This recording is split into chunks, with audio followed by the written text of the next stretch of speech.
Chapter 1. After the end of the world, I was reborn. It hurts so much. The pain was so deep that it permeated Zhang Yi's entire body. This is not a feeling, but a reality that has actually happened to him. At this moment, he was mercilessly trampled on by the friends and neighbors he had once trusted and helped, and punches, kicks, and even sticks rained down on him. In this post-apocalyptic world of scarcity, they didn't even care about the help Zhang Yi had given them and they attacked him. On his deathbed, he vaguely saw the goddess of his heart, Fang Yuqing, standing behind the crowd, looking pitiful and shouting, "I told him to open the door. You have to give me an extra share of the supplies." This woman tricked Zhang Yi into opening the door and then caused his death. Zhang Yi looked at her, his eyes filled with hatred and regret. He could only blame himself for being too stupid and too kind, and for becoming a stepping stone for others in this apocalyptic world. He wished so much that everything could start over again. By then, he would not be merciful to anyone, and would only live for himself. Zhang Yi soon lost consciousness. However, the next moment, he suddenly opened his eyes and sat up from the sofa. The hellish scene he had just experienced was still vivid in his mind, along with the excruciating pain. Zhang Yi gasped for breath, and soon his entire body was soaked in sweat. What happened? Wasn't I killed by those animalistic neighbors? After recovering his senses, Zhang Yi began to take stock of everything around him. This place was not unfamiliar to him. It was his own house. He was surprised by the comfortable temperature in the air. In December 2050, the blue star was affected by the explosion of a supernova 500,000 light-years away, ushering in a global Cambrian storm. The global temperature plummeted, and the daily temperature in Tianhai City, where Zhang Yi lived, was minus 60 to 70 degrees Celsius. The snowstorm lasted for a month, flooding the entire city. It is said that in the north of the country, the temperature even reached a terrifying minus 100 degrees Celsius, and the earth was buried in ice and snow. A large number of species were wiped out, and more than 95% of the human population died in this disaster. Zhang Yi stood up, took a bottle of water from the refrigerator, and gulped down most of it. Although the temperature of the refrigerated water is very low, to him now, this water is simply nectar.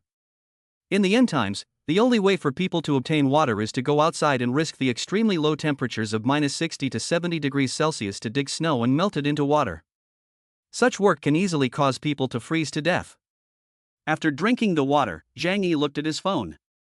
It showed the date as November 12th. There was still a whole month to go before the end of the world. It seems that I have been reborn. Zhang Yi took a deep breath and quickly understood what had happened.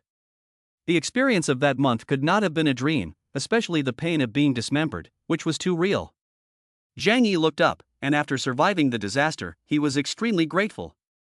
At the same time, a fierce light flashed in his eyes. He remembered clearly the people who had caused his death. In this life, he must live well and never show mercy to those animals. Moreover, on the premise of ensuring his own safety, he must take revenge on those animals. However, Zhang Yi's first priority now is to figure out how to survive the apocalypse that will come in a month. Zhang Yi's living conditions were quite good. His parents died early, and he inherited a house in Tianhai City, which is 120 square meters. He also has more than 2 million yuan in savings, which is quite a lot in normal times. But when the end of the world comes, there will be a severe shortage of supplies worldwide. With the money he has, he can't last long. After all, a huge amount of supplies are needed to survive alone. If he can prepare in advance, Zhang Yi not only wants to survive, but also hopes to have a certain quality of life in the future. He needs to take care of his diet and entertainment, otherwise he will be mentally exhausted after a long time. He also needs weapons and equipment, so that he can protect himself and take revenge on his neighbors. At this moment, a white light suddenly appeared in Zhang Yi's eyes. He thought his right eye was a little blurry, so he reached out to rub it. But suddenly, a strange thought suddenly came to his mind. It seemed that the white light itself was a part of him, and information in white light appeared in his mind. Zhang Yi's mind moved, and his consciousness instantly entered the white light. When he looked inside, he found that it was a huge white space. The area inside was unknown, only a large expanse of emptiness. Is this a different space? It seems that after I was reborn, I have some special abilities.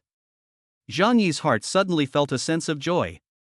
It seems that the passage of gamma rays has caused his body to mutate, giving him extraordinary powers. With this huge space, it is much more convenient for him to store supplies for the end of the world. However, Zhang Yi wanted to know how much he could store in this space and whether there were any restrictions on the objects he could collect. His consciousness immediately returned to his room, and he began to try to put things from his home into the space. He started with the teacups and wash basins, which he easily put into the space. Zhang Yi began to try to stuff the large appliances into the space. Color TV, refrigerator, washing machine, computer, air conditioner, vacuum cleaner. The white space accepted everything, and it all fit in. Moreover, Zhang Yi could take things out of the space at will. However, objects that are not freestanding and are subject to strong external forces are difficult to store in the space. For example, if he tries to pull a piece of flooring out of the ground, nothing happens.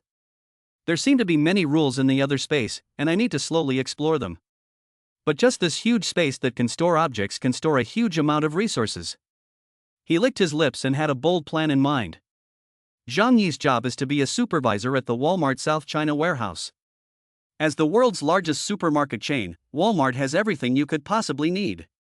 It has 3 giant warehouses in China: Central China, South China, and North China. The size of these 3 warehouses is terrifying, especially the South China warehouse. It was built in 2040, is 1,500 meters long and 720 meters wide, and covers an area of over 1 million square meters. It is the world's largest warehouse. It was once praised by the president of Walmart Greater China as the 8th wonder of the world. Of course, there are only 7 recognized wonders of the world, and the 8th wonder is self-assessed, with as many as thousands of them. However, the area and storage capacity of the South China warehouse are truly unparalleled in the world's warehousing industry. The internal stock can supply the consumption of tens of millions of people in several cities for a week.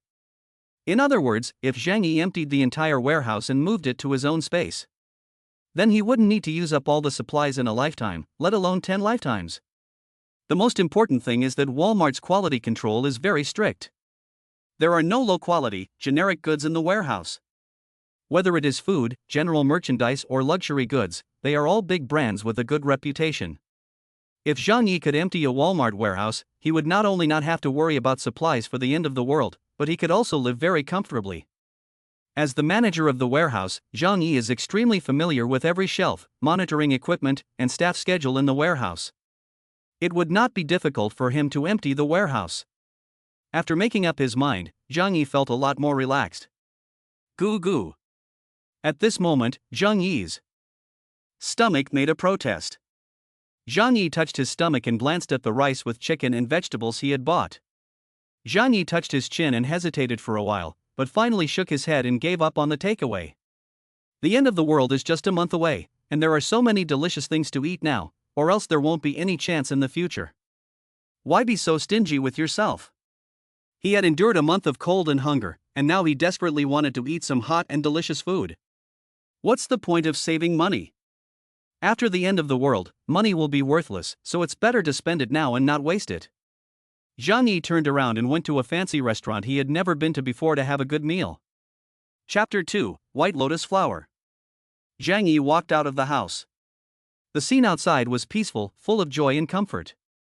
Many parents were playing with their children in the community square, their faces full of happy smiles. But Zhang Yi knows that in a month's time, all of this will be gone. He quickly walked out of the community, and not far from the community was a 3-star Michelin Western restaurant. A meal there costs at least 5,000 to 6,000 yuan, and Zhang Yi has never been able to afford it. But now he doesn't care at all. He had to celebrate his resurrection. After entering the restaurant, Zhang Yi found a window seat and ordered all the most expensive dishes on the menu, as well as a bottle of Chateau Lafite Rothschild. This set of dishes cost 50,000 yuan. Even the waiters in the restaurant looked at Zhang Yi with a lecherous look, thinking that he must be a rich second-generation heir. Otherwise, how could an ordinary person afford such expensive food? Zhang Yi didn't care what others thought. After a table of delicious food was served, he began to stuff his stomach. Perhaps because he had experienced 6 months of a cold and icy apocalypse, he was so moved by the delicious food that he was about to burst into tears. So his eating style also became a bit fierce, attracting the surrounding diners to talk about it. Zhang Yi didn't care about them. You see, after the end of the world, people will even kneel down and kowtow for a packet of instant noodles. By then, all civilization and morality will have vanished. While Zhang Yi was eating in the restaurant, a woman passing by outside the window stopped. She was a woman with long flowing hair, exquisite makeup, and Gucci high heels, with a Louis Vuitton bag slung over her arm. This woman was Fang Yuqing, who had killed Zhang Yi in a previous life. Next to her was her best friend, Li Caning. When the two of them passed by the 3-star Michelin restaurant, they couldn't help but take a second look. For such a luxurious place, the two of them have always been very eager. Unfortunately, their funds did not allow them to squander in such places. But that doesn't stop them from looking inside with a critical eye. Perhaps they can find a rich second generation who can make them rich. As a result, when she looked in, Fang Yuqing was surprised to find Zhang Yi inside, with a large table of top-quality food in front of him. Isn't that Zhang Yi? How could he afford to eat here? Fang Yuqing said in surprise. Lin Caning was also surprised and covered her mouth. Zhang Yi, he was so rich? As she spoke, she looked at Fang Yuqing with a somewhat ambiguous look in her eyes, and then smiled and said, Yuqing, you are really lucky. The dog that is chasing you is actually an invisible rich second generation. Look at the things on his table, at least 50,000 to 60,000. Who can afford to eat such expensive things at a meal? Lin Caning's tone was somewhat envious. Because she knew that Zhang Yi had been pursuing Fang Yuqing for 2.5 years. But Fang Yuqing has been hanging on to Zhang Yi, and has not refused, but has not agreed either. Fang Yuqing is a gold-digging woman. She always thought she could marry a rich second-generation heir and become a young mistress. But she couldn't bear to give up on Zhang Yi, a petty bourgeois with a car and a house in Tianhai City. So, all alone, Fang Yuqing has been treating Zhang Yi as a spare tire. Her principle for a spare tire is that she does not take the initiative, does not refuse, and does not take responsibility. Seeing Zhang Yi today, enjoying a luxurious meal that cost tens of thousands of yuan, Fang Yuqing couldn't help but start to doubt. Could it be that Zhang Yi is actually an invisible rich second generation? Fang Yuqing rested her chin in her hand and began to think. The more she thought about it, the more she felt that this was a possibility. Right, aren't there always these kinds of people in TV dramas? They are obviously very rich, but in order to find true love, they pretend to be ordinary people. Fang Yuqing believed what she said, and her eyes lit up. If that were true, she could save a lot of effort. After all, Zhang Yi has been pursuing her, and she feels that as long as she nods, Zhang Yi will immediately propose to her. Lin Caning also persuaded her, Yuqing, let's go in and find Zhang Yi. In fact, she was eyeing the delicious food on the table. This is a 3-star Michelin restaurant, and the food inside is something that ordinary people will never have the chance to taste in a lifetime. Fang Yuqing hesitated, but shook her head and said, that's not a good idea. It'll make him think I'm a gold-digging woman. How about this, we wait outside and pretend to have met him by chance. Fang Yuqing is no fool. She won't lower her guard for a meal. Even if Zhang Yi is really rich, she still has to act like a goddess. Only in that way could she control Zhang Yi in the future and make him continue to be her lapdog. So the two of them hid not far from the restaurant, waiting for Zhang Yi to come out. Zhang Yi ate for more than an hour, and then happily patted his round belly. The taste of the 3 Michelin stars was actually average, but for someone who had just been reborn from the end of the world, it was already a delicious meal that moved him. Next, he planned to go to the nearby supermarket to buy some supplies. This is to test the storage capacity of the other dimension, in case there are any problems later. Although he was confident that he could carry the supplies back from the Walmart warehouse, he still wanted to be careful. After all, he had been hungry before, and he couldn't allow anything to go wrong. Zhang Yi happily paid the bill and walked out of the restaurant with the waiter's warm smile. At this moment, a familiar voice sounded next to him. Zhang Yi, what a coincidence! Zhang Yi turned around and saw Fang Yuqing and Lin Caning. Fang Yuqing reached back to gather her hair behind her ears, deliberately exposing her fair neck and pink earlobes. Zhang Yi sneered in his heart. This routine is a classic move in the world of green tea. The idea is to make a man fall in love with you without him realizing it. Fang Yuqing, a top-notch green tea plus white lotus, is naturally well versed in this art. Unfortunately, Zhang Yi is no longer the simple dog licker he once was. Not long ago, he was killed by this woman and died a miserable death. She even wanted to break Zhang Yi's ribs to make soup. Thinking of this, Zhang Yi's eyes suddenly became a bit cold, and it was a naked murderous intent. After all, the end of the world is not far off, and there will be no problem even if she is killed. Should I kill her? Fang Yuqing was also cold all over when she was looked at by Zhang Yi, and she said nervously, "Zhang Yi, what's wrong with you?" Zhang Yi quickly withdrew his gaze and said lightly, "Nothing, I mistook you for someone else." He suddenly changed his mind. Wouldn't it be too easy to let this woman die? And now if he really kills her, there is a high probability that he will not be able to escape the law.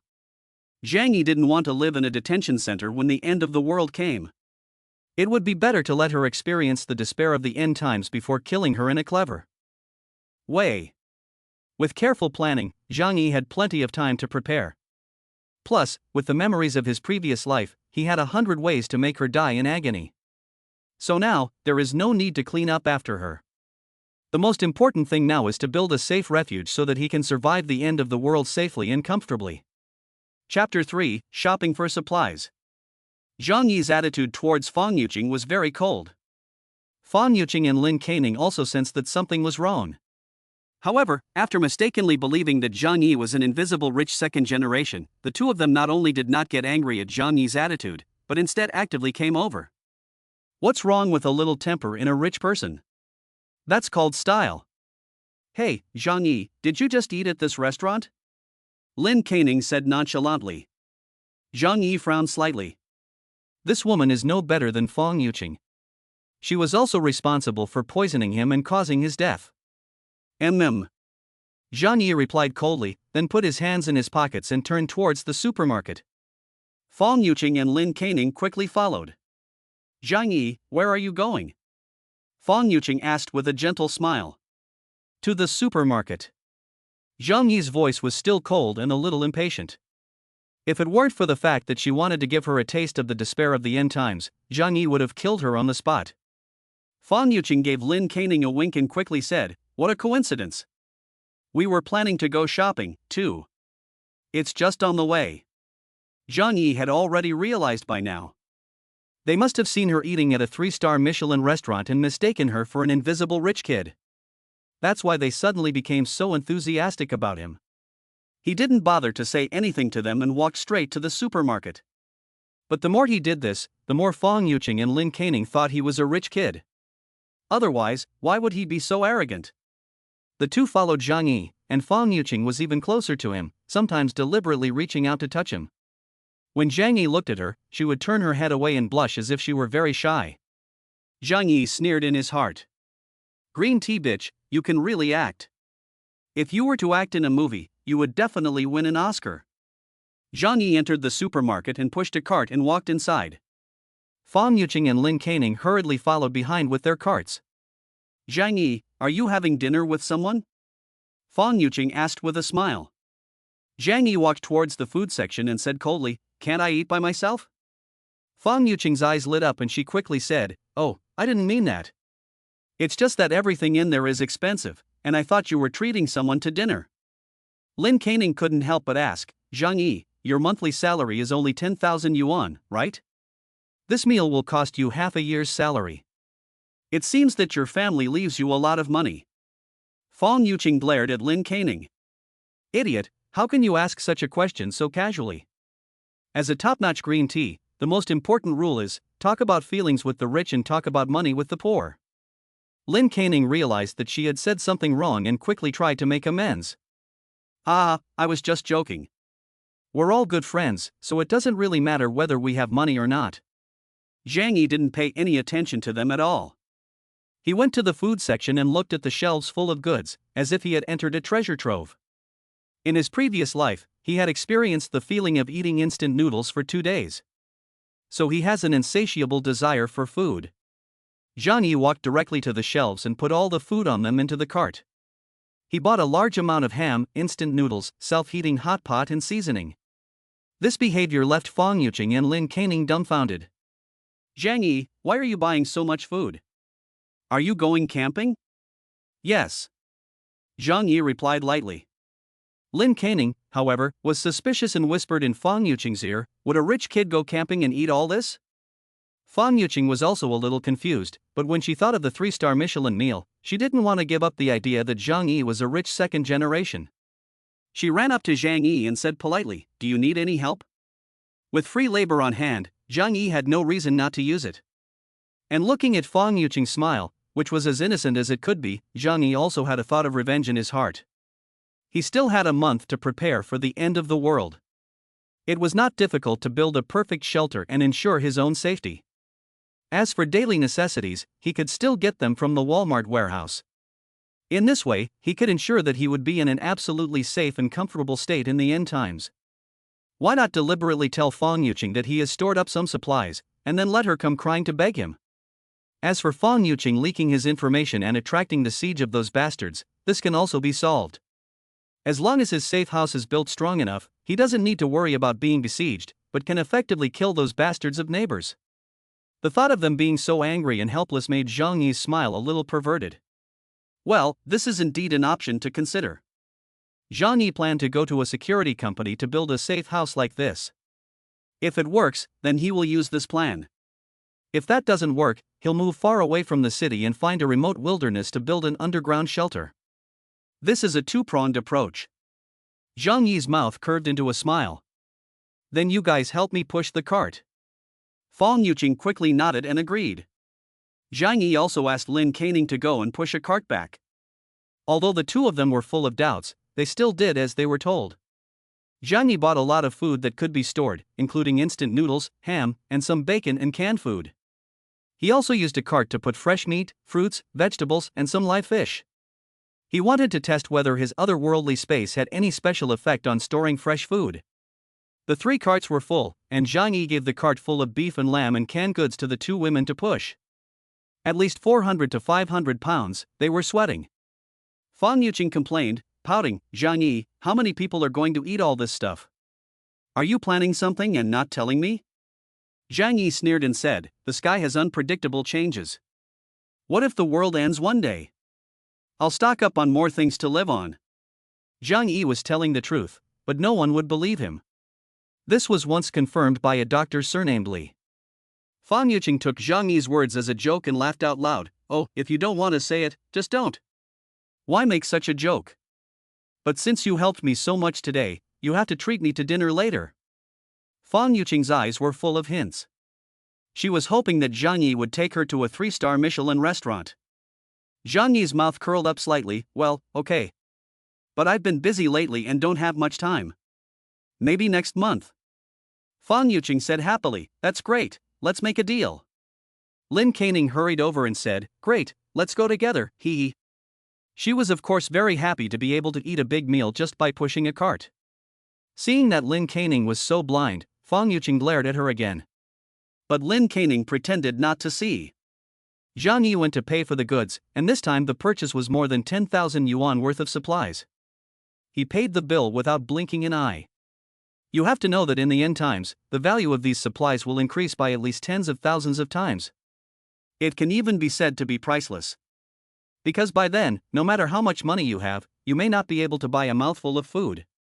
Since Zhang Yi bought a lot of things, the supermarket was very happy to lend him a cart to use.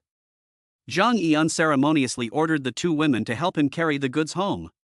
In fact, he had his own car and could have driven the goods home. But since there was free labor, he didn't want to waste it. Although the 2 women kept complaining about being tired, Zhang Yi promised to treat them to a big meal afterwards, and they immediately came back with energy. So the 3 of them pushed 3 carts of goods back to the community. Chapter 4, 5-star hotel orders 500 tables of food. Zhang Yi and the other 2 pushed 3 large carts of supplies back to the community. Along the way, many neighbors saw this scene and couldn't help but talk about it. Zhang Yi now doesn't care if people find out that he is stockpiling. After all, the 2 green teas knew about his shopping, and the news could not be kept secret. If he just wanted to survive, he could sell all his assets and then go to a deserted place to build an impregnable fortress. But then, how would he get revenge on the neighbors who chopped him up alive in his previous life? Without killing all those people, Zhang Yi's heart disease will never go away.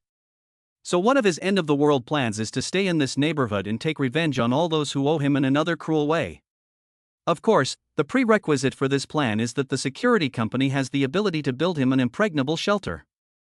Otherwise, he would have to make a second-best plan, which was to build an underground shelter in a deserted place. Zhang Yi looked at the neighbors around him, who were smiling and discussing the purpose of buying so many supplies. He could even see the day of the end of the world, when these neighbors would try to rush into his house and rob him. He had experienced all of this before. But he wasn't afraid, because this time, he would be prepared in advance. He wants to make those people see but not eat, and in the end they will be half mad with anger. Zhang Yi and Fang Yuqing live in an apartment building. Because Zhang Yi works as a warehouse manager at Walmart, his neighbors often ask him to buy discounted goods for them. So everyone knows Zhang Yi. Seeing Zhang Yi and the other two people buying so much, a woman with a grandchild came over. She looked at the food in the cart and the fresh beef and lamb, and suddenly felt a little tempted. "Zhang, you guys brought back so much stuff. Did you get it from the warehouse? You can't use all this, so why not share some with the neighbors?" This is Auntie Lin, who works in the neighborhood committee. She often points her finger at her neighbors and takes herself as a leader because she has a little power in the community. In the past, she often asked Zhang Yi to buy her cheap discounted goods, and she was extremely greedy. In her previous life, she also relied on her nagging to get some food from Zhang Yi.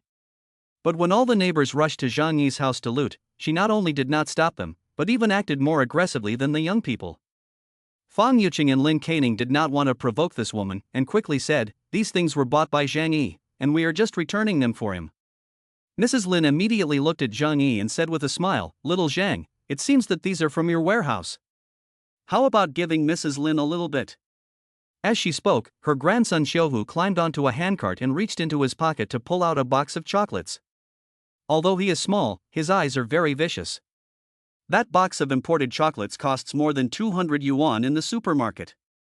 Zhang Yi didn't say a word, and snatched the goods back. Then he said coldly to Auntie Lin, "Sorry, I'm keeping these for myself to eat." Since the end of the world is coming soon, he doesn't even bother to be polite. Auntie Lin's face suddenly changed. Zhang Yi was so disrespectful to her, the leader of the community, that she was very angry. Especially after Zhang Yi pulled her grandson Xiaohu away, he was crying and demanding chocolate. He even pointed at Zhang Yi and said with disgust, "You bad guy, give me back my chocolate. Or I'll beat you to death." Zhang Yi looked at him coldly and said in a low voice, "Say one more word and I'll slap you in the mouth." Lin Xiaohu was scared by Zhang Yi, and cried out in a loud voice, "Wow," and began to throw tantrums and roll around on the ground. Auntie Lin quickly went to comfort her grandson, and then angrily scolded Zhang Yi. "You're a grown man, why are you still arguing with a child? It's just a box of chocolates. What's wrong with giving it to the child?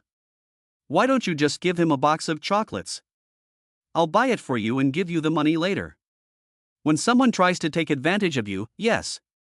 Zhang Yi, however, just shrugged. Nowadays, it's all about mobile payments. It's so convenient to pay. She said she would pay me back later, but that was obviously a lie. I said, "This is for me to eat. If you want to eat, go buy it yourself at the supermarket." Zhang Yi sneered and then called Fang Yuqing and Lin Keining to leave. As soon as they left, they heard the loud curses of Auntie Lin behind them. Zhang Yi turned a deaf ear. Auntie Lin's son and daughter-in-law work outside, and she is the only one at home with the grandchildren. On weekdays, the old lady only buys food for one day. So when the end came, their supplies were the first to run out. At the beginning, Zhang Yi was soft-hearted and helped them. But without Zhang Yi's help in this life, it would be a miracle if this immoral old woman and her naughty grandson Xiaohu could survive for 10 days. Zhang Yi didn't want to be at odds with the corpse. It's not that he's heartless, but after that day, it's hard enough for everyone to just look out for themselves. The lives of others naturally had to come after his own. After pushing the 3 carts of supplies home, Zhang Yi let them leave. "Zhang Yi, don't forget to treat us." Fang Yuqing winked playfully at Zhang Yi. But when Zhang Yi saw this, he felt a wave of nausea in his stomach. He just mumbled a few words. The 2 women had originally planned to stay and look for traces of Zhang Yi's invisible rich parents. But seeing Zhang Yi's lack of interest in entertaining them, the 2 women had no choice but to leave first. After they left, Zhang Yi opened his own space and put everything away. He was going to observe whether the supplies would change in the space. After doing all this, it was already late at night. Instead of going to bed, Zhang Yi took out a pen and paper and carefully planned the preparations for the next month. Although he is usually lazy, in order to survive, people can always tap into their full potential. If you want to live comfortably in the end times, you must first solve the problem of food. This is easy to solve. Except for the things I buy every day, everything else can be taken from the warehouse. But this can't be done in a hurry, so I need to do some research first. And I have to collect it a few days before the end of the world to avoid attracting attention. If I get caught, I won't last long in prison. Zhang Yi wrote the word food in his notebook and put a check mark at the end. Then there is heating. After the end of the world, there will be a severe shortage of energy, and the air conditioner will soon be useless. So, the simplest method must be used. The fireplace is the first choice. The principle of the fireplace is similar to that of the fire pit, both of which use primitive methods to keep warm. In Europe, where winters are particularly cold, this is how people spend the long winter months. In this case, the house will have to be renovated, and it is best to add insulation. When it comes to renovation, Zhang Yi thinks of the previous life when his home was broken into, and he can't help but feel a chill. I also need to make my home an impregnable steel fortress. First, the entire house will be reinforced with thick steel plates or alloy materials, at least to withstand a normal explosion. After the end of the world, people will do anything to survive, so they must be fully prepared. You can't joke about life and death. Zhang Yi has already tasted the taste of death once, and he definitely doesn't want to experience it again. The problem of a safe house can also be solved. Tianhai City has a security company that specializes in providing security for the powerful and wealthy. One of their services is to build safe houses. Zhang Yi remembered reading about it in the news in his previous life. It said that a top tycoon in a foreign country had built a super fortress that could even withstand attacks from small H weapons. Then there are the medicines. I must prevent myself from becoming ill and unable to be cured. The Walmart warehouse contains many common medicines that can treat minor illnesses such as colds and fevers. But these are far from enough. The Cambrian storm will last for at least several decades, so I need to be fully prepared. Fortunately, Zhang Yi has good connections in Tianhai City. After all, he is a warehouse manager, and he also knows some hospital warehouse staff. As long as you can offer enough money, you can get any medicine you want. After these problems were solved, Zhang Yi tapped his pen on his notebook. Next, there was one last problem to solve. His eyes became sharp. That's weapons. The end of the world is approaching, humanity has lost its humanity, and fighting is everywhere to grab supplies. Human lives are like grass and weeds. If you want to survive, you must have enough strength. Zhang Yi is not a master of martial arts, but even the most powerful martial artist is afraid of a kitchen knife. As long as the weapons you have are strong enough, you don't need to worry about this. Mountain clearing knives, crowbars and axes are easy to come by. There are also sources for crossbows, air rifles and compound bows. But the most powerful weapon is, of course, the American-style knife. This kind of weapon can only be obtained through the black market in China. Going abroad to get it? Not realistic either. I don't know anyone there, and it would take a long time to get there and back. I don't have a foreign gun license, and it's impossible to buy it at a weapons store. Zhang Yi touched his chin. There was no way to solve this problem for the time being. But he still had a month to go, and if he was willing to spend money, he should be able to find a way to get it. He spent 3 hours working out the perfect plan, then took a long, hot shower and fell asleep in his own comfortable bed. The next morning, Zhang Yi got out of bed. He didn't sleep well that night, and was woken up several times by nightmares. When he woke up, he found himself still lying in the warm and comfortable bed at home, and he was relieved. The period of the apocalypse had caused great damage to his mind. To avoid a repeat of the disaster, Zhang Yi was even more determined to be fully prepared. After getting up, Zhang Yi made himself breakfast. Then he opened the other dimension and checked the changes in the supplies he had thrown in. He was delighted to see that the meat and fruit and vegetables that had been in there overnight had not changed at all. The meat didn't look any different after a short time, but the fruit and vegetables were easily spoiled overnight. However, after being placed in the other dimension, the fruits and vegetables were just as fresh as when they were bought yesterday.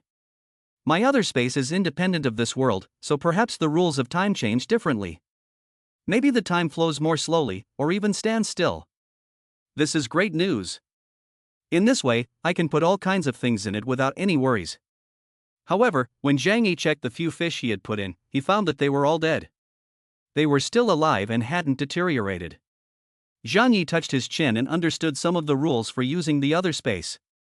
Living things cannot be put in, or they will not survive for long. It seems that the idea of living in it myself is not very practical. This is not a big problem. The space is white and empty, and it is not as comfortable as Zhang Yi's own home. As long as I can put things in it, that's fine. Zhang Yi thought of many things. If fresh meat, vegetables and fruit can be stored, what about cooked food?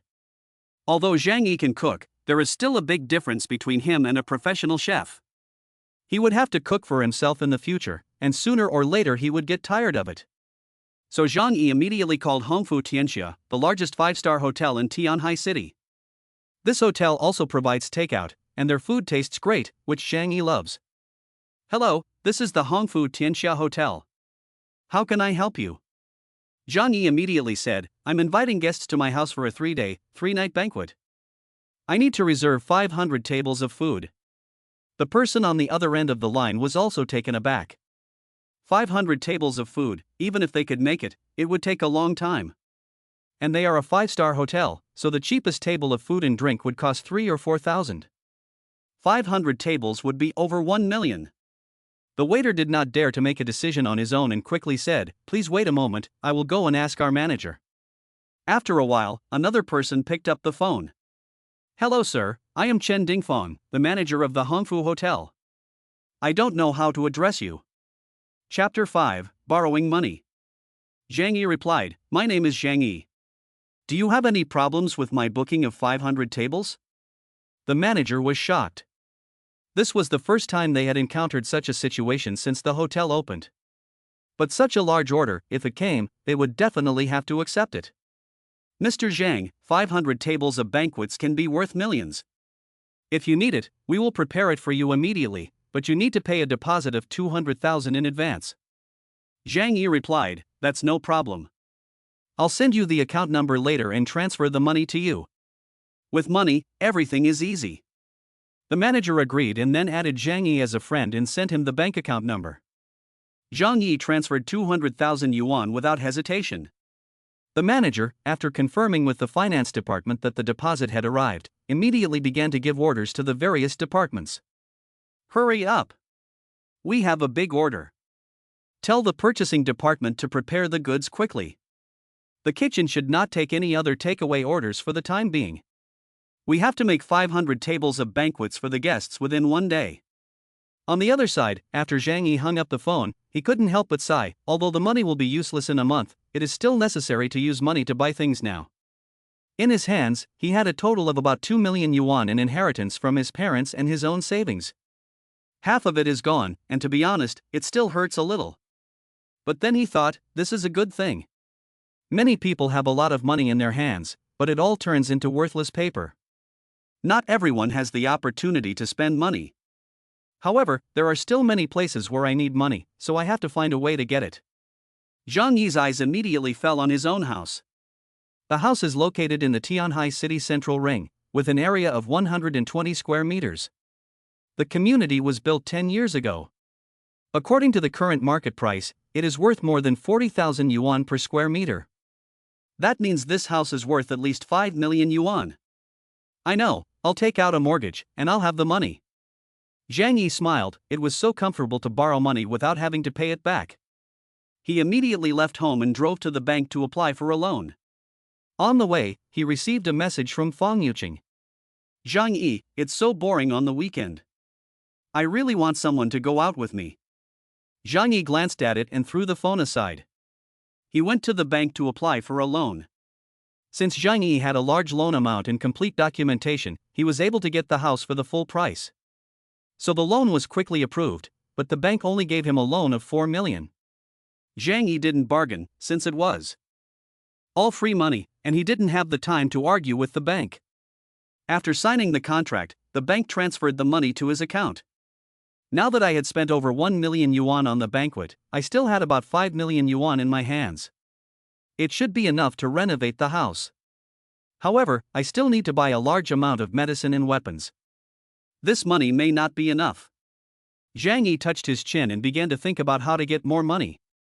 At this moment, a yellow-haired man on the side of the road saw Zhang Yi, who was deep in thought, and his eyes lit up. He immediately came over.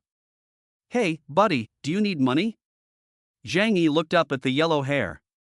Who are you? The yellow-haired man's smile deepened, and he asked in a low voice, "I'm just asking if you need money right now? And the bank won't lend it to you?" Upon hearing this, Zhang Yi immediately understood what this person was doing. He must be a loan shark. Zhang Yi's heart stirred, and a plan came to mind. He sighed and pretended to be in a difficult situation, saying, "Yes, my family's business needs urgent capital." "But the bank." Zhang Yi said this, deliberately showing a look of difficulty. Huang Mao also looked like he understood. Who would go to a loan shark if they could borrow money from a bank through normal channels?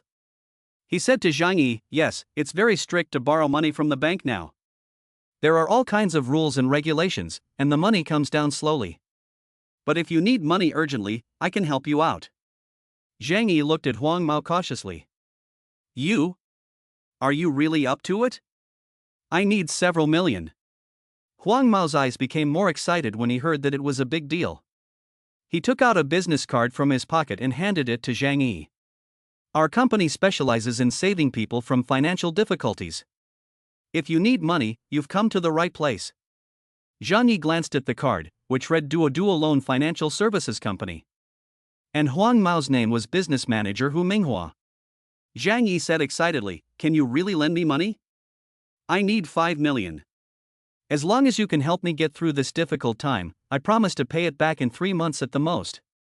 Hu Minghua smiled and said, "This is negotiable. Our company is very capable. It specializes in helping people like you who lack funds. Let's go to the company and talk about this." Zhang Yi nodded with anticipation and followed Hu Minghua to their company. The so-called company was in a remote office building. After entering the door, Hu Minghua took Zhang Yi to their boss's office. The owner of this lending company looked rough and tough, but was wearing a Benelux suit. He was obviously trying to create an image of a formal company. However, there was a hint of hostility in his eyes. If you haven't been working hard in society for many years, you won't have this feeling.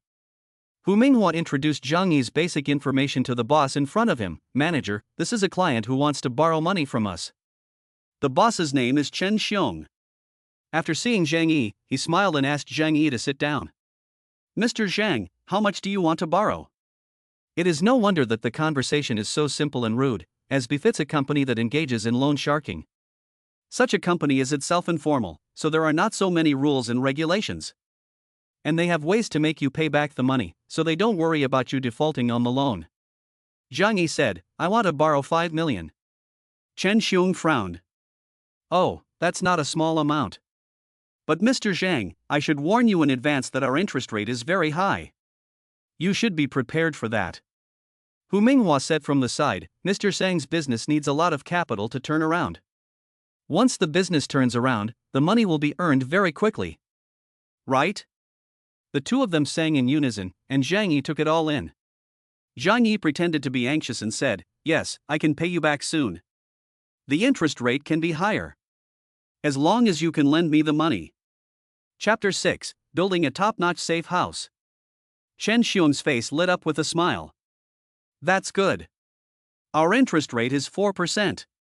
If you borrow 5 million, you'll have to pay back 7 million. So, you'll have to give me a promissory note for 7 million first. In addition, you must have something of sufficient value as collateral. A house, factory, or car will do." Zhang Yi pretended to hesitate for a moment, then gritted his teeth and took out the property ownership certificate from his body. He had taken it to the bank to apply for a loan, and it happened to be on him. "My house is worth more than 5 million, so it should be enough to mortgage it to you. I also have a 300,000 yuan Mercedes-Benz, which you can take if I can't pay you back." Chen Xiong, seeing such a happy customer for the first time, quickly took the property ownership certificate and took a look at it. After confirming the information about Zhang Yi's apartment, he was even more satisfied. Because according to the current market price, the value of that apartment could be sold for at least 5.5 million. Plus a car, he would not lose money on this deal. However, Chen Xiong still made a face that didn't look very satisfied. "Mr. Zhang, your apartment is worth at most 4 or 5 million. But if you want to take 5 million from me, I'm losing out." Zhang Yi was shocked and said excitedly, "Mr. Chen, you must help me. I am in a hurry to use the money. As long as you can transfer the money to me today, I only need 4.5 million. Chen Xiong and Hu Minghua exchanged a glance, and both of them had a mischievous look in their eyes. They were in the business of taking advantage of people in need. The more anxious someone is to use money, the more they have to be killed. No, this business is really not profitable. In the end, after some bargaining, the two sides reached an agreement of 4 million yuan. However, Zhang Yi demanded that the money be transferred to his account today. Although the loan company is heartless, it is really efficient. This is probably the only advantage they have over banks. After signing the contract, Zhang Yi's account received 4 million in cash. He was secretly laughing to himself. To Chen Xiong, this money was like throwing money at a dog, and it was gone forever. I feel like I'm scolding myself. Zhang Yi left with a smile on his face and the money in his pocket. After he left, the office was filled with the hearty laughter of Chen Xiong and Hu Minghua. Ha ha ha. This business is really simple. That stupid kid really took 4 million and left. Chen Xiong said proudly, we can at least earn 2 or 3 million from this. We don't have to worry about this month's performance. Hu Minghua leaned back in his chair and said with a smile, Boss, he signed the contract so quickly. Is there something wrong with the house? Chen Xiong smiled and said, the property ownership certificate is real and there is no problem. As long as the house is his, he can't run away. With the property ownership certificate and the 7 million in hand, they will naturally find a way to get the house. Not only that, they have more ways to completely squeeze Zhang Yi dry. Chen Xiong narrowed his eyes and took a sip of coffee elegantly. If that doesn't work, we can contact some organizations overseas to see if there are any valuable parts on him that we can sell. We never do business at a loss. Zhang Yile happily left the loan company. He looked back at the office building with a hint of sarcasm on the corner of his mouth. They are all good people. They gave me money for free. From now on, Zhang Yi, Chen Xiong, and Hu Minghua will have no intersection. It is more likely that they will all die in the cold snap a month later. Zhang Yi now has about 9 million in his hands. It is more than enough to implement his own plan. After all, he can pay for any purchases in advance. This 9 million will have the purchasing power of tens of millions. There is no need to make more money, otherwise Zhang Yi does not mind borrowing money from various online lending platforms. Zhang Yi drove to the famous Zhanlong Security Company in Tianhai City. Zhanlong is one of the largest security companies in China, specializing in providing security services for the rich and famous.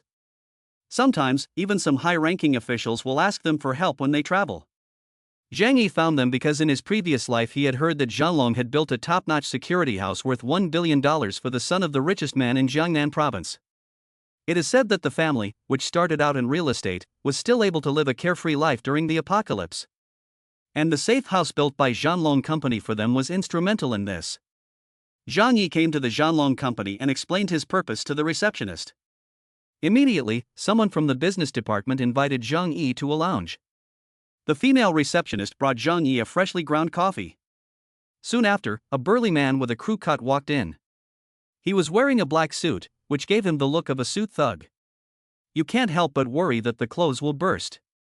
But I have to say, when a guest sees someone like this, they feel safe. Hello, sir. My name is Wu Huiran. I'm the manager of the sales department. Is there anything we can do for you? Wu Huiran sat down next to Zhang Yi and asked. Zhang Yi took a sip of coffee and said, I need you to build a safe house for me. The kind of safe house that can withstand the end of the world. Wu Huiran's eyes suddenly became serious upon hearing this. If others heard this, they would think it was very funny. Because no one would believe in the so-called end of the world. But for War Dragon, this is no joke. Because the wealthiest and most powerful people in the world are often the most afraid of death. A long time ago, some wealthy people abroad spent hundreds of millions of dollars to build doomsday shelters. Over the years, many wealthy people around the world have begun to follow suit. Some people may really be afraid of encountering large-scale natural disasters. Some people simply have too many enemies, so they want to give themselves a sense of security. And the Doomsday Safe House of the War Dragon Security Company was naturally born in response to the market. When Wu Huiran heard that Zhang Yi was going to build a Doomsday-level safe house, he immediately became polite. They don't get many big orders like this every year. Mr. Zhang, we at Zhanlong are a world-class security company. We can certainly meet your requirements. Zhang Yi immediately said, "If I ask you to completely remodel a house at the height of the 24th floor, can you do it?" Wu Huairen's eyes were a little strange. Usually, these safe houses are single-family villas or underground shelters. It is rare for wealthy people to choose to build a safe house in an apartment. But if the client has a request, of course they will try to fulfill it. Wu Huairen smiled confidently, "Of course there is no problem. We at Zhanlong are the world's top security company. With our technology, we can definitely do what you want." Hearing Wu Huairen say this, Zhang Yi had a plan in mind. In that case, he decided to turn his own house into a safe house. He chose to stay and watch the people who had harmed him die. Wu Huairen took out a tablet and handed it to Zhang Yi. "Our company's services are all customized, and you can choose the services you need. There are corresponding prices on it. In the information age, communication is convenient." Zhang Yi took the tablet computer he handed him and began to carefully select the services on it. I have to say, a professional company is a professional company. As long as you have the money, Zhanlong Security can meet almost any of your requirements, including building a safe house 100 meters underground and under the sea. However, these projects are too slow for Zhang Yi, who only has a month to complete them. Chapter 7: Purchasing Equipment. After reading the introduction to the safe house, Zhang Yi immediately selected his own service items. The first thing was to reinforce the entire house, replacing the entire material with a new one.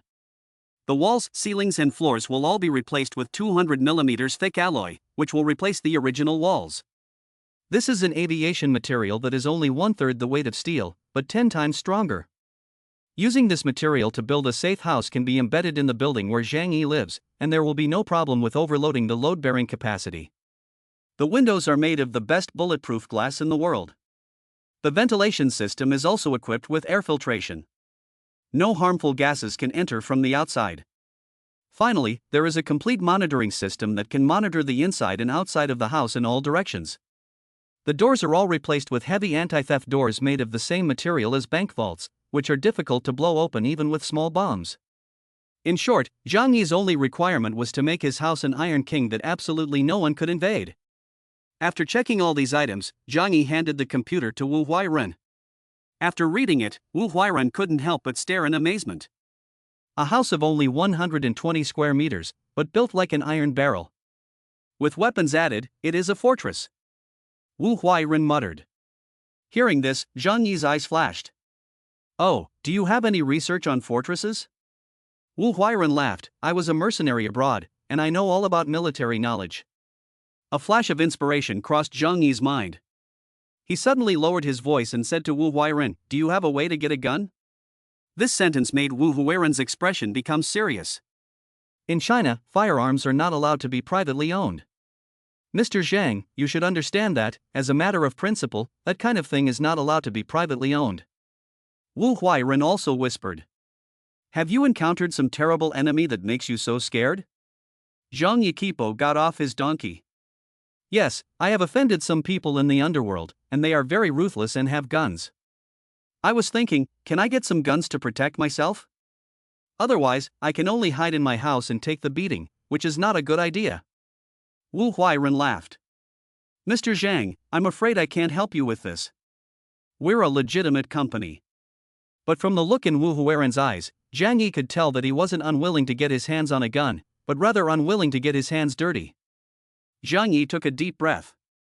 Then he said to Wu Huairen, "The safe house project I'm working on will cost more than 8 million. If I still have problems later, it won't be good for your company either." He stared at Wu Huairen and said, "I just want a self-defense weapon. If you can help me with this, I won't be able to treat you badly."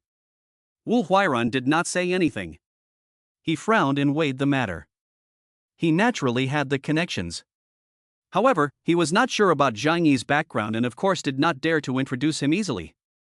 "You can go back first. Although I can't do this, I can help you find out. If I get any news, I'll contact you." Wu Huairen was obviously undecided. But Zhang Yi didn't press him too hard. Guns are indeed something that needs to be handled with care. He smiled and said, "Okay, I'll wait for your news. By the way, I'm in a hurry with this matter. Please come and help me build a safe house as soon as possible." Wu Huiren said, "We can build it for you in half a month at the most." After Zhang Yi finished talking with Wu Huiren, he signed the contract on the spot. He also paid a deposit of 1 million yuan. As for the remaining balance, well, there is no chance of paying it in this lifetime. He left the Zhanlong Security Company. The problem of accommodation was basically solved. Next, Zhang Yi got back in the car and called an acquaintance of his, Lu Yang. Lu Yang runs a hunting ground in Tianhai City. He has rented hundreds of acres of land in Xishan, where he keeps harmless small animals for people to hunt for fun.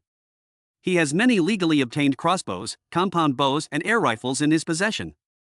Zhang Yi had been there a few times before, so he had Lu Yang's contact information. He called and asked Lu Yang to buy a batch for him, and offered to pay a premium. Lu Yang is a businessman, and since he often asks Zhang Yi for favors, he easily agreed to the deal. "Zhang, what are you buying all those weapons for? They can only be used for hunting or for fun. You can't use them to hurt people." Lu Yang asked with a smile, but there was a hint of caution in his words. After all, the items were sold through him. If Zhang Yi were to use these weapons to hurt someone, he would also be in trouble. Of course, anyone who can open a hunting ground in Tianhai City must have a background. But there is no need for him to take risks because of Zhang Yi, who is just an ordinary friend. Zhang Yi laughed and casually made up an excuse, "You're thinking too much. I've invited a few friends to go hunting in an African safari park in a while. So I'm getting some equipment." Lu Yang said, "Wow, Zhang is really a fun guy. But there are a lot of lions and hyenas in Africa, so be careful." "Okay. Then it's settled. How long will it take to get the equipment ready?" "Hey, I have it right here. Just come by when you have time." Zhang Yi didn't waste any time and immediately drove to the Xishan hunting ground to buy the equipment. For him, time was of the essence and he couldn't afford to waste a moment. He bought 5 steel crossbows and 3 high-end compound bows from Lu Yang, as well as 300 arrows for each bow and crossbow. He also bought 2 good hunting knives. They were made of Damascus steel, which was very tough and sharp, and could hardly be damaged unless it was used to chop hard objects for a long time. "This thing is absolutely sharp for self-defense, chopping people." All of this stuff filled up the trunk. Seeing all this equipment, Zhang Yi suddenly felt a strong sense of security. He immediately drove the car back to his home with all the equipment.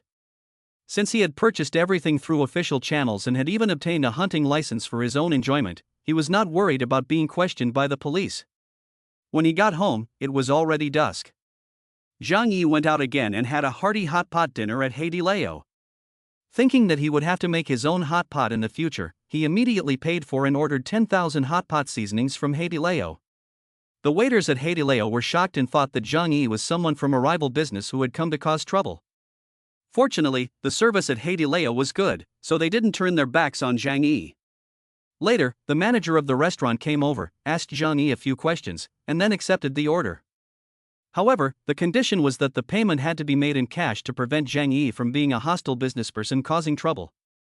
Zhang Yi was very generous and paid more than 1 million yuan on the spot. The manager was so pleased with Zhang Yi's generosity that he gave Zhang Yi 500 free copies of the book. Chapter 8, Supplies gradually arrived.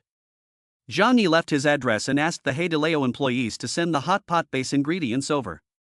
As for food materials, they can be directly taken from the Walmart warehouse. Only the hot pot soup base, this kind of thing is not really sold, even if the market can buy the bag of hot pot soup, in fact, compared with the store is also very far. Otherwise, no one would come to the restaurant to eat hot pot. After dinner, Zhang Yi was about to go home when he received a call from the manager of the 5-star hotel. "Mr. Zhang, we have prepared the 500 tables of banquet food you ordered. Is it convenient for you to receive it now?" "Yes, just send it over." Zhang Yi went home and waited for them to deliver all the delicious food. These 500 tables of banquets will be enough to feed him for 2 or 3 years. He has 8 to 9 million yuan in his pocket, so he doesn't mind spending money at all. On the contrary, he is anxious to spend it all. On the way home, Zhang Yi thought about what he liked to eat.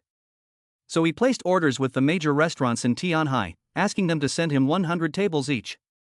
He ordered thousands of tables from the 8 major cuisines, including Western food. This time, he had bought enough food to last him for the rest of his life. Soon after, the food truck from the Hongfu Tianxia Hotel arrived at the gate of Yuelu community. The neighborhood was stunned by the sight of the 20 or 30 cars blocking the road. The security guard, Uncle Yu, hurriedly stepped forward to stop them and asked what they were doing there. The hotel manager explained the situation, but Uncle Yu still insisted that the owner come over before he would open the door.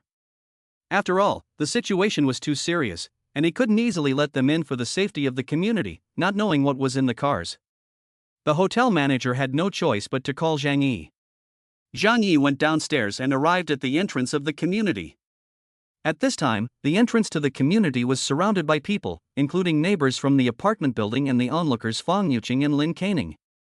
Zhang Yi walked up to security guard Uncle Yu and said with a smile, "Uncle Yu, these are the people who are delivering my food. Let them in." Uncle Yu was surprised. "Food delivery? What are you eating that you need a dozen cars to deliver it?" The neighbors were also in an uproar when they heard that it was a food truck. Goodness, this must be at least a few hundred tables. Where is he going to put them? Could it be that Zhang Yi has something going on at home and is having a banquet? Maybe he's getting married. But a few hundred tables is a bit much. Look carefully, it's the Hongfu Hotel, a 5-star hotel. If he orders a few hundred tables there, it will cost at least $1 million. My goodness, a banquet can cost $1 million. Zhang Yi is really a hidden treasure. I only knew that their family was well off, but now it seems like they're a wealthy family. The neighbors were talking about it, and the way they looked at Zhang Yi became fiery, with a hint of awe. Fang Yuqing, who was standing by the roadside, saw this scene and pursed her lips, strengthening her determination to win Zhang Yi. She walked over to Zhang Yi and said with a smile, "Zhang Yi, what's your family been busy with lately? You bought so many things." Zhang Yi ignored her and handed Uncle Yu a cigarette. Seeing the owner, Uncle Yu opened the gate and let the Hongfu Tianxia Hotel's car fleet enter the community. Zhang Yi led the way. Although he didn't pay any attention to Fang Yuqing didn't seem to mind at all, and she followed him around, chatting and laughing. "Can't you tell me anything at home? Aren't we good friends? In the future, I hope to know more about you. Don't ever treat me like an outsider." Zhang Yi looked at her deeply and sneered, "I bought all these things for my boss. And the last time we went to a restaurant, he also paid for it." He sighed, "If only I were really that rich." Fang Yuqing's face suddenly changed. "Are you joking with me?" Zhang Yi spread his hands, "Why would I lie to you? We've known each other for several years, and you know what's going on in my family. My parents are both dead, and I'm just a warehouse supervisor. How could I have any money?"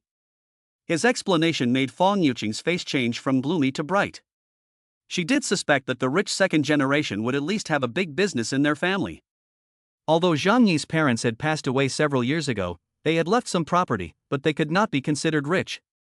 Now that Zhang Yi has admitted that he is not a rich second generation, all of Fang Yuqing's doubts are explained.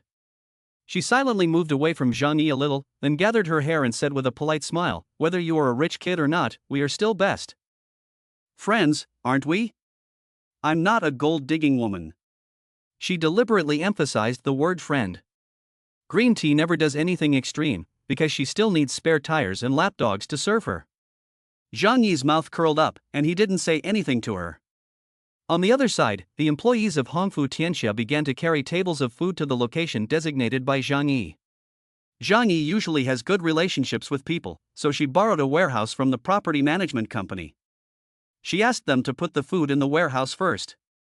Although 500 tables of food is a lot, after it is packed in takeout containers, it doesn't take up too much space. Zhang Yi ordered the best food, including abalone, shark fin, Australian lobster, truffles, and caviar. It took a while to move 500 tables of food to the warehouse. Even the hotel manager was a little taken aback. He had been a manager for many years, but this was the first time he had ever encountered such a large takeaway order. Zhang Yi told them to just take the food to the warehouse. He himself secretly loaded all the food into his own space after the delivery men left. Other people might suspect that Zhang Yi was not normal. But in this world, everyone is busy, so who has the time to care about an unrelated person? So whether it was the neighbors or the hotel staff, at most they would just talk about it a little bit, but no one really cared. Soon, Zhang Yi had collected all 500 tables of food into his otherworldly space. In the evening, Zhang Yi received a call from the manager of the Zhanlong company, Wu Weiren. Wu Huiren told Zhang Yi that they were ready to go and could come over at any time to build the safe house for Zhang Yi. He asked Zhang Yi when it would be convenient to start work. Zhang Yi told them directly that they could come over the next day. He planned to move to a hotel first. After talking about the safe house, Zhang Yi was waiting for Wu Huiren to follow up. He had another very important matter to discuss with Wu Huiren, which was the creation of an equalizer for all living beings. After hesitating for a long time, Wu Huiren lowered his voice and said to Zhang Yi, "If you really need it, I can recommend a way to get it. But it will be a bit expensive." Zhang Yi nodded, of course he understood. But he didn't care about money at all. "That's not a problem, as long as the quality is good." Wu Huiren said with a smile, "Well, in that case, I will introduce you to someone. I will let you know the location of the transaction in 3 days." Chapter 9, Super Warehouse. Zhang Yi's heart was relieved after he had secured the gun. In the end times, with this thing, whether it is encountering humans or non-human things, he can have a very strong foundation. The next day, Zhang Yi packed some important things in his home into his own space. He had to move to a hotel temporarily because he was going to build a safe house in the house. Early in the morning, 3 black vans drove into Yuelu community. A large number of workers from the Zhanlong company, dressed in work clothes, got out of the vans and began measuring the data of Zhang Yi's house. Many neighbors saw this scene and were full of curiosity. Has Zhang Yi recently taken some wrong medicine? Why is he always causing so many problems? Some colleagues even joked, "Yeah, I saw him buy 3 carts of food at the supermarket the other day." Ha ha ha. People who don't know would think that the end of the world is coming. He's hoarding so much food, won't it all go to waste when it expires? Maybe he has a mental problem. Everyone was puzzled by Zhang Yi's strange behavior, but no one cared. They just treated Zhang Yi as a joke. Even Fong Yuqing and Lin Caning thought that Zhang Yi had a problem with his brain. Lin Caning suddenly realized, "I figured it out." No wonder he went to a 3-star Michelin restaurant to eat that day. It turns out that his brain is broken. Fong Yuqing frowned, but she was in a particularly bad mood. She thought about that day, when she had gone over to talk to Zhang Yi and helped him carry so much stuff home that her legs were tired and she was angry. "What the hell is this Zhang Yi up to?" Lin Caning said with some concern, "He promised to treat us to a big meal, didn't he forget? She has been dreaming of going to a 3-star Michelin restaurant for a meal." Fong Yuqing snorted and said, "Forget it. Look at him lately, he's not in his right mind. Even if he invites me to dinner, I won't go. If people find out that we are eating with him, it will be embarrassing." She plans to find a rich husband in the future, so she must not ruin her reputation. When Lin Caning heard Fong Yuqing say that, she was very unwilling, but she had no choice but to give up. Zhang Yi, on the other hand, didn't care what the neighbors thought. In a month, they will understand who the real joke is. Zhang Yi left the house and drove to the Walmart warehouse. It's Monday, time to go to work, and take a look around the warehouse to make it easier to get started. The Walmart warehouse is in the Economic Development Zone, which is on the edge of Tianhai City. Because the land here is relatively cheap, it has attracted many large group warehouses in Tianhai City. Even some pharmaceutical companies have warehouses here. This makes it convenient for Zhang Yi to go back and get some special drugs. After arriving at the Walmart warehouse, Zhang Yi punched in his time card as usual. As the warehouse manager, Zhang Yi is very familiar with the place. He could tell you the location of every single warehouse and shelf. Usually, he would find it boring to come here. But today, seeing these huge warehouses and the billions of dollars worth of goods, he couldn't help but feel excited. Because soon, all of these things will be taken away by him and become the most important resources for his survival in the end times. As the main warehouse of Walmart in South China, the amount of goods here is beyond anyone's imagination. There are tens of thousands of bottles of Coke alone. The entire warehouse covers an area of millions of square meters, and is filled to the brim with all kinds of daily necessities. Among them, in addition to food, clothing, hardware tools and other daily necessities. There are even cars, drones, diesel generators and gasoline in barrels. It can be said that you can buy almost anything that is allowed to be sold in a supermarket here. Zhang Yi has worked here for many years and knows what is on each shelf. He also knows the work schedule and camera locations very well. Although the surveillance here is very strict, he, who is familiar with the loopholes, can disable the entire surveillance system within 10 minutes. Then, using the system's storage capacity, he can take everything. But for now, Zhang Yi is in no hurry to start. He still has plenty of time, and he doesn't want to alert the suspects. After a stroll around the warehouse, he left. He then went to the warehouse of the neighboring ruining pharmaceutical company with a bag of yellow crane tower. Since they both work in the same place, he is familiar with the staff here. After arriving, Zhang Yi found Zhou Hairun, a manager of their warehouse. Everyone knows each other well. In a large group's warehouse, there are bound to be people who live off the warehouse. Zhou Hairun's brother-in-law is the vice president of Ruining Group. So he often stole some drugs from the warehouse to sell. After Zhang Yi found Zhou Hairun, he had a chat with him and then hinted at his purpose. He hoped to get a few boxes of special medicine for treating acute illnesses. Zhou Hairun was initially on guard. But then, Zhang Yi said that as long as he could get the drugs, he could sell them on the market at double the price. Hearing that Zhang Yi was willing to pay such a high price, Zhou Hairun couldn't hold back. In the end, the two of them agreed on a price of 3 million for 5 large boxes of medicine. If you measure it by the number of times a normal person gets sick in a lifetime, it's less than half. After securing the medicine, Zhang Yi was basically ready with all the supplies needed for the end of the world. With less than a month to go before the end of the world, he certainly wasn't in the mood to continue working. So he went to the warehouse manager's office and lied that his grandfather, a relative from his hometown, had died and he needed to go back to attend the funeral. Zhang Yi usually gets along well with people and has a good relationship with the manager. So although the leave period was a bit ridiculous, he was not given a hard time and was able to take the leave easily. In the following period, Zhang Yi planned to lie comfortably in a 5-star hotel. Then he waited for the supplies he had purchased to arrive one after another and for the safe house to be completed. When he walked out of the manager's office, he happened to see Fong Yuqing with her ass sticking out, pouring coffee in front of the coffee machine. I have to say, this woman really has some green tea capital, and there is a hint of coquettishness in her bones. She even forgot to stop twisting her little butt when she poured the coffee. This attracted some young male dogs to come over and show their attentions. A man next to him invited Fong Yuqing to go to see Zhou Jieluan's concert with him, waving the tickets in his hand like he was showing off. This man is called Zhou Pang, and Zhang Yi has a deep impression of him. Because they also live in the same neighborhood. And he was Fong Yuqing's loyal lapdog. He was one of the people who had killed Zhang Yi in a previous life. Chapter 10, Angry at the Licking Dog. Zhou Pang was flattering Fong Yuqing. But it was clear that Fong Yuqing was not interested in a man like Zhou Pang. In terms of financial conditions, Zhou Pang is much worse off than Zhang Yi. He even rents his house. However, Fong Yuqing still smiled and said to him, "Thank you, Zhou Pang.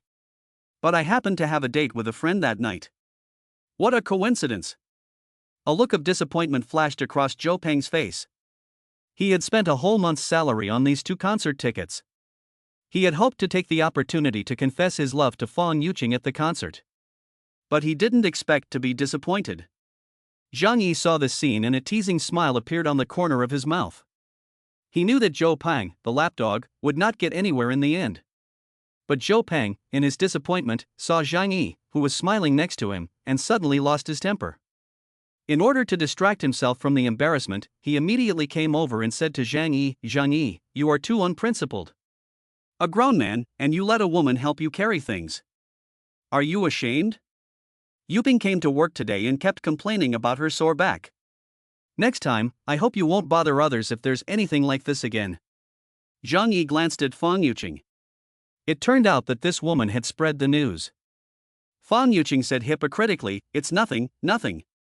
In fact, there's nothing wrong with her body. It's just that she can't do heavy work, and it seems like her back is a little twisted." As she said this, she reached out and pinched her own waist, then frowned and showed a painful expression. Zhou Pang wanted to show off his masculinity in front of Fong Yuqing. Immediately pointed at Zhang Yi with a heroic air, "You better give Yuqing 500 yuan for the doctor's visit." But Zhang Yi's eyes suddenly turned cold, and she glared at Zhou Pang and scolded him. "She offered to help me move things, but I didn't ask her for help. Besides, what kind of person are you to be pointing your finger at me? Do you really think you're a person?" Zhang Yi's scolding was so thorough that it scared both Zhou Pang and Fong Yuqing. Zhou Pang was just an ordinary clerk in the warehouse, with no power or influence. The reason he dared to scold Zhang Yi was that Zhang Yi was usually good-natured and didn't like to argue with people. But when he saw Zhang Yi really angry, Zhou Peng suddenly became a little scared.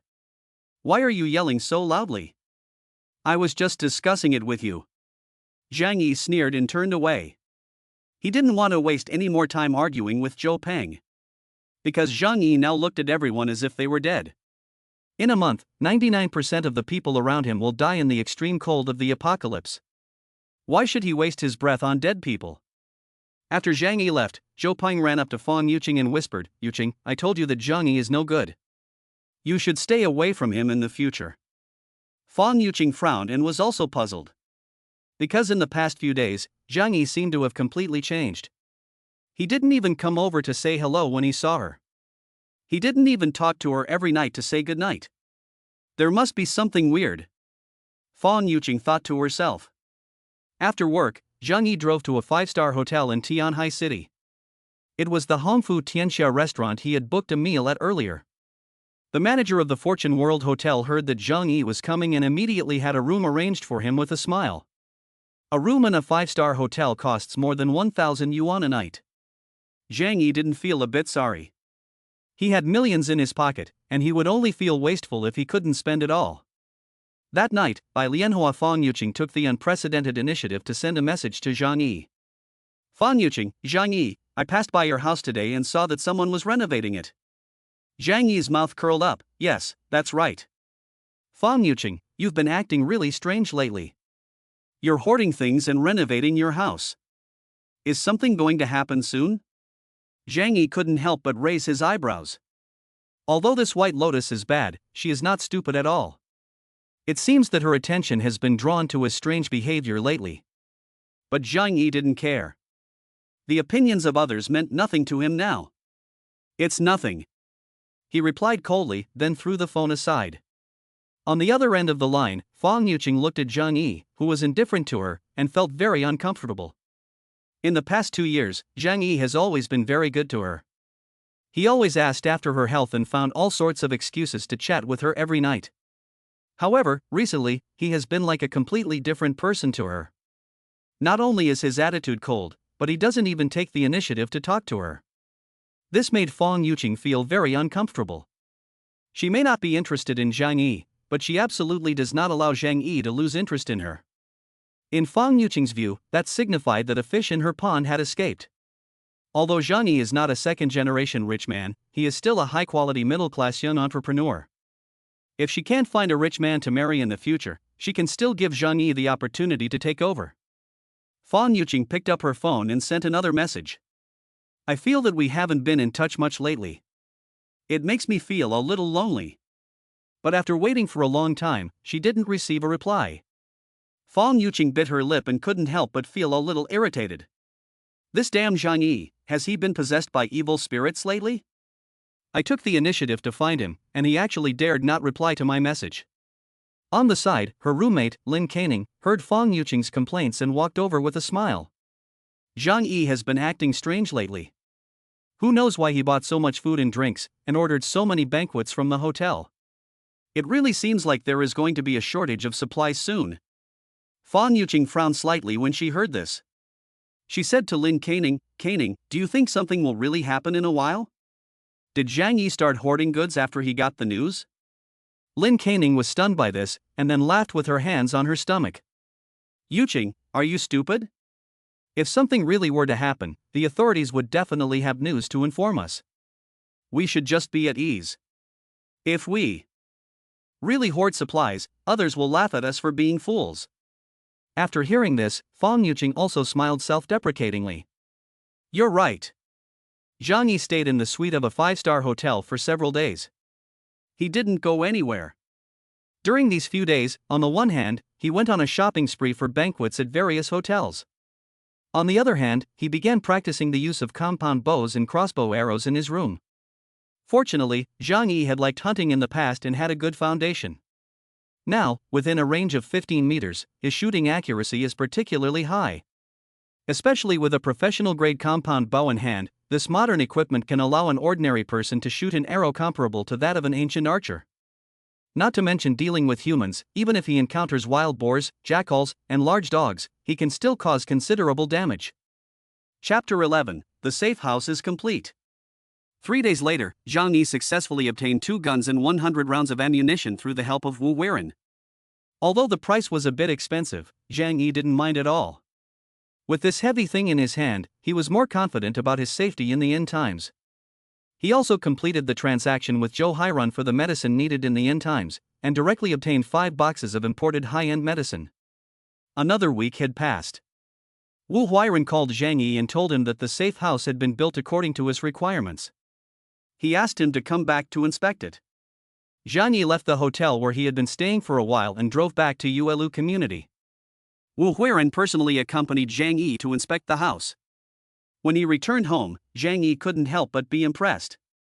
Zhanlong Company is truly a first-class security company in China.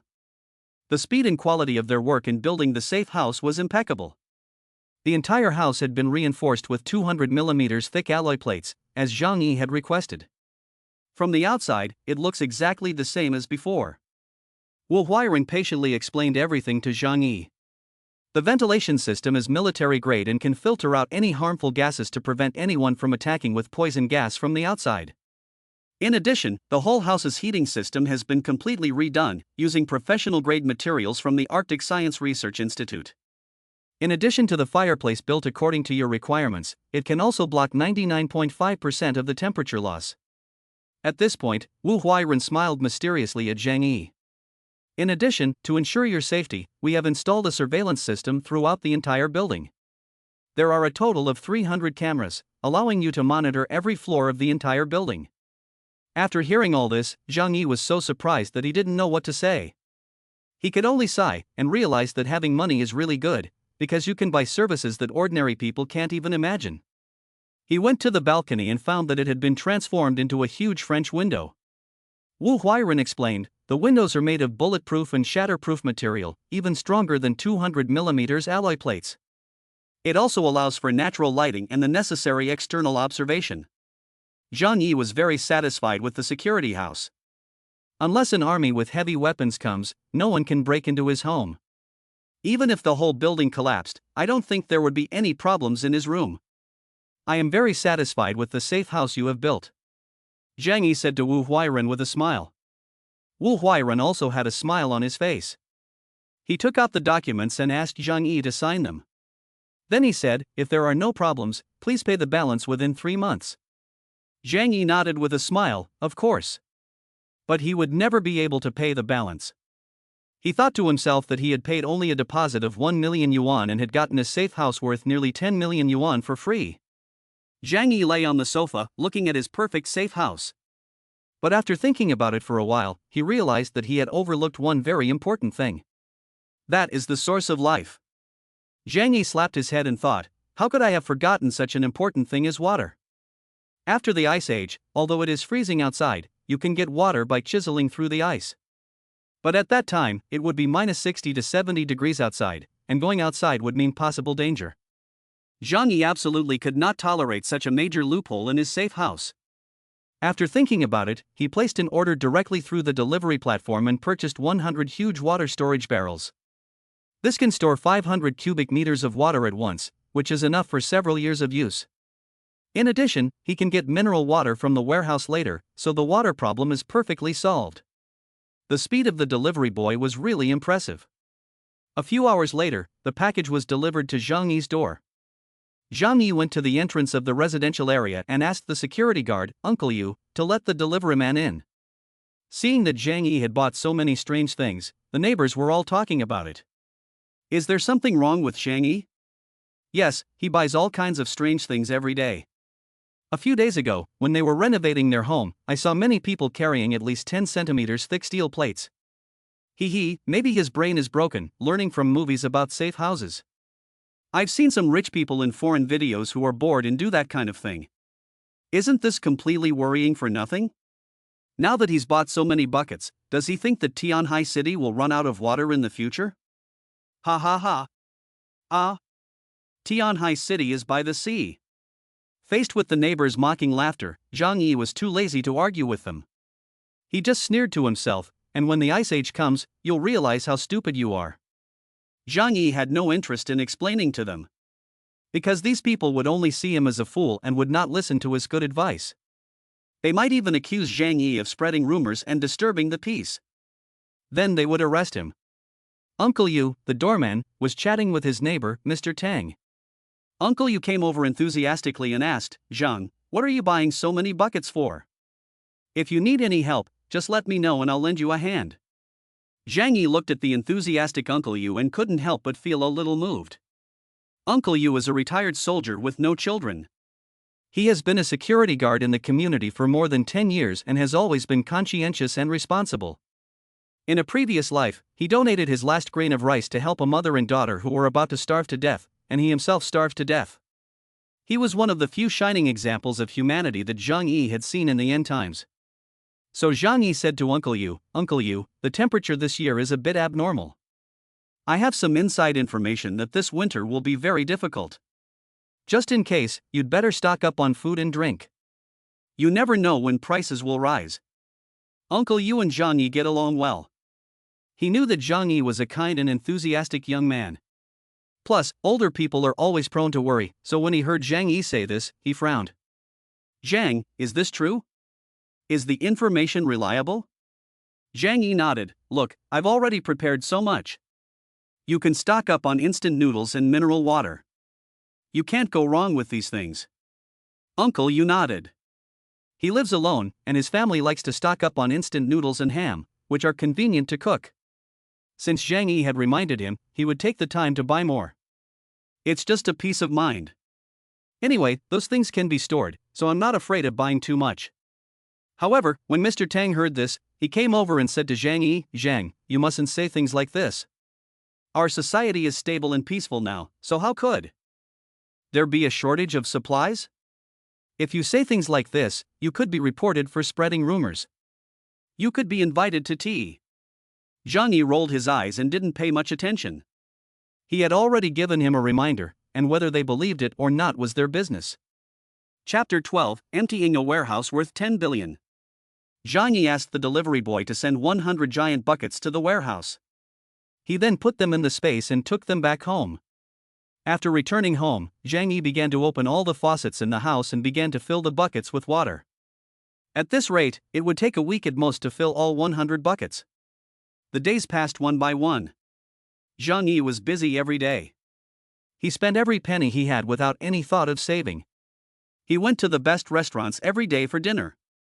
He then bought large quantities of food from top restaurants and stored it in his own space. In the meantime, he went to the shooting range in Tianhai City every day to practice archery and gun shooting and improve his skills. It is unrealistic to expect to become a master fighter in a month. But with a crossbow and a gun, plus a super safe house with a full metal shell, he will not be afraid of any possible danger. Such behavior is naturally impossible to escape everyone's eyes. But everyone around him treated Zhang Yi as a joke. They all thought he was mentally ill and laughed at him behind his back. Even Fang Yuqing deliberately kept her distance from Zhang Yi and was unwilling to communicate with him. In this way, time passed day by day. Soon, more than 20 days had passed, and the end was not far off. Zhang Yi had already collected a large amount of supplies, including food, weapons, and heating equipment. However, these supplies did not provide him with a sense of security. He decided to go after the giant warehouse at Walmart. If he could take over the warehouse, he would have an abundance of supplies that would last him a lifetime. The reason why he didn't choose to do it on the last day was because Zhang Yi thought of one thing. In his previous life, he had vaguely heard that the higher-ups had actually received news of the arrival of the gamma rays in advance. So they had already begun quietly transferring large amounts of supplies long before the average person noticed. Zhang Yi dared not gamble. He had to act in advance. And according to this logic, even if all the supplies in the Walmart warehouse disappeared, the high-level officials who were rushing to take refuge wouldn't have much energy left to investigate. This gave Zhang Yi a suitable buffer period. So Zhang Yi returned to the warehouse and went to work as usual. The Walmart warehouse is staffed 24 hours a day, but at night there are only 10 people on duty. Zhang Yi decided to use the simplest and most brutal method, which was to add sleeping pills to the tea they drank. Since the end of the world was only 3 days away, he was not afraid of being found out. Since these people were all old acquaintances of Zhang Yi, he was able to get away with it very easily. After the drug took effect, they fell into a deep sleep, and Zhang Yi went to the surveillance room and turned off the cameras in the entire warehouse. He knew the place so well that he could find his way around with his eyes closed. With the countless plans and rehearsals in his head, he executed the plan very smoothly. After all this, he changed into a pair of shoes 2 sizes too big, put on gloves, and quickly came to the warehouse. Looking at the huge warehouse in front of him, Zhang Yi took a deep breath and then began to collect the supplies. As long as he swept his right eye over the shelves, the entire shelf would appear in his alternate dimension with a single thought. Zhang Yi first came to the beverage area. There were tens of thousands of tons of mineral water, beverages, and alcoholic drinks, including many high-end wines and spirits. Zhang Yi didn't distinguish between them, and loaded them all into his warehouse. Soon, the thousands of cubic meters of beverages and alcohol in front of him were gone. Next, it was the fuel area for daily necessities. There are many types of anthracite and gasoline and alcohol in barrels. They are all household-type products, used for home storage or for picnics. There are tens of thousands of boxes of anthracite alone, not to mention the solid alcohol and gasoline in barrels. The amount here would be enough for Zhang Yi to use for hundreds of years. Zhang Yi did not consider leaving some of it for others, because after the end of the world, these things would not fall into the hands of ordinary people anyway. So he didn't hesitate to collect all the supplies. Then, using his many years of professional knowledge in warehousing, he allocated areas for them in the different spaces. This way, it would be convenient for him to use them. The third step was to go to the food area. The amount here is even greater, amounting to tens of thousands of tons. Several warehouses are packed to the brim, like several small mountains. Canned food, packaged roasted chicken and duck, puffed food, instant food, high-end snacks. There's enough here to feed me for 10 lifetimes. Zhang Yi sighed. He is not picky at all, and takes whatever is available. After collecting the food, Zhang Yi went to the sports equipment. His safe house also needs exercise equipment. Exercising regularly to build up a strong body is the key to good health and, in an emergency, even to survival. Although the space in the safe house is limited, he is not shy about taking things. After all, the area of the other space is infinite, so there is no reason not to take it. Among them, there are some particularly practical things. For example, baseball bats and fencing swords are all very useful weapons. During the process of collecting, Zhang Yi found some particularly useful things. For example, there were ski and mountaineering equipment, including professional cold weather clothing for national athletes. These things can withstand temperatures as low as -100 degrees Celsius. They are the latest technological products of 2050. Zhang Yi's eyes lit up. These are the best cold weather gear after the Ice Age. He was not polite, and immediately collected dozens of top-notch winter clothes and sleeping bags from the warehouse. After 2 whole hours, Zhang Yi had emptied the entire Walmart warehouse, which covered an area of millions of square meters. After all this, Zhang Yi looked at the huge, empty warehouse and felt an indescribable sense of satisfaction. Now, even if he faced the coldest ice age, he was confident that he could live comfortably. Zhang Yi returned to his post, took off his gloves and shoes, and put them in the other dimension. Then he drank some tea with sleeping pills and fell asleep on the table. After an unknown amount of time, he was abruptly shaken awake. Boss, something big has happened, wake up. Zhang Yi slowly opened his eyes and looked at the several colleagues in front of him with a confused look. What's going on? A warehouse employee pointed at the warehouse and said in a trembling voice, "It's a ghost. Our warehouse has been emptied." What? Zhang Yi stood up with a surprised look on his face and slapped the table. He pretended to come to the warehouse and naturally saw the empty scene. Zhang Yi knew better than anyone what had happened. But he still had a weak leg and said in a trembling voice, "What the hell happened? How did all the supplies in the warehouse disappear?" The employees around him were also nervous. Yes, the goods in this warehouse are worth at least tens of billions of yuan. Even if you use a large truck to carry them, it would take several days to finish. How could they all be gone in the blink of an eye? They didn't say anything about the fact that they had just gone to sleep. After all, they were working the night shift, and it was common for them to take a nap during the night. Zhang Yi walked back and forth with a frown on his face, pretending to be anxious.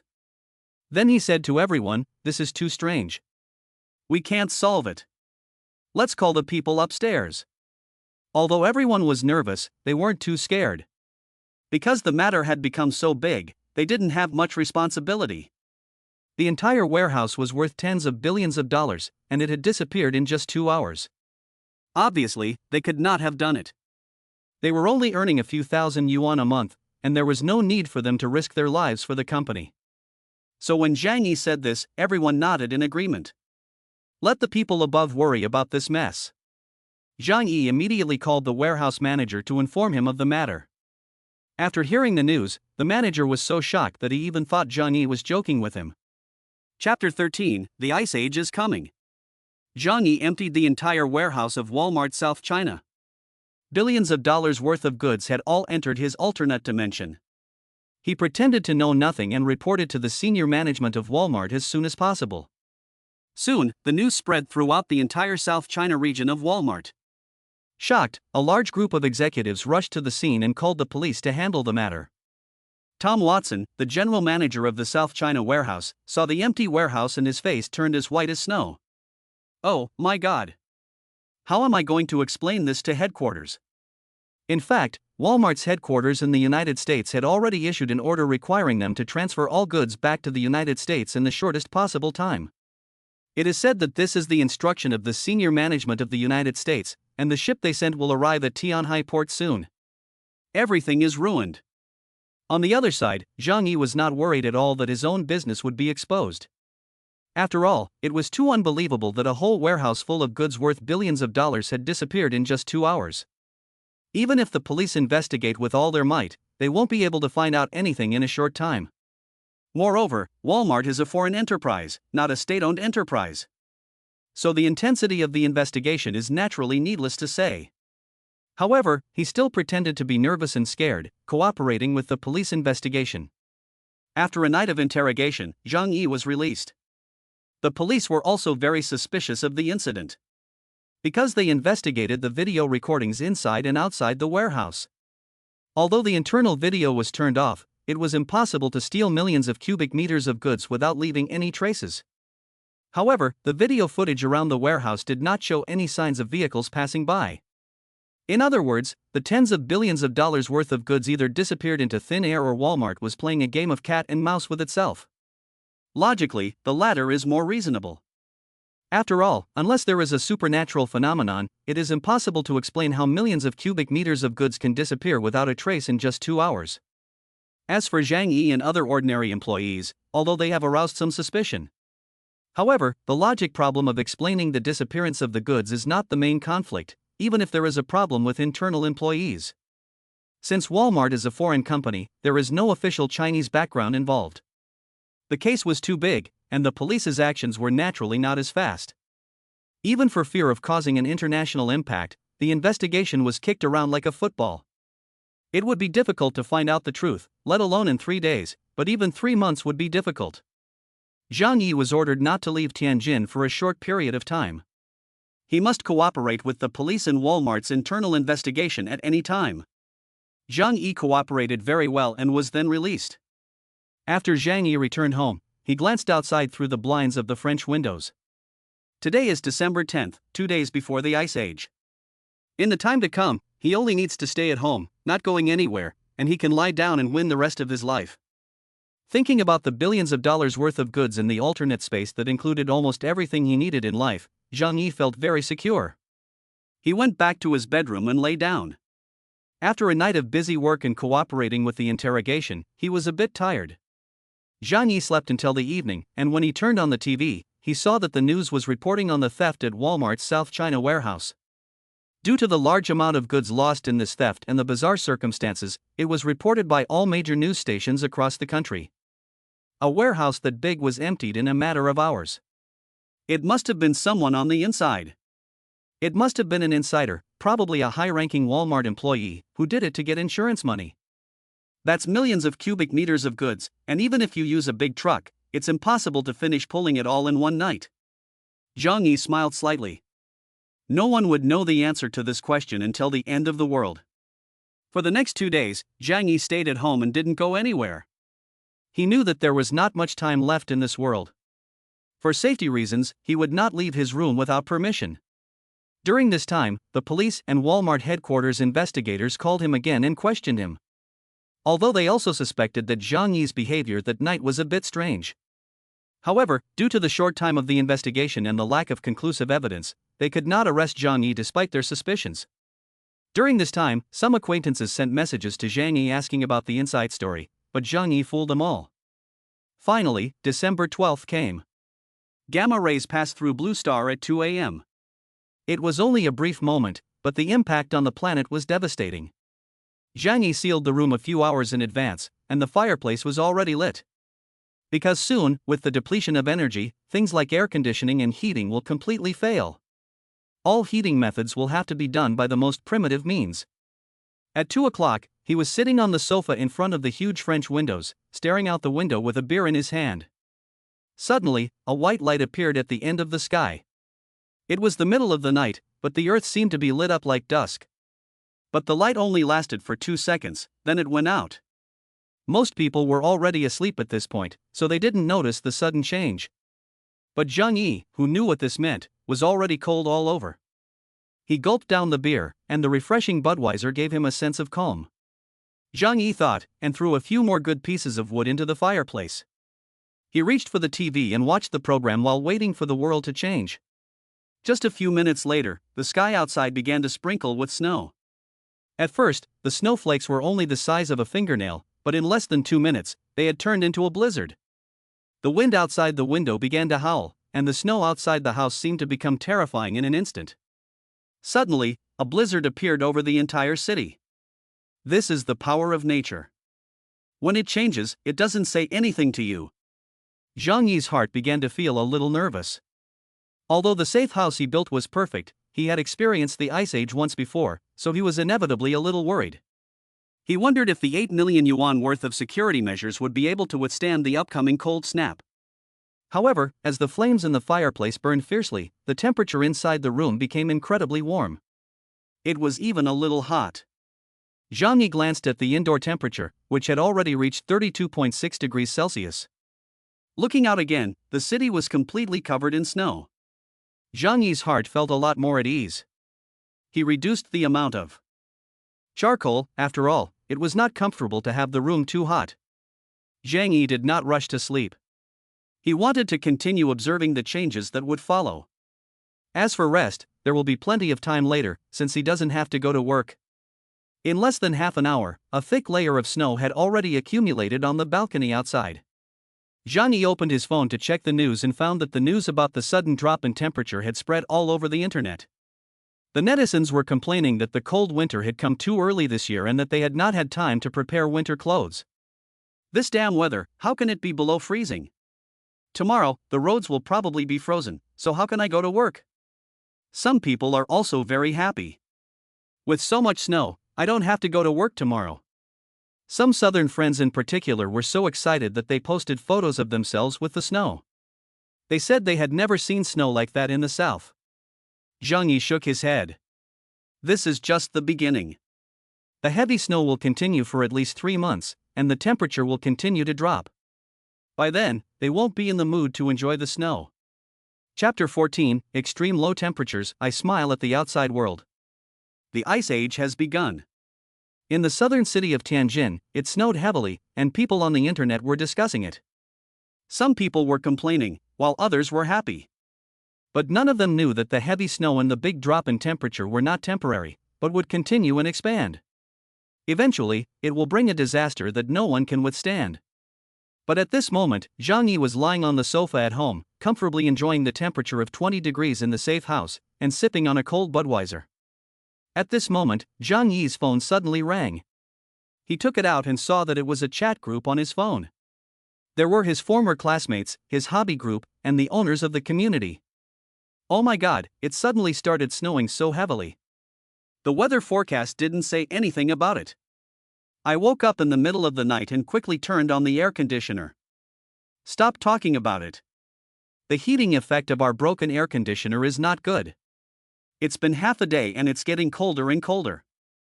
I don't know how long this cold weather will last. I haven't bought any winter clothes yet. Everyone is talking about it, expressing their feelings in a flurry of chatter.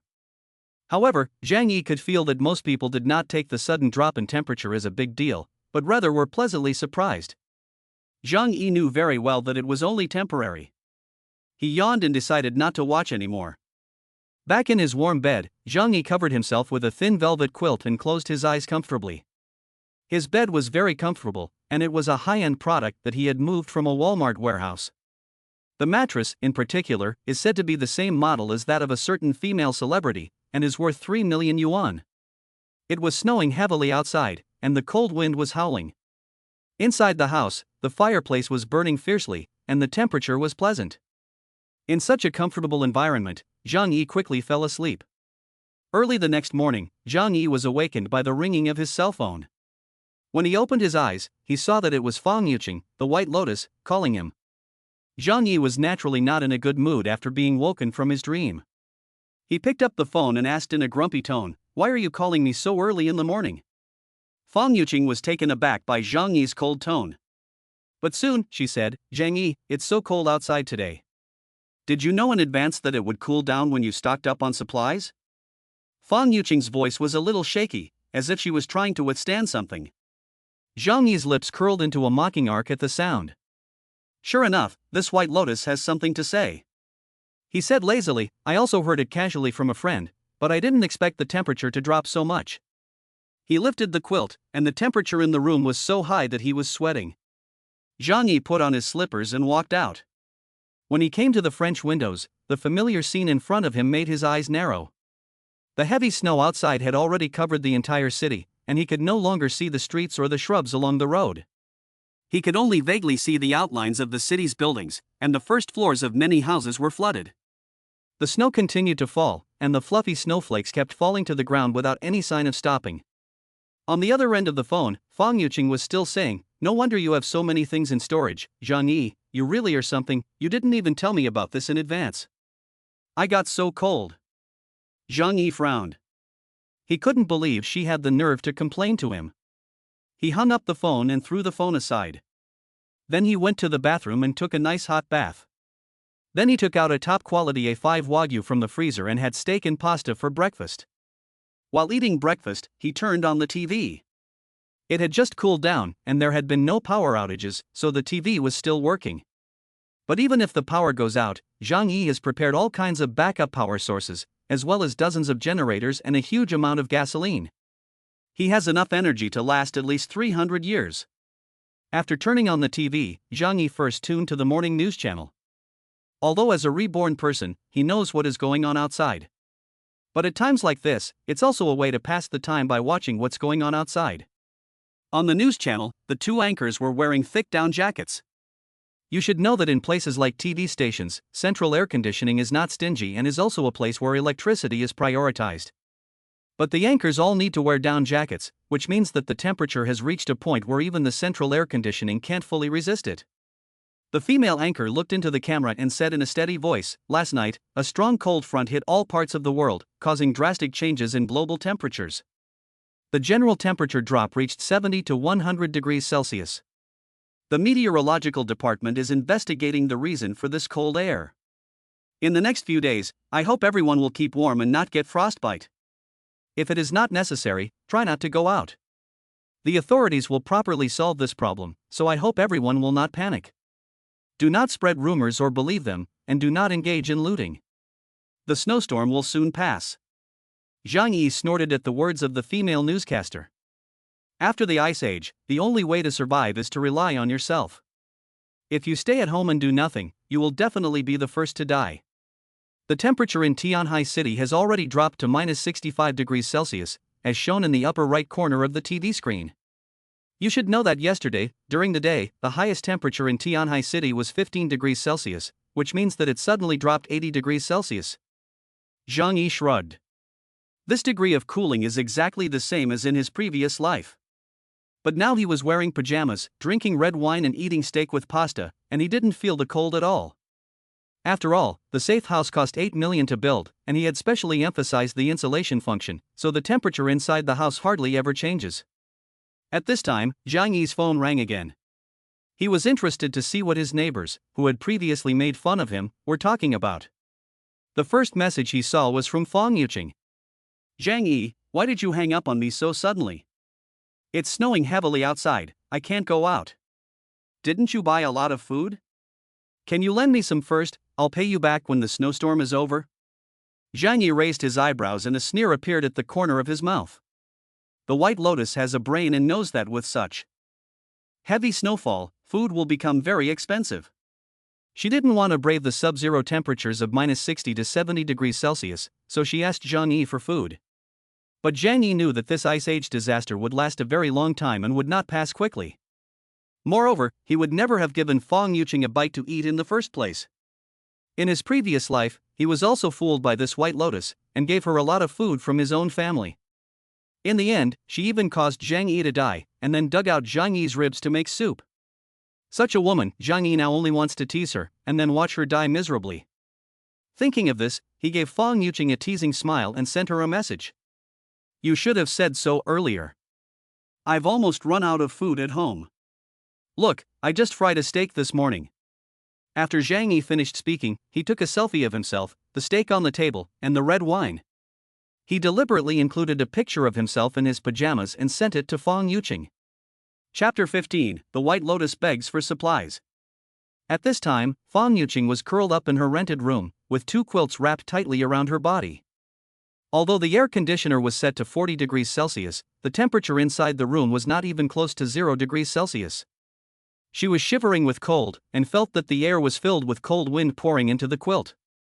After seeing the photo Zhang Yi sent, Fang Yuqing immediately widened her eyes. She couldn't believe that in such cold weather, Zhang Yi was still wearing thin pajamas, eating steak, and drinking red wine there comfortably. Everyone lives in the same unit.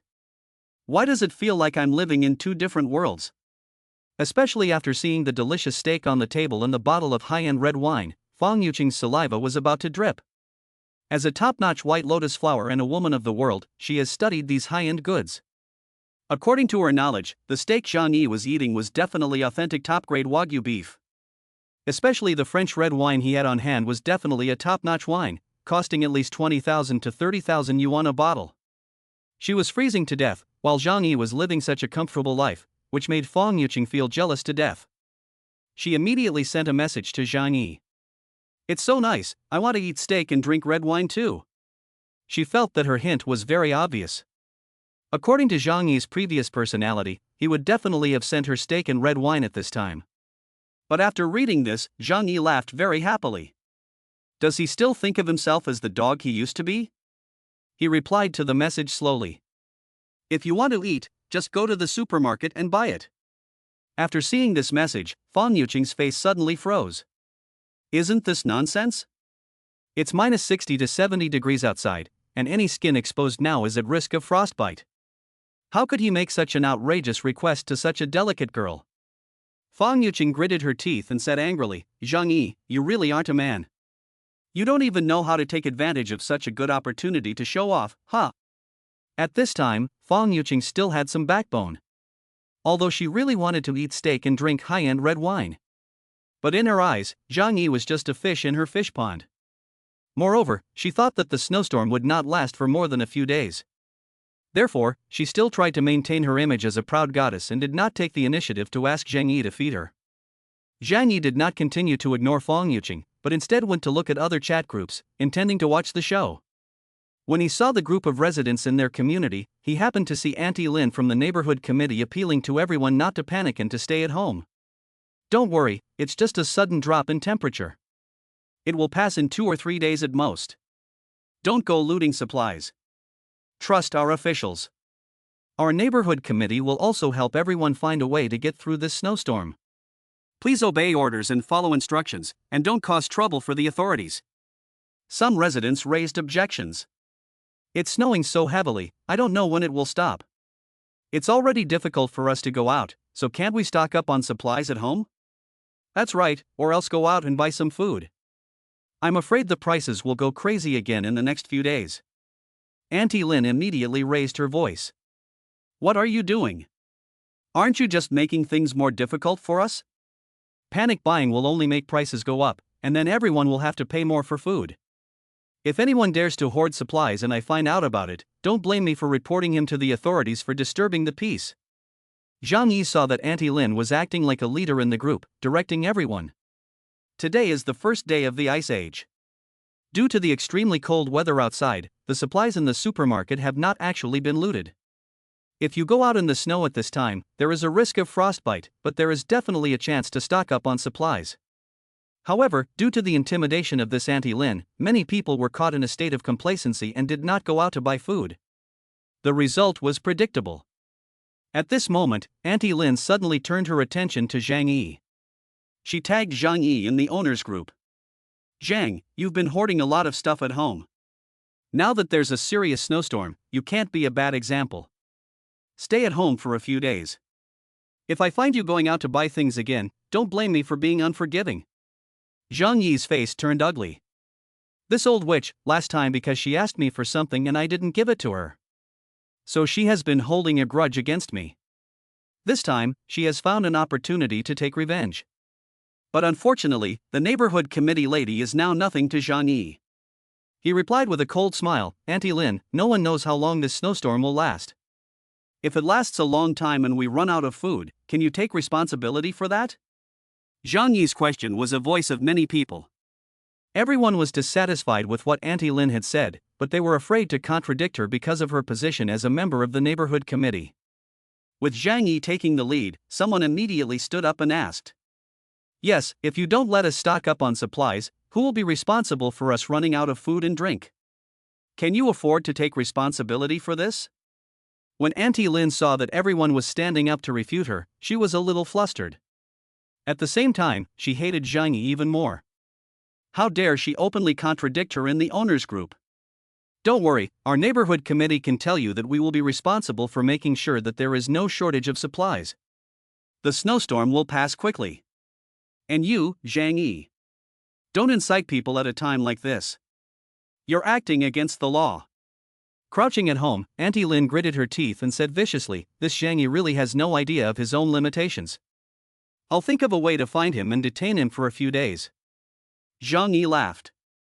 At a time like this, the old woman surnamed Lin still wants to act like she did in the past, using her little bit of power to bully people. Oh, I can't take such a big hat. Don't worry, it's so cold outside, I wouldn't go out even if you asked me to. You guys go ahead.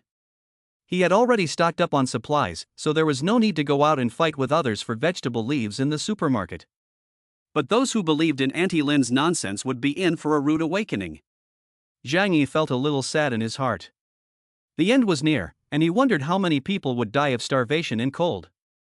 But some people deserve to die, such as those who killed their neighbors in their previous lives.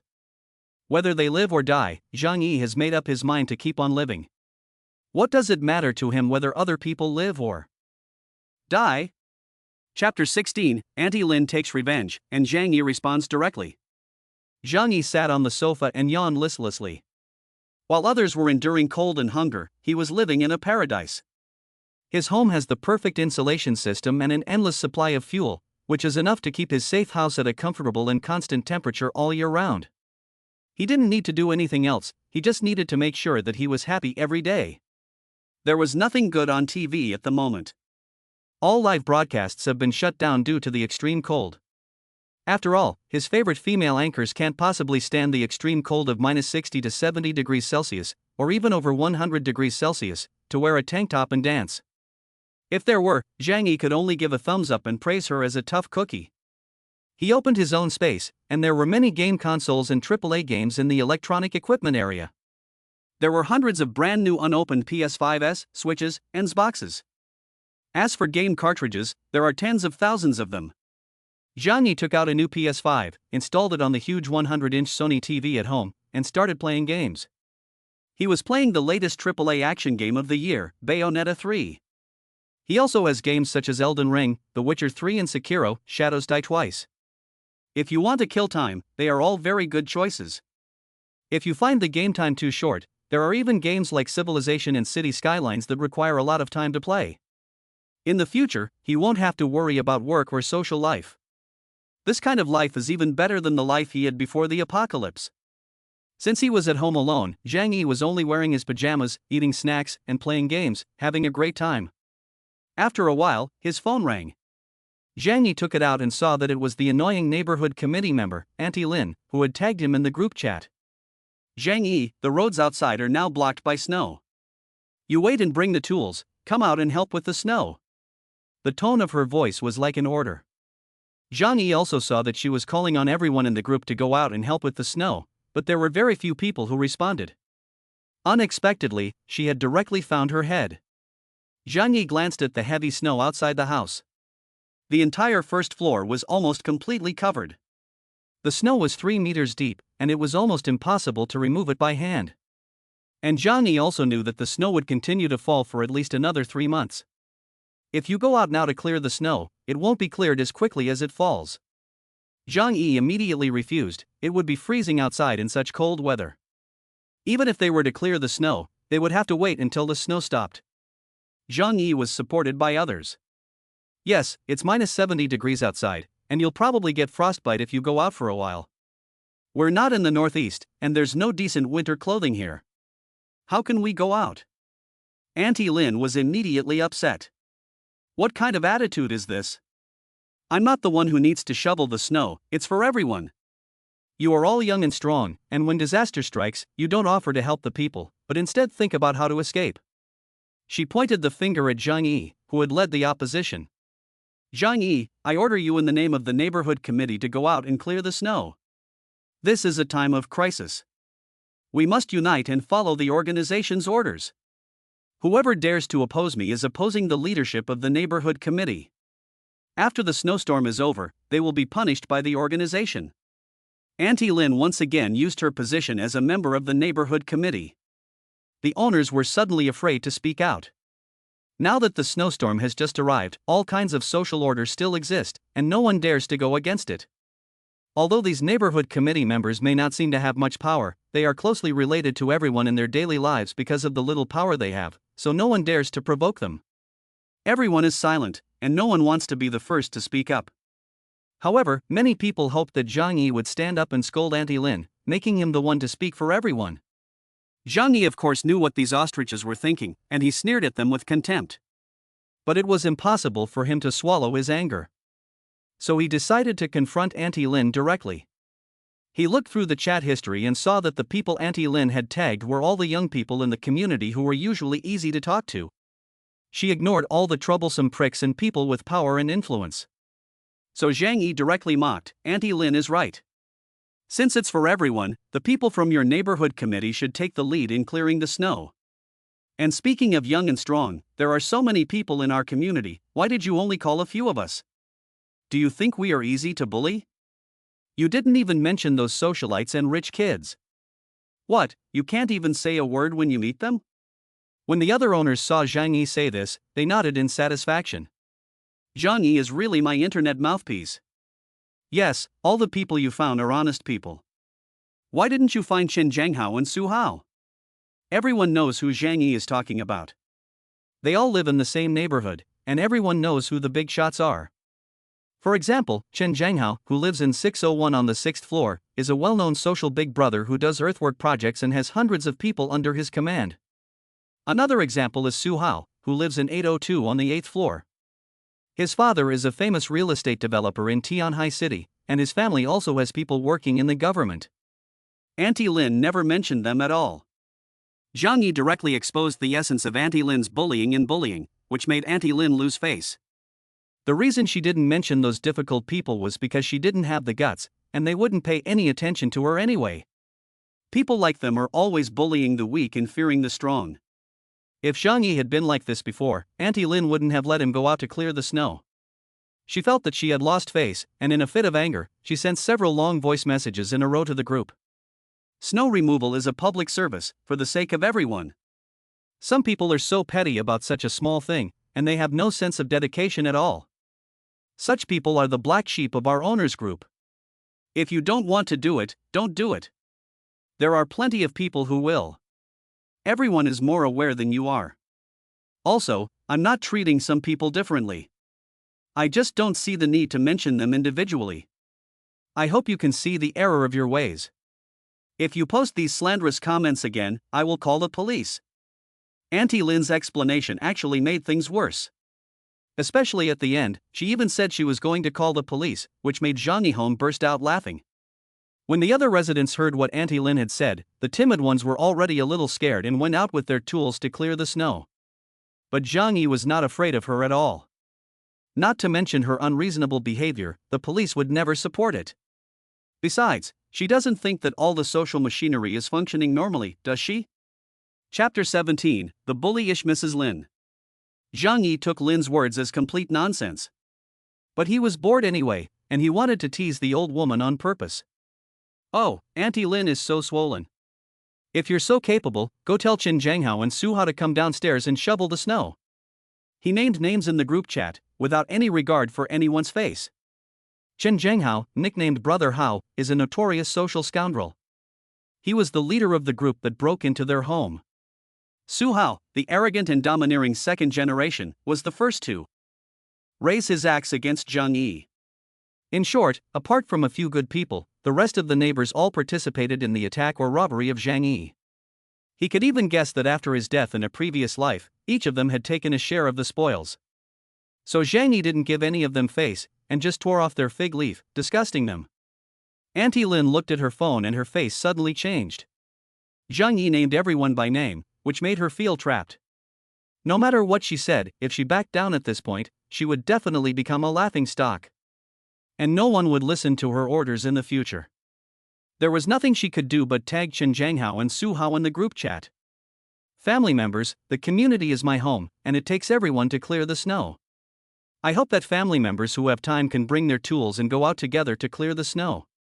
After a while, Qin Zhanghao, whose ID is 25#602, sent a few question marks. Then, a voice message was sent to the group. Snow removal, my ass. Are you blind? Can't you see that it's still snowing outside? Are you crazy? Go to the hospital if you are sick, don't bark here. If you tag me again, I'll kill you. Qin Zhanghao scolded Auntie Lin for being rude. After listening to this, the owners in the group all laughed happily, covering their stomachs. This Auntie Lin thought she was someone important, but in the end, no one took her seriously. A small neighborhood committee member has little influence over ordinary owners. People like her are not taken seriously in society. The second generation of the family, Su Hao, also sent a voice message. It's none of my business if you clear the snow. I don't have to go to work, and it doesn't matter if I sleep in every day. After that, he sent a picture of himself lying in a thick quilt, with a woman in his arms. This house is just where Su Hao bought to keep his woman, and he was also locked up here by chance. When Auntie Lin asked him to clear the snow, he thought the woman was crazy. Auntie Lin was too scared to argue back after being scolded by Qin Zhanghao. She dared not provoke a real tough guy. But seeing Su Hao so defiant, she still said defiantly, no matter what, you are also a member of the owners. Snow removal is your obligation. Su Hao said disdainfully, Pa. Do I pay the property management fee every month for nothing? Without my money, all of you people in the neighborhood committee would starve to death. Damn it, you take the owner's money and act like a tyrant every day, and you even think of yourself as the master. That's ridiculous. None of the second-generation rich kids are simple. Although Su Hao is idle and good for nothing, he has seen the world. He doesn't take the little neighborhood committee lady seriously at all. After he finished speaking, he smugly taunted. I owe my success to my parents and family, not to you poor people. Hurry up and finish the snow clearing, you still have to go out and earn money. After the snow is cleared, I can finally leave this hellhole. Everyone listened to Su Hao's arrogant words and was extremely angry. But they were all powerless to refute him. Who can blame him for being born into a good family? Although those words were very harsh, they were also the truth. Qin Zhanghao and Su Hao's quarrel had completely disheartened everyone. Auntie Lin's words became nonsense, and no one paid any attention to them. Auntie Lin was furious. But she wasn't angry with Qin Zhanghao and Su Hao, she was angry with Zhang Yi. She felt that she had successfully mobilized the owners, but Zhang Yi, the troublemaker, had ruined her good work. So she sent a private message to Zhang Yi, asking angrily, Zhang Yi, are you deliberately trying to make things difficult for me? Tell me what you really want. I asked everyone to go out and shovel the snow, but does everyone need to go out? Now that everyone is quitting, do we have to stay locked up in the house? Zhang Yi raised his eyebrows. Oh, you're here to get yelled at? Don't pretend to be innocent. You're a coward who bullies the weak and is afraid of the strong. Why are you barking here? You don't dare to say a word when you're being scolded, but you come to me to find a sense of existence? I'm telling you, your grandfather is not someone to be trifled with. If you bark at me again, I'll kill you. Zhang Yi had a firm grasp on the character of Auntie Lin. She is just a coward who bullies the weak and is afraid of the strong. Indeed, after Zhang Yi said these harsh words, she also scared Auntie Lin. She is an old lady living with her grandson, and it is only because of her status as a neighborhood committee member that people give her face. But if someone disregards her neighborhood committee status and plays with her life, she is not strong enough to fight back. She suddenly didn't dare to speak, as if she was afraid of really angering Zhang Yi. Auntie Lin quickly blocked Zhang Yi's account, afraid that Zhang Yi would continue to insult her.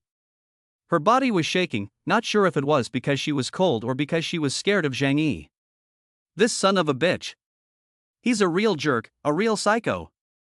Don't provoke him now. Wait. I'll find a way to make your life difficult.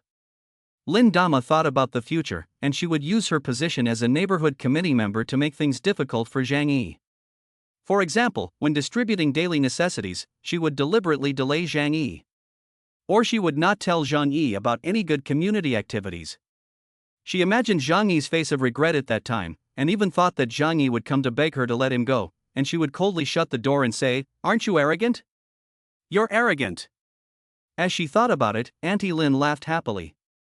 Hey, sooner or later you will come to me and beg for mercy. I won't give you this satisfaction now. Auntie Lin was satisfied with this kind of spiritual victory of AQ. Then she went on to the group chat to mobilize others to go out and shovel the snow. Although everyone despised Auntie Lin. However, most people have to go to work later, so considering their own travel problems, some honest people still took their tools and braved the bitter cold of -70 degrees to go out and clear the snow. Zhang Yi didn't expect that after scolding Lin Dama, someone else would come looking for trouble. This time, someone called him on WeChat. He glanced at the profile picture and saw that it was Chen Zhanghao from the group. It seems that Zhang Yi had just talked about him in the group, making him feel uncomfortable, so he called to scare Zhang Yi. Zhang Yi already had a grudge against this bastard, and when he saw him calling, he immediately narrowed his eyes. Now he really hoped that this inconsiderate person would come looking for trouble. After all, Zhang Yi could never leave this safe house. But if anyone dares to come looking for trouble, he has plenty of ways to make that person die a very miserable death. So Zhang Yi answered the phone. Chapter 18, Who's Afraid of the Big Bad Wolf? As soon as the phone was connected, a torrent of fierce curses came from the other end. Are you looking for death?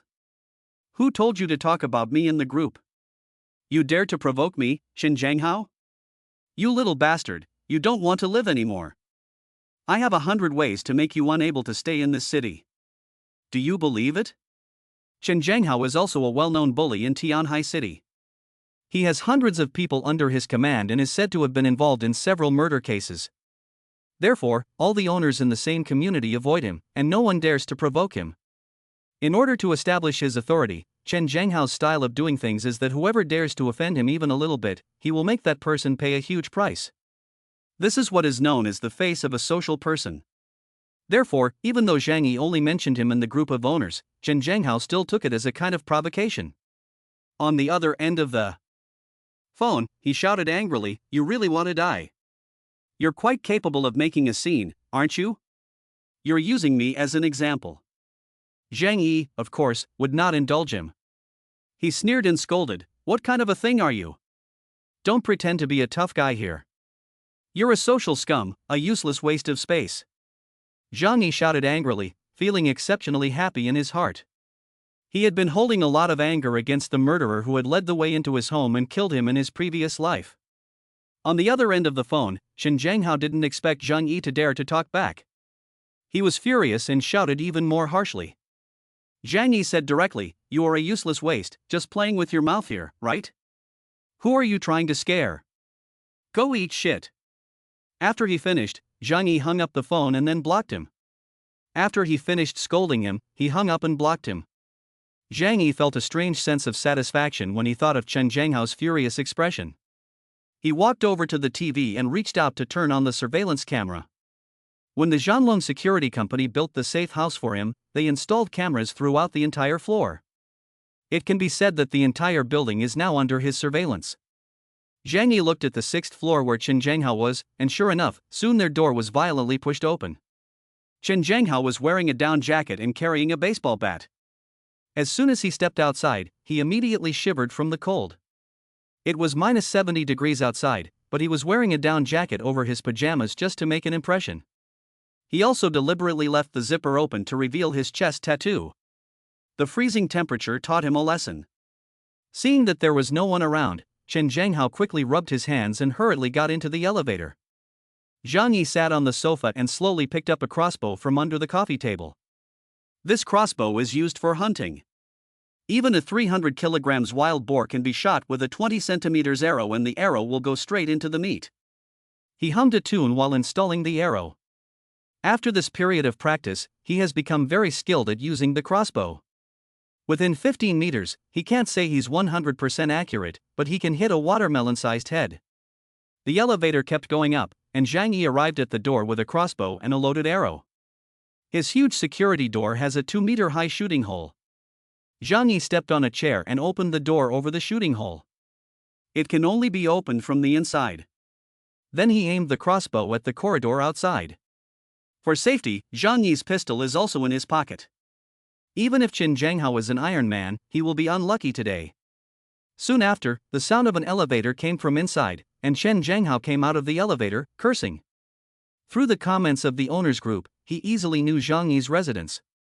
When he arrived at the door, he picked up a baseball bat and smashed on the door while yelling, "Zhang Yi, you son of a bitch, come out here. You were so cocky just now, weren't you? Now come out and let me see how I can kill you." Chen Zhanghao cursed viciously and then slammed the door. But the security door was 20 centimeters thick, reinforced with bulletproof metal, and was more powerful than some large tanks in terms of defense. Of course, Chen Zhanghao couldn't break it with a baseball bat, and it actually hurt his hand. Chen Zhanghao cursed and swore, but he didn't notice that he had already been targeted by a crossbow bolt. Zhang Yi looked at Chen Zhanghao's ferocious look and a playful smile appeared on the corner of his mouth. His crossbow was aimed at Chen Zhanghao's head. But after thinking for a while, he changed his target. In this doomsday, everyone in the building except him would basically die. Chen Zhanghao is no exception. It would be so boring to kill him now. After all, in his previous life, he was eaten alive by these crazy neighbors. Zhang Yi's mouth curled into a wicked smile. He wouldn't let this scum die so easily. So Zhang Yi changed his target. A faint sound of air being pierced was heard, and the sharp arrow of the crossbow shot directly at Chen Zhanghao's leg. The arrow, which could kill a wild boar, pierced his calf. Chen Zhanghao let out a piercing scream, then fell to the ground, clutching his leg and wailing. With a penetrating injury at a temperature of more than 70 degrees below zero, Chen Zhanghao's leg must be useless. And because of the lack of medicine, infection is inevitable. He would then die a miserable death in pain and cold. Chen Zhanghao was in excruciating pain at this point, and he realized that he had met a terrible person. In fact, these gangsters rely on their fearlessness and recklessness. They bet that the honest people would not dare to resist them. But when they encounter a ruthless person who dares to play with crossbows, they will also be scared. Chen Zhanghao was so scared that he didn't even see where the arrow came from. But he was a tough guy who had made his way in the underworld, and he managed to drag his crippled leg and run back to the elevator. Zhang Yi had no choice but to stop shooting. The reason was simple, he wanted to let Chen Zhanghao live a little longer. After all, he is not a monster. After Chen Zhanghao ran back to the elevator, he was sweating profusely, and the cold quickly froze him in a temperature of minus 70 degrees Celsius. But at this moment, his heart was colder than the air. The other party had just shot him without mercy, and he felt the cold-blooded intent to kill. In today's society, anyone who dares to shoot someone with a crossbow is not someone to be trifled with. Chen Zhanghao looked at his own leg, which had been completely pierced by the crossbow bolt. The blood stained half of his pant leg, and then it froze. At such a low temperature, his pain was not so strong. But this did not make Chen Zhanghao feel relieved, but rather scared to the bone. He knew that if things continued like this, his leg would be useless in less than half an hour if he didn't get medical treatment. Chapter 19, I'll give you a cold shower. Chen Zhanghao finally felt scared. He took out his cell phone and called 120. But the phone kept ringing busy, and Chen Zhanghao dialed for more than 2 minutes, but the phone kept ringing busy. Chen Zhanghao's heart was cold. It was freezing outside, and even the hospitals were shut down. Even if there were hospitals that insisted on staying open, it was impossible to send an ambulance out to save someone in the snow-covered city. Chen Zhanghao was also a tough guy. After hesitating for a long time, he decided to operate on himself. At the very least, he had to remove the arrow. After a difficult journey back home, he took out a knife, alcohol lamp, gauze and medicine to stop the bleeding from the drawer. He had fought with others many times, so he naturally kept these things at home. Chen Zhanghao cut open his pant leg with a knife and was horrified when he saw the wound. The wound on his leg had already frozen in the extreme cold. Although this temporarily stopped the flow of blood. However, the area around the wound had already turned blue and purple, and he had no feeling in his lower leg at all. Chen Zhanghao was completely disheartened. He knew that at this point, he could only rely on himself to save himself. Fortunately, he was a tough guy who knew how to get things done. After thinking for a moment, he performed surgery on himself. Since his calf had been frozen, the pain was numb under the low temperature. So, even without anesthetic, he successfully completed the surgery. However, the process was so painful that he almost fainted. The leg was obviously useless. Chen Zhanghao lay on the sofa, breathing heavily, and he hated Zhang Yi, who had shot him, to the bone. "Zhang Yi, you little bastard, I'm going to kill you, I'm going to kill you." Chen Zhanghao's eyes were full of murderous intent. He wasn't joking, he really intended to kill Zhang Yi. Otherwise, how? Can he survive in Tianhai City in the future? Chen Zhanghao picked up his phone, but since Zhang Yi had blocked him, he had to tag Zhang Yi in the group chat. "Zhang Yi, you little bastard, you wait for me. If I don't kill you, I'll write the 3 characters Chen Zhanghao backwards." The owners didn't know what had happened. But when they learned that Zhang Yi had offended Chen Zhanghao, they couldn't help but feel a little worried for him. Chen Zhanghao is a real gangster, and he's ruthless. However, if everyone knew that Zhang Yi had shot him with an arrow and crippled his leg, they would probably be too scared to speak. However, some people were very excited. For example, Auntie Lin, who had been upset by Zhang Yi before, said happily, "It's best when dogs bite dogs." Humph, neither of them are good people. It would be best if that gangster Chen Zhanghao killed Zhang Yi and let that damn thing curse me. Fang Yuqing, the White Lotus, also saw the news in the group. She pursed her lips, and she actually hoped that Zhang Yi would be beaten up by Chen Zhanghao.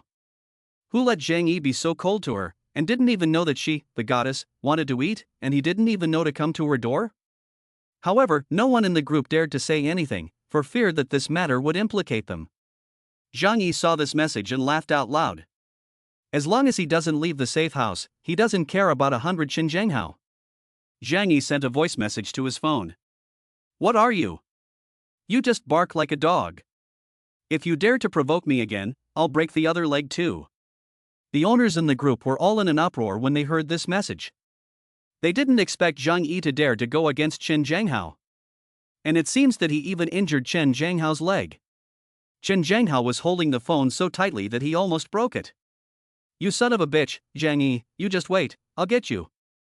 Zhang Yi was also very rude. "You son of a bitch, if you have the guts, come over here. Let's see who dies first." It has to be said that after the end of the world, Zhang Yi is also very open-minded. Without the constraints of public order, social morality, and other social mores, he doesn't have to give face to anyone now, and it's great. On the other hand, Chen Zhanghao was so angry that his lungs were about to explode. After returning to the house, he gradually regained consciousness thanks to the insignificant effect of the air conditioner. But the intense pain in his leg made him grit his teeth. Now he could only move with the help of a cane. After thinking about it for a while, Chen Zhanghao felt that it would not be difficult to kill Zhang Yi. He thought he had been shot because he had been careless. Now that he was on guard, he could easily call his younger brother over and rush into Zhang Yi's house to beat him to death. It was freezing outside, and the hospital and police station were both closed. Now is the best time to kill someone. Chen Zhanghao immediately called his brothers and asked them to bring their weapons and come over to help him kill Zhang Yi. Chen Zhanghao's brothers all lived nearby, and after receiving Chen Zhanghao's order, they all came to Chen Zhanghao's house with machetes, baseball bats, steel pipes, and other objects. Seeing Qin Zhanghao's leg injury, these brothers clamored to beat the man to death and avenge Qin Zhanghao. Qin Zhanghao said coldly, "I'm fine. I'll just go to the hospital for a while after the snow melts in a few days." But this son of a bitch actually dared to shoot me. Isn't that like digging up the soil on the head of a god? If I don't kill him, how can I survive? One of the younger brothers said, "Brother Hao, tell me the room number of his house, I'll chop him up right now." Qin Zhanghao nodded. "They live in 2401 of this building, but this little bastard is very cunning and has a crossbow in his hand. He attacked me with a crossbow." One of the brothers shouted, "This guy is so unprincipled. He even played a sneak attack." Qin Zhanghao said, "Be careful when you go over there. I know there's only one person in the house. Just don't let him shoot, break down the door, and kill him." Qin Zhanghao's men were all desperate criminals. Although they knew that Zhang Yi had a weapon, they were not afraid. On the contrary, they were all excited. Now that the city is under lockdown due to the snowstorm, there is no law and order, and they can go to the door and beat people up. The maliciousness in human nature was released without restraint in their bodies. So they took their weapons and went to Zhang Yi's house together, intending to break in. Zhang Yi knew that Qin Zhanghao would not let this go and would definitely come back for revenge. However, Zhang Yi was not the least bit nervous. He was at home, playing games while using split screen to monitor the movements of the entire building. He saw everything that Qin Zhanghao's minions did when they came over. The table in front of him was full of equipment, waiting for them to come to the door and give them a good look. After all, those social outcasts deserved to die, and Zhang Yi would not have any soft thoughts. In a short while, more than a dozen of Qin Zhanghao's men arrived at Zhang Yi's door.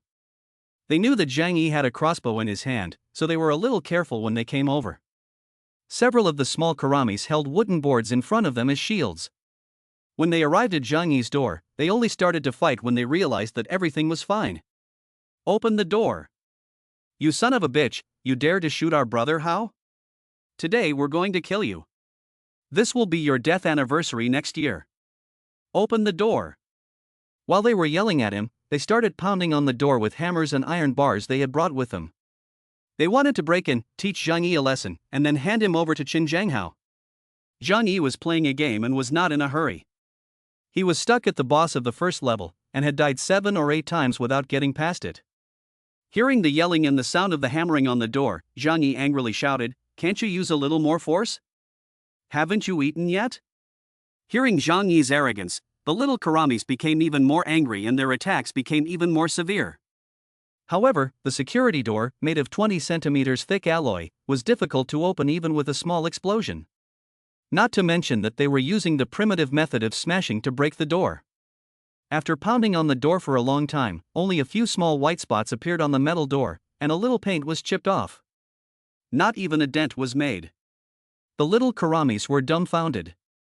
"Holy shit, this door is made of pure metal. It's so thick, how can we break it down? Damn, how many enemies does this person have?" The group of little karamis were dumbfounded. But when they came, they had promised Qin Zhanghao that they would beat Zhang Yi half to death and bring him back.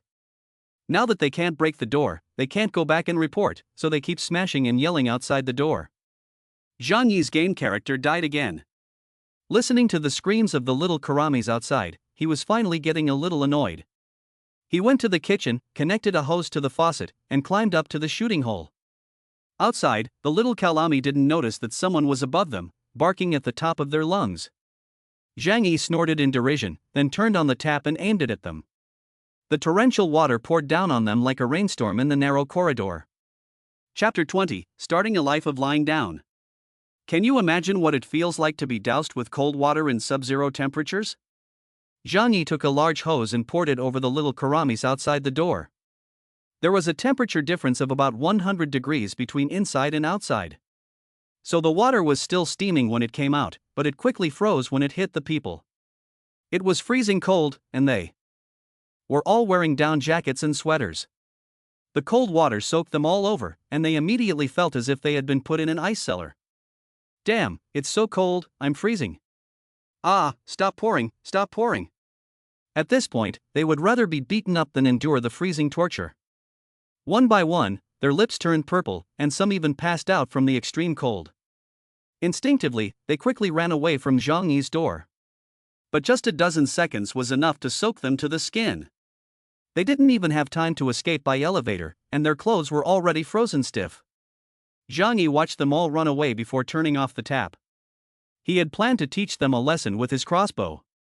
But the rate of reload was too slow, and there was a risk that the other side would shoot back through the firing hole. Instead, this flood of water had a better effect. After Zhang Yi poured cold water on them, they all froze with purple lips. They quickly ran back to Chen Zhanghao's house. Chen Zhanghao was furious when he saw them come back in such a mess.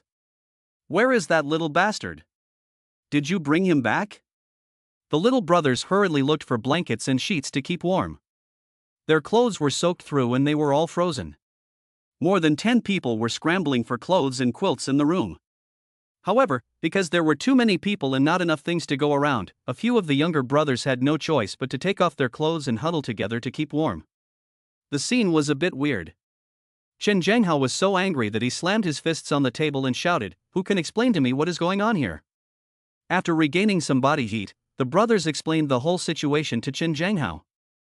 "Zhang Yi was too despicable to use a water hose on us. We couldn't stand it. The door of their house is so thick that we smashed it for a long time and only chipped a little paint." After hearing this, Chen Zhanghao frowned deeply. When he smashed the door himself, he did feel that Zhang Yi's door was very thick. It seems that it will be difficult to storm the door. But soon, he sneered. "It doesn't matter. Even if their house is made of iron, there will always be a weak spot. And I don't believe he can stay at home all his life. You guys just stay around here, and if he ever leaves the house, just beat him to death." Chen Zhanghao said viciously. His subordinates were all desperate criminals. Hearing this, they all sneered and shivered. Although they were already freezing like dogs, they still had to act fierce.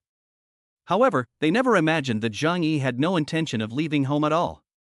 It was hell outside, but his room was paradise. How could he go from heaven to hell? After finishing off Chen Zhanghao and the others, Zhang Yi went back to playing his game. Although he knew that these guys would not let go, they did not have the ability to break into his home. As for going out, he would never do that. Even if there is only a 1 in 10,000 chance, he won't take it. Isn't it nice to just stay at home and be comfortable? Soon after, Zhang Yi came to the French windows to check out the outside. There really were people out there with snow clearing equipment. He seemed to see Uncle Yu, the security guard, a straightforward and enthusiastic ex-soldier who was always the first to rush in when something happened. The dozen or so people downstairs were some of the more talkative young people in the group of owners. However, there was no sign of the neighborhood committee members, including Auntie Lin. They were laboriously digging through the 2 to 3 meter thick layer of snow. However, Zhang Yi knew that this was completely useless. Not to mention the fact that it would take a whole day to dig a path from downstairs to the entrance of the community. But what if they do? The roads outside are also completely covered. Only professional snowplows can slowly clear away such a thick layer of snow. But in the south, there are no such professional vehicles.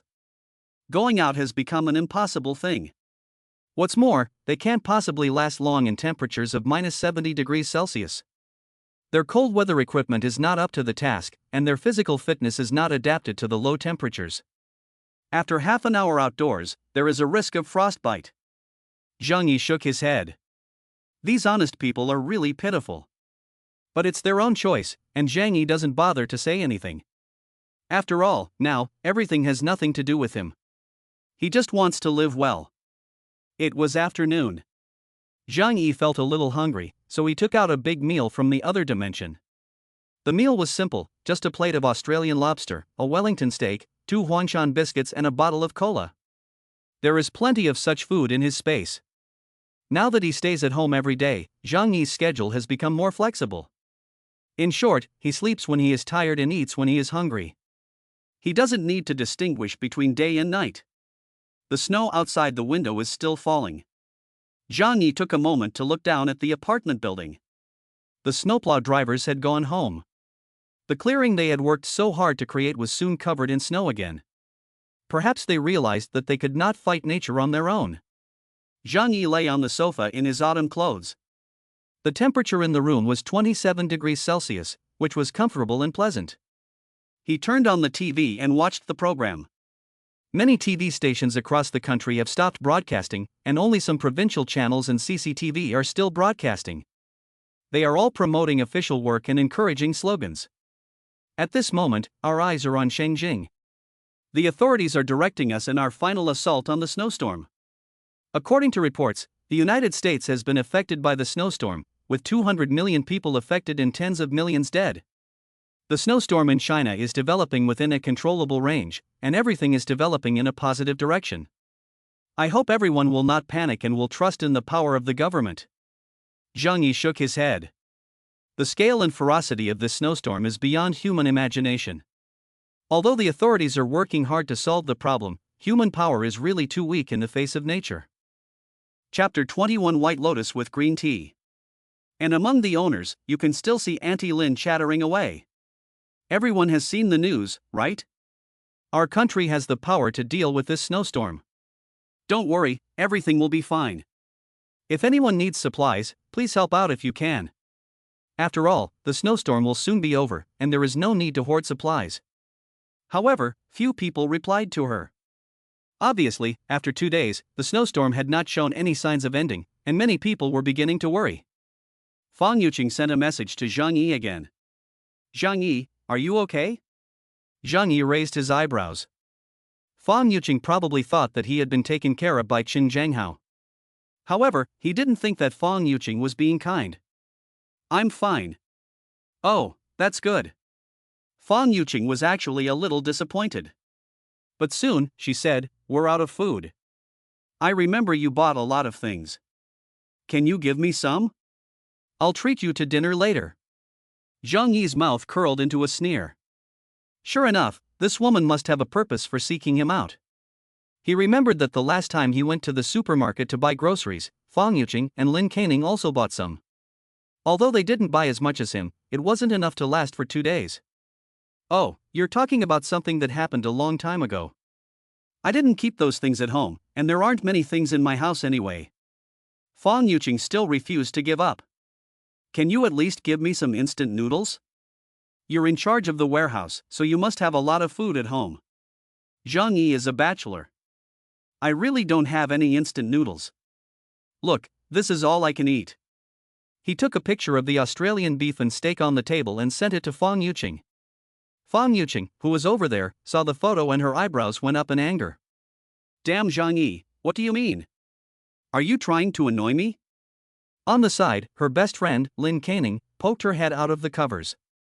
Because it was so cold, the two of them had slept in the same bed. As soon as she saw the delicious food in the photo, Lin Canning's eyes glowed with envy. These little fairies don't cook at all. They either order takeout or let their men treat them to dinner. The heavy snowfall has kept them both hungry for days. They could only eat instant noodles and canned food, which they didn't usually like.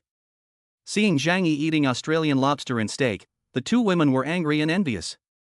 They were angry because Zhang Yi was eating all the food by himself and didn't even think of sending them some.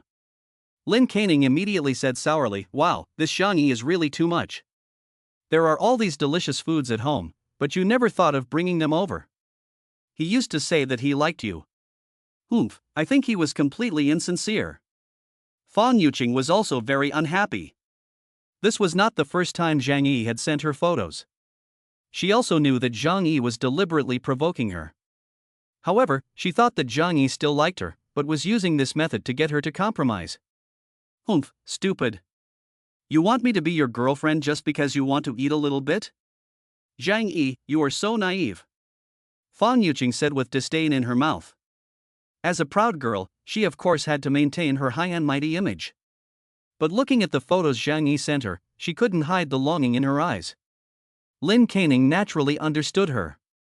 So she said, Yuqing, why don't you tell Zhang Yi that you'll have dinner with him? But he has to provide the food. In this way, you can save your face and eat delicious Australian beef and steak. I'm sure he'll agree right away. Fang Yuqing frowned and thought about it. Zhang Yi was just a high-class spare tire in her heart. Although he is handsome and has some wealth, he is still a long way from being the handsome, rich, and talented man she has in mind. In normal times, it would be absolutely impossible for her to bow her head. But now, she really couldn't stand eating instant noodles and canned food every day. Then give him a chance to eat with me. Fong Yuqing pouted and said reluctantly. She picked up her phone and sent a message to Zhang Yi. Zhang Yi, it's been a long time since we've gotten together. Why don't you come over to our house for dinner tonight? Zhang Yi laughed when he saw the message. Are you inviting me to dinner? Great, thank you. This sentence made Fong Yuqing on the other end of the phone turn pale. But it could also be from the cold. She angrily said to Lin Caning, this Zhang Yi is really ungrateful. I gave him the opportunity to invite me to dinner, but he actually asked me to treat him. Lin Caning was stunned for a moment. She seemed to have never thought that Zhang Yi, who had always pursued Fong Yuqing in the past, had suddenly become so inconsiderate. Strange, is there a day when a dog will have a conscience? Fong Yuqing had already thrown her phone away in anger. She said angrily, this Zhang Yi, I originally planned to keep him as my spare tire. Now he has to be in the back of the line. I'm really angry this time. From now on, I will never speak to him again. Even if he comes to beg me, it will be useless. Although Lin Caning was greedy, she also added fuel to the fire. Yes, don't look at your own virtue. If he wants to chase you, he should be more generous. This kind of man deserves to be single for the rest of his life. The two of them continued to scold Zhang Yi for a while. During this time, Fong Yuqing picked up her phone, thinking that Zhang Yi would send a message to apologize. But Zhang Yi didn't send her a single message, and she was furious. Lin Caning, however, had a mischievous idea. She secretly sent a message to Zhang Yi. Zhang Yi, how could you be so stupid?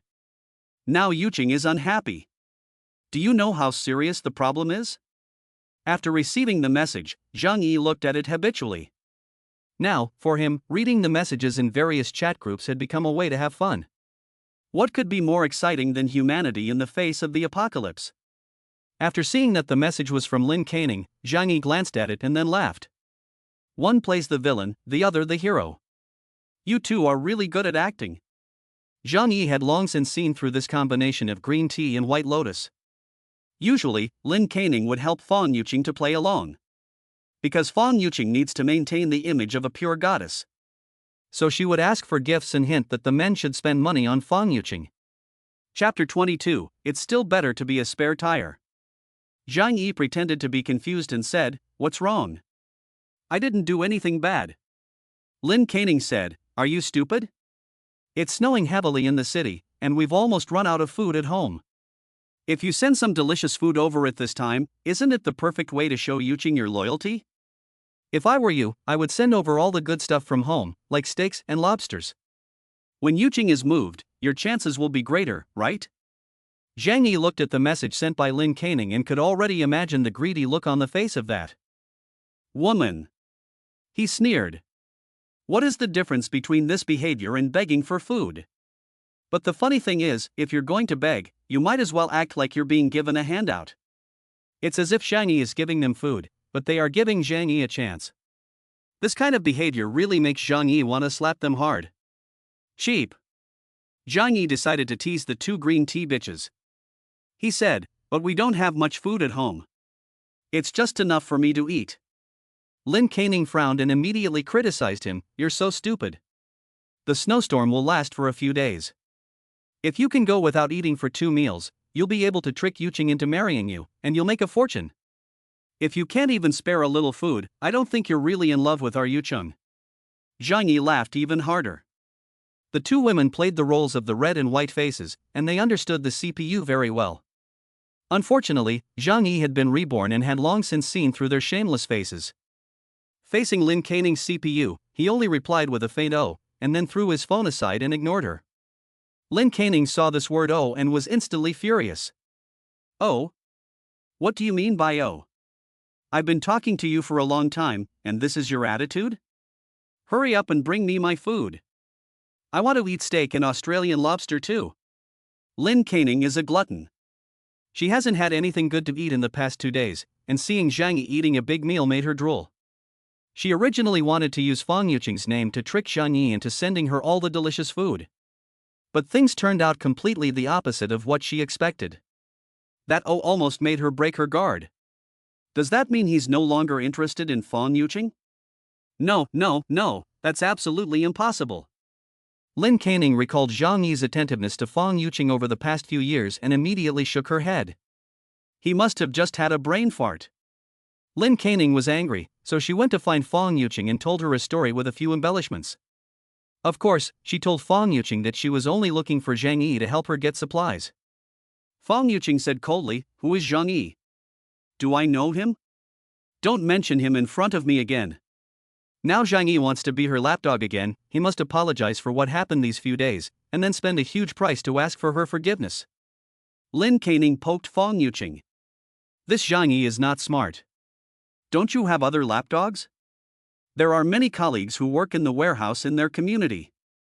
Among them are Fang Yuqing's other suitors, such as Zhou Peng, who licks her the most. Fang Yuqing naturally knew who Lin Canning was talking about. She rolled her eyes in disdain. That Zhou Peng wasn't even her spare tire. Although he used to work at Walmart, Zhou Peng doesn't even have a house in Tianhai City, and he's still renting a house. Fang Yuqing only used him to take advantage of him, and she had no good feelings for him at all. Lin Canning said, "It's so cold outside, and the snow is falling so heavily. We can't go out to buy anything, so why don't we use him to help us with our errands?"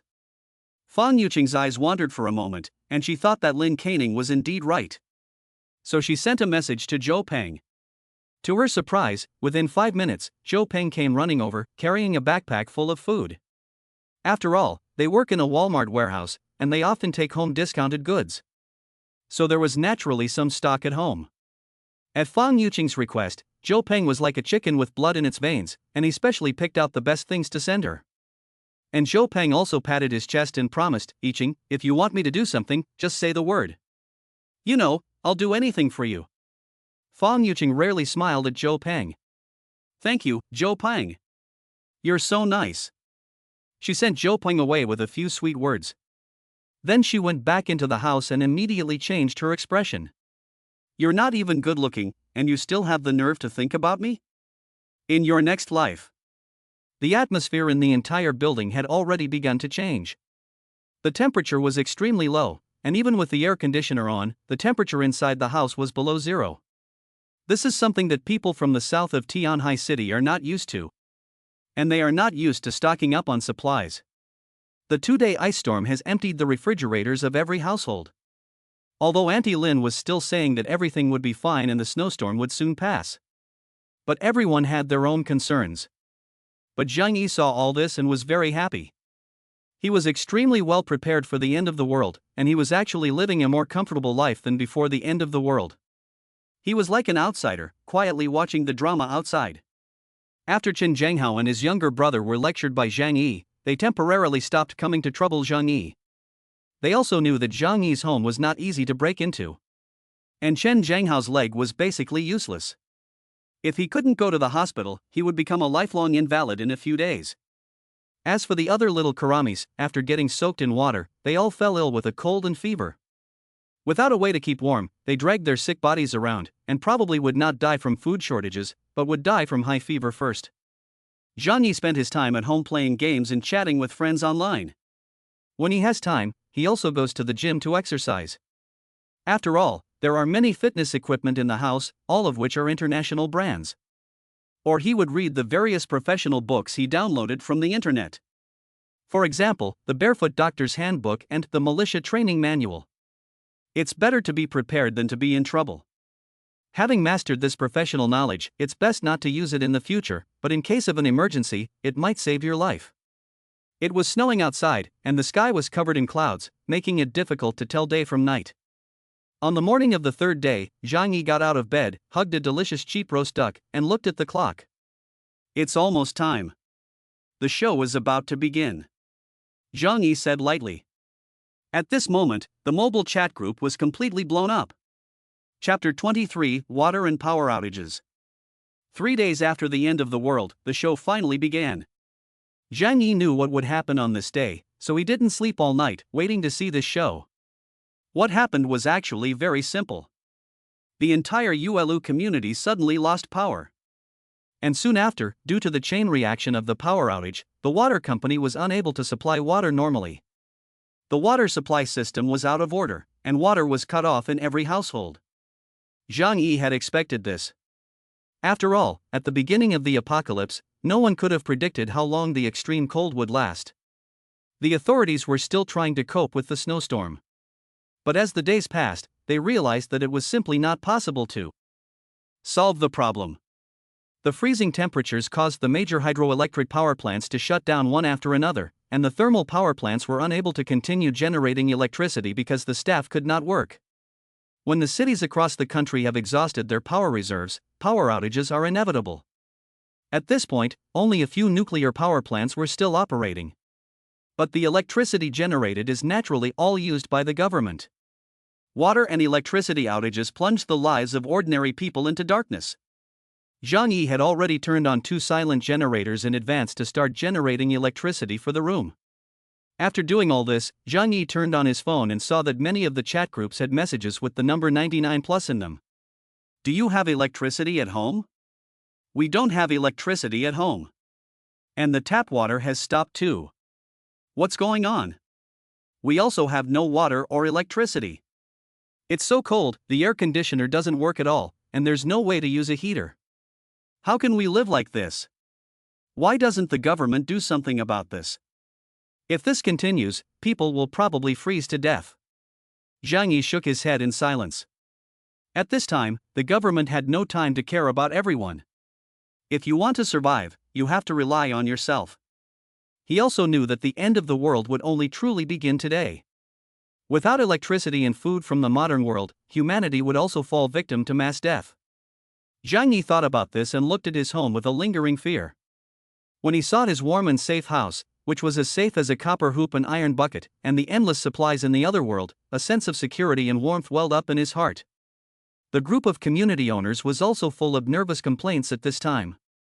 If it weren't for the advanced technology, the batteries in their phones would have stopped working due to the low temperatures, and they wouldn't even be able to use their phones. But without electricity, the phone will become a waste product sooner or later. When will this snow stop? The air conditioner doesn't work anymore, and the temperature in the house is below 30 degrees Celsius. If this continues, people will really freeze to death. The water has stopped running too. Are we supposed to drink snow water? We don't have much food at home, and the heavy snow has blocked the door, so we can't go to the supermarket. What should we do? Someone started to blame Auntie Eileen. Auntie Lin, didn't you say that everything would be fine? That's right, I didn't go out to buy supplies because I believed you. What should we do now? When will the authorities come to rescue us? Faced with the neighbors' questions, Auntie Lin was also anxious and panicked. At this moment, she was even more scared than the neighbors. The owners were still not sure how the authorities would save them. But through the neighborhood committee, Auntie Lin had already received some news in advance. The whole world is now covered in snow, and it is said that this is a snow disaster that occurs once every several 100,000 years. Perhaps we have ushered in another mass extinction, the end of the world. Although the government is doing its best to support the people, it is impossible to take care of the more than 1 billion people in China. Several major cities in China have already fallen. If we want to survive, we can only rely on ourselves. We must stock up on supplies, especially food and heating energy. I have already started going door to door to ask for supplies, in the name of the neighborhood committee. Isn't this hurting people? Harming people? If I don't do this, our family will freeze to death or starve to death in 3 days at the most. I can't think about that anymore. I don't know how many people will die in this snowstorm, so I can only take care of myself and my family first. Yes, while we still have some influence, we should quickly gather more supplies. At a time like this, survival is the most important thing. Auntie Lin stared at the news in the neighborhood committee group, her whole body shaking violently. Although the temperature inside was already below 30 degrees Celsius, she was still sweating profusely. She was lying in bed, with 3 thick layers of quilt covering her, suffocating her, but she dared not lift them. Because the room was like an ice cellar at this time. At this time, her grandson Shouhu asked from under the covers, "Grandma, it's so cold outside. When are Dad and Mom coming back?" Auntie Lin looked at her grandson and her heart sank. She had just talked to her son and daughter-in-law today. They are both working away from home, and now they are trapped in a rented room, not much better off than they were. I must protect our mother and son. We must survive. A fierce look flashed in her eyes as she clenched her lips tightly. Xiaohu, it's okay. Dad and Mom will be back in a little while. After comforting Shohu, Auntie Lin picked up her phone and began to speak in the group chat. Everyone, the disaster is only temporary. It's too cold outside, so it's not surprising that the water and electricity are cut off. Don't worry, there are already staff working on the repairs. The authorities have issued a notice that during this emergency, our neighborhood committee will be responsible for the unified management of the owners of the community. I hope everyone will cooperate with our work. If anyone does not cooperate, and serious consequences ensue, we will ask the police to arrest and interrogate them afterwards. Auntie Lin's words were very serious. These words caused strong dissatisfaction among the owners. They didn't expect that at a time like this, the neighborhood committee would not only fail to explain its own inaction. Instead, they intimidated the owners. However, everyone was a little scared, and no one dared to speak out against it. Zhang Yi took out his cell phone and leisurely read the message from Auntie Lin. He raised his eyebrows and let out a derisive laugh. Of course he knew that Auntie Lin was lying. In her previous life, she had used this despicable method to cheat others out of a lot of supplies. But he had no intention of exposing her tricks. After all, what did it matter to him whether the other neighbors lived or died? Zhang Yi turned on the TV and continued playing his game. Water and electricity outages? It didn't matter. He had a huge stockpile of spare batteries in his warehouse, as well as a generator, fuel, and alcohol. As for water, he has stockpiled 500 tons of tap water alone, not to mention the tens of thousands of tons of mineral water and beverages in his warehouse. And if necessary, he can also get water by melting snow. In short, he has no shortage of fresh water or energy. Chapter 24, Auntie Lin's Threat. Zhang Yi was playing games and eating imported snacks, living a life full of flavor. The entire Tianhai city, or more than 99% of the world, was in a state of water and power outages. The water outage problem is a little easier to solve. Those who can't stand it can go out and dig snow to get water. But the power outage is the most unbearable thing. Modern people's bodies are very delicate, and living in temperatures of dozens of degrees below zero is simply killing them. But it's not the officials' fault. After all, most of the power stations are not inoperable, it's just that the workers can't get to work. Zhang Yi remembers that there was still a period of time when the power was on every day, and the authorities did not want the people to die. But the power provided by the nuclear power plants and new energy power stations of the 21st century industry is very limited. At most, they can charge their phones or boil some water. High-power appliances such as air conditioners and heaters are out of the question. At this time, the neighbors were wailing in the owners' group, and fear made them choose to huddle together for warmth at this time, hoping that someone would bring them a glimmer of hope. Chen Zhanghao, whose leg was broken by Zhang Yi, was now dragging his broken leg around the house and was almost frozen to death.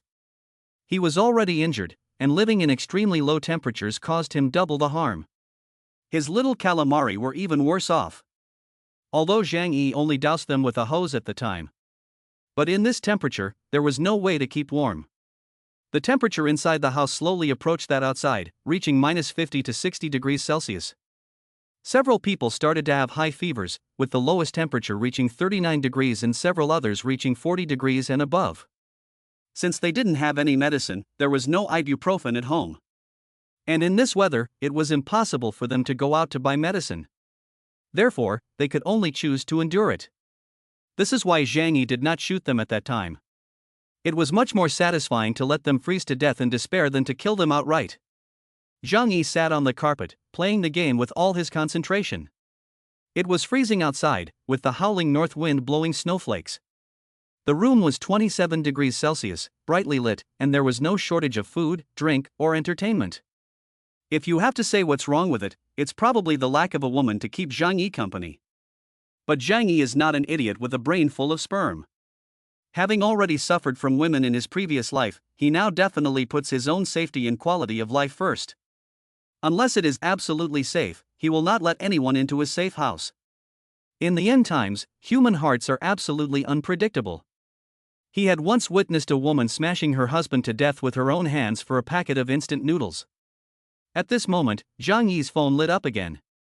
He took a look at it with interest and found that it was Auntie Lin tagging everyone in the owners group.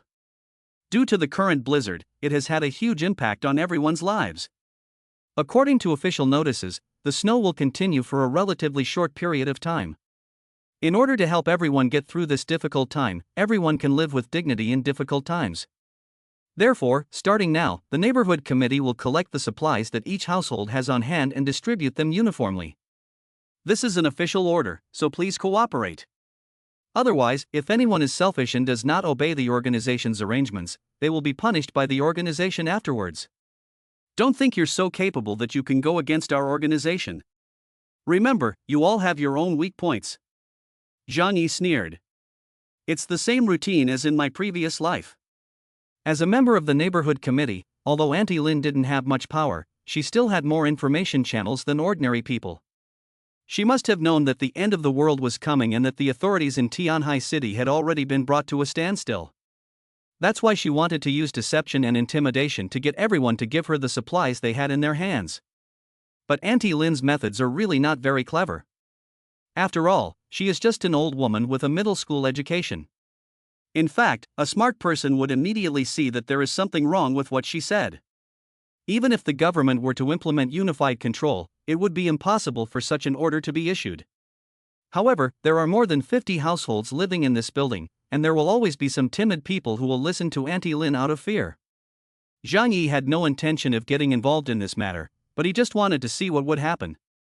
Sure enough, this time, because Auntie Lin was so adamant about confiscating everyone's supplies, some people were finally forced to give in.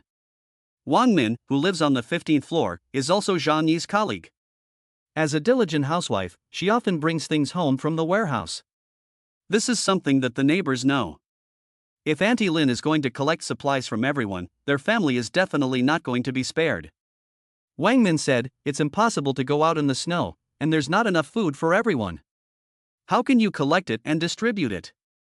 Another resident, Sun Jichao, also said, "Everyone is having a hard time, and it's not easy to save up food. You're confiscating it, and that's going too far." Auntie Lin grit her teeth and pressed the voice button with her finger. "I said it before, this is an extraordinary time, so of course we need extraordinary measures. The snowstorm will soon be over, so don't worry. We're just asking everyone to redistribute the supplies. At a time like this, many families don't have enough to eat.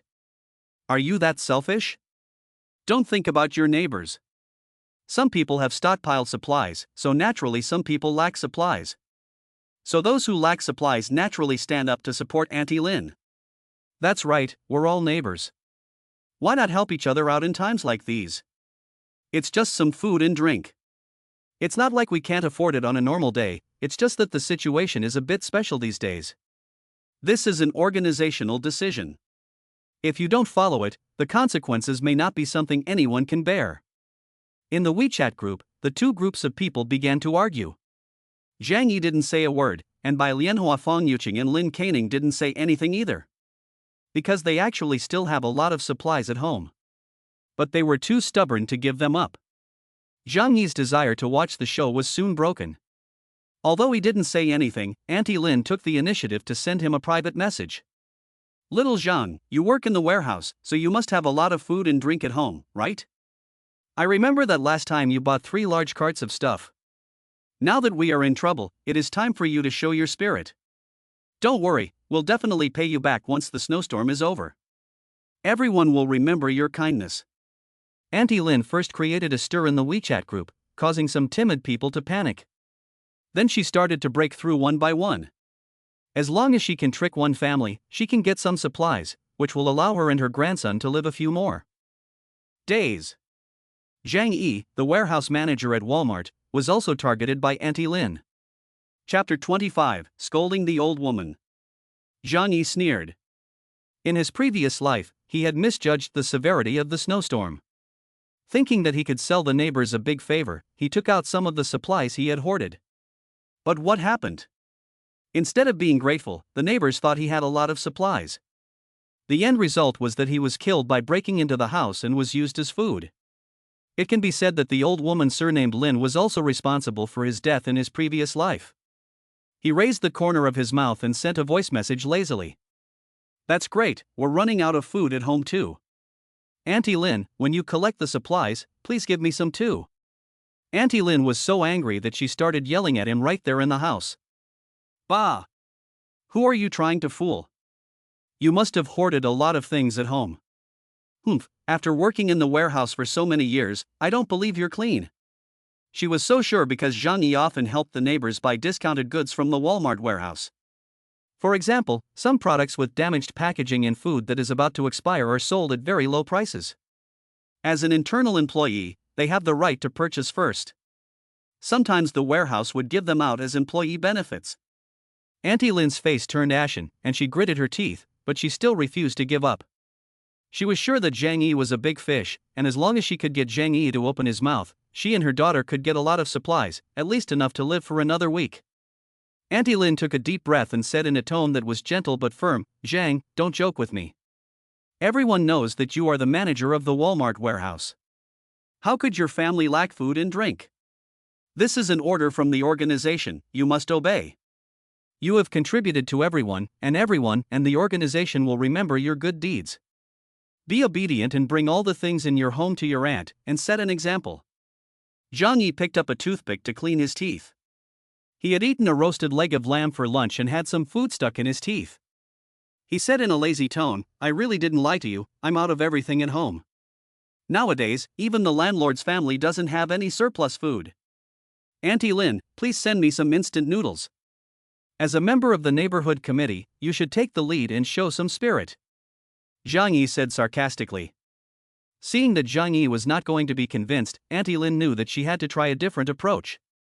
She raised her voice and her tone became low. "Zhang Yi, can't you talk to me nicely? Do you think I'm talking to you in my personal capacity? I'm speaking on behalf of the organization. You are refusing to hand over the materials in your possession, which means you are defying the organization. I will deal with you later." Zhang Yi sneered. "Bah! You're still representing the organization? You really think you're something? You're just a neighborhood committee officer, not even a civil servant, let alone a career employee. You can only fool around with the old folks, but you're not even a civil servant, let alone a career civil servant. You can do whatever you want, I'll be waiting for you at home." Zhang Yi ruthlessly exposed the true face of Auntie Lin.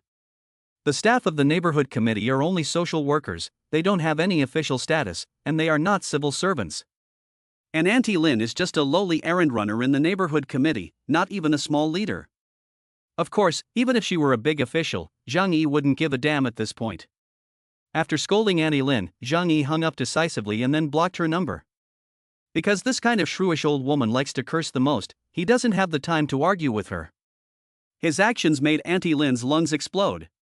This Zhang Yi, repeatedly opposing her, rubbed her face against the ground like crazy. How could she, who considered herself the leader of the community, tolerate this? "Zhang Yi, you damn thing. I really want to kill you," Auntie Lin shouted angrily.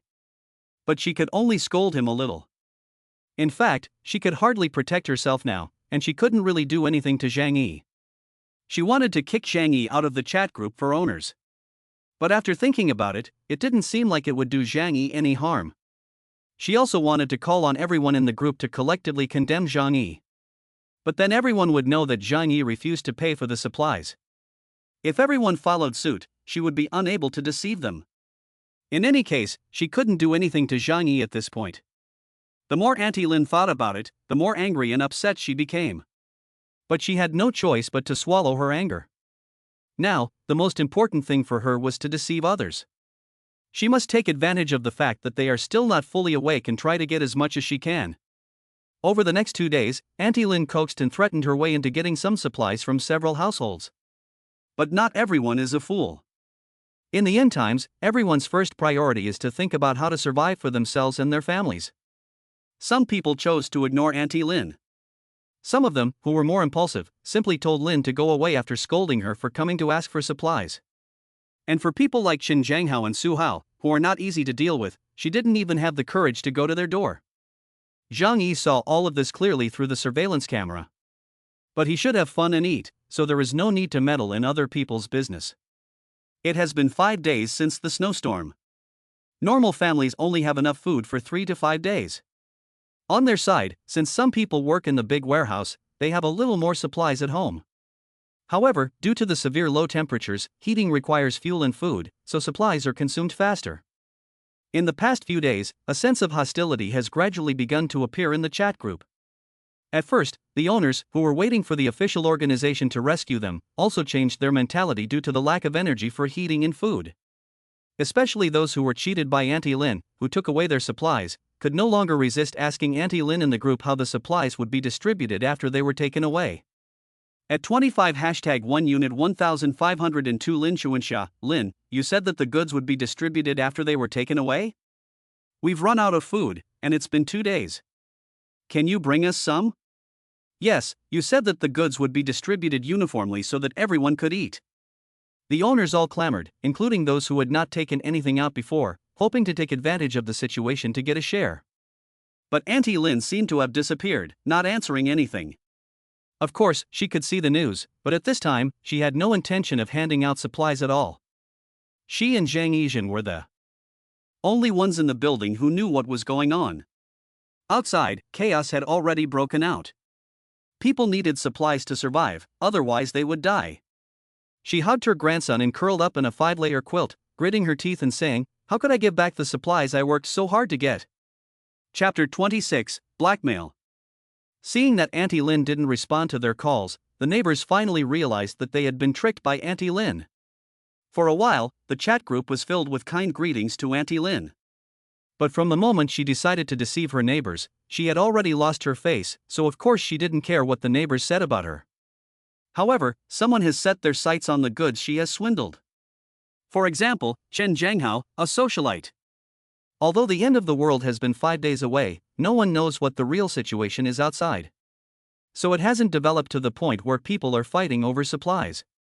Chen Zhanghao, in Zhang Yi's memory, later led a group of subordinates to rob others of their belongings, even going so far as to kill. However, he has not yet tried to seize the supplies from his neighbors by force. After all, not all socialites are crazy, he has a little bit of a brain. Even Zhang Yi, who shot off his leg, did not choose to continue breaking into Zhang Yi's house without absolute certainty.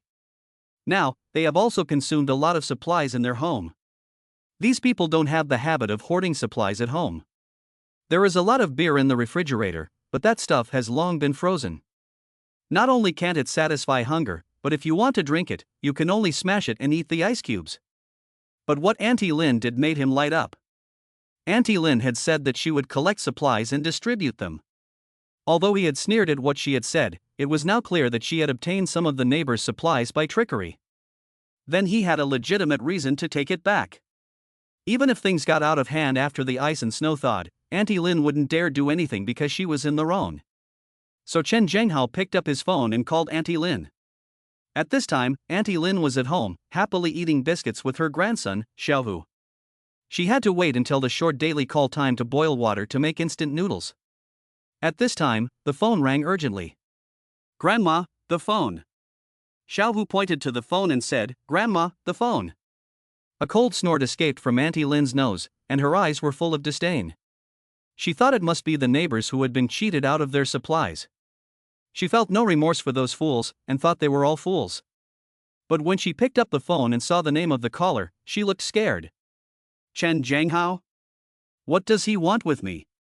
Chen Zhanghao is a well-known socialite. Not only does he have many underlings, but he is also said to have a powerful background. She was no match for him. Auntie Lin answered the phone. Chen Zhanghao's voice came through. "Hello, Auntie Lin? You're really good at getting all the supplies in everyone's hands into your hands." When she heard the word supplies, she became sensitive. She coughed. "As a neighborhood committee officer, it is my duty to manage the supplies for everyone." Chen Zhanghao let out a sneer. "Oh, that's just right. Our family is currently in need of supplies, so please send them over as soon as possible." Auntie Lin's face froze. She didn't expect this rogue to come to her house to extort her supplies. She seemed to have forgotten that she had also used shameless means to cheat supplies from other neighbors. Although Auntie Lin didn't dare to provoke Chen Zhanghao, she didn't want to give up the supplies she had obtained for herself and her grandson to survive. She gritted her teeth and said, "I still need to coordinate these supplies. And some people haven't turned them in yet, so we can't distribute them yet." Chen Zhanghao was already getting a little impatient. This old woman really doesn't know when to stop. She's even using this kind of excuse to get out of it. He angrily shouted, "Old woman, don't you know when to stop? You've probably pocketed all the goods, haven't you? I'll tell you what, if you hand over the goods, I'll let it go. Otherwise, I'll just go and get them myself. Auntie Lin was so scared that she turned pale and didn't know what to say. She is always bullying the weak and fearing the strong. When dealing with ordinary owners, she is cunning and domineering. But she had no idea how to deal with someone like Chen Jianghao. She could only say with a brave heart, "What do you want? I warn you, don't mess around. I'm an officer of the neighborhood committee." Chen Jianghao laughed even harder. "What a load of crap. You think you're something, don't you? If you don't give it to me, I'll just come and get it myself." After that, Chen Jianghao hung up the phone in his hand. It was so cold these days that he had called all his brothers to his home. On the one hand, there were more people to keep warm, and on the other, many people had fallen ill after Zhang Yi had poured cold water on their heads, so someone had to take care of them. Third, Chen Jianghao, as a member of society, still has some brains.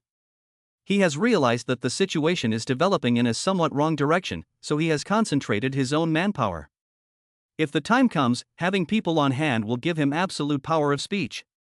But so many people always need to eat. He hung up the phone, called his own little brother, and then a group of people rushed to Auntie Lin's house. Chen Jianghao, leaning on a mop as a walking stick, and carrying a baseball bat in one hand, rushed to Auntie Lin's door in a threatening manner. Zhang Yi saw everything on the surveillance camera. Zhang Yi sat on the TV, legs up on the coffee table, eating potato chips and enjoying the program on TV. "Oh, it looks like a dogfight is about to start," Zhang Yi said with a smile.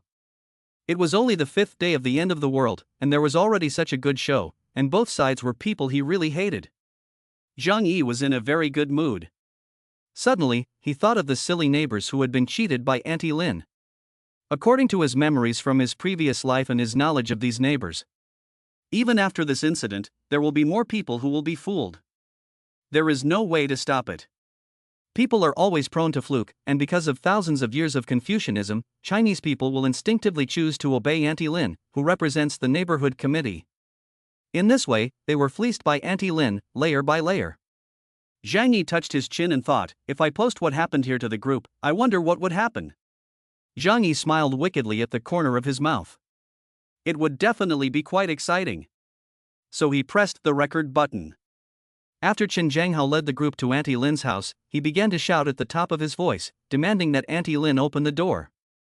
Yuelu community is a mid-range community, and every household has an anti-theft door installed. But as everyone knows, anti-theft doors are designed to prevent burglars, and they are not very effective against forceful breaking and entering. Auntie Lin's house is not the same as Zhang Yi's. Although it was clear that Auntie Lin was desperately trying to block the door lock, which was supposed to prevent burglars, did not stop a group of envious rascals. They smashed the door lock with baseball bats, steel rods and crowbars, and soon broke the lock. It was clear that this was not the first time they had done this. After the door lock was broken, the table and sofa that Auntie Lin had used to block the door were of no use at all. Through the camera, Zhang Yi saw the horror on Auntie Lin's pale face. Chapter 27, Flying Kick to Lin Xiaohu. Soon, Zhang Yi heard Lin's screams like a pig being slaughtered. After Chen Jianghao rushed into the house, he slapped Lin's face hard. "Old thing, you tricked the neighbors into giving you supplies, but I'm doing God's work." Chen Jianghao laughed loudly. Auntie Lin was beaten to the ground, her head was dizzy, and she couldn't speak for a long time. Chen Jianghao said to his men, "Search the house. We're taking everything edible and drinkable. These neighbors have worked hard to save up all this, and we can't let her get away with it." The subordinates laughed and winked, sneaking into the kitchen and bedroom, and turning over every place in Auntie Lin's house where they could hide things. Soon, they found a large pile of instant noodles, bread, biscuits, mineral water, etc. Auntie Lin crawled over, crying, and hugged Chen Jianghao's leg, saying, "You can't take everything away. There are still things we've stored up at home.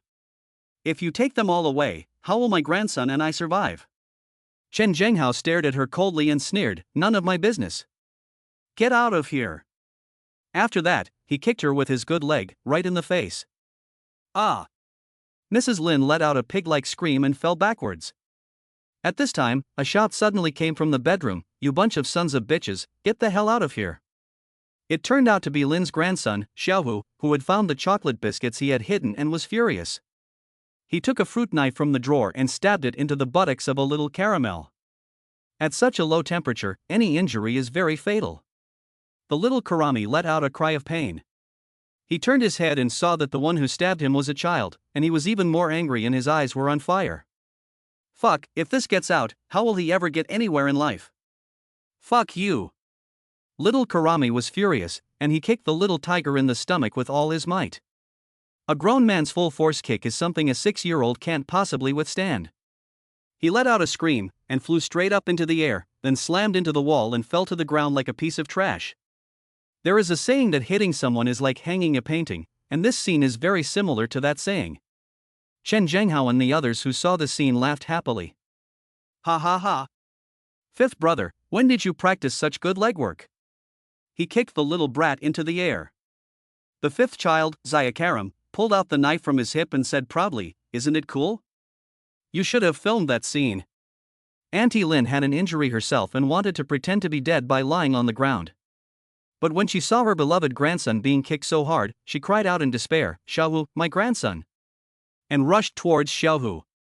Chen Zhenghao pointed at Auntie Lin and said with righteous indignation, "This is the price you pay for deceiving the neighbors. I am doing God's work."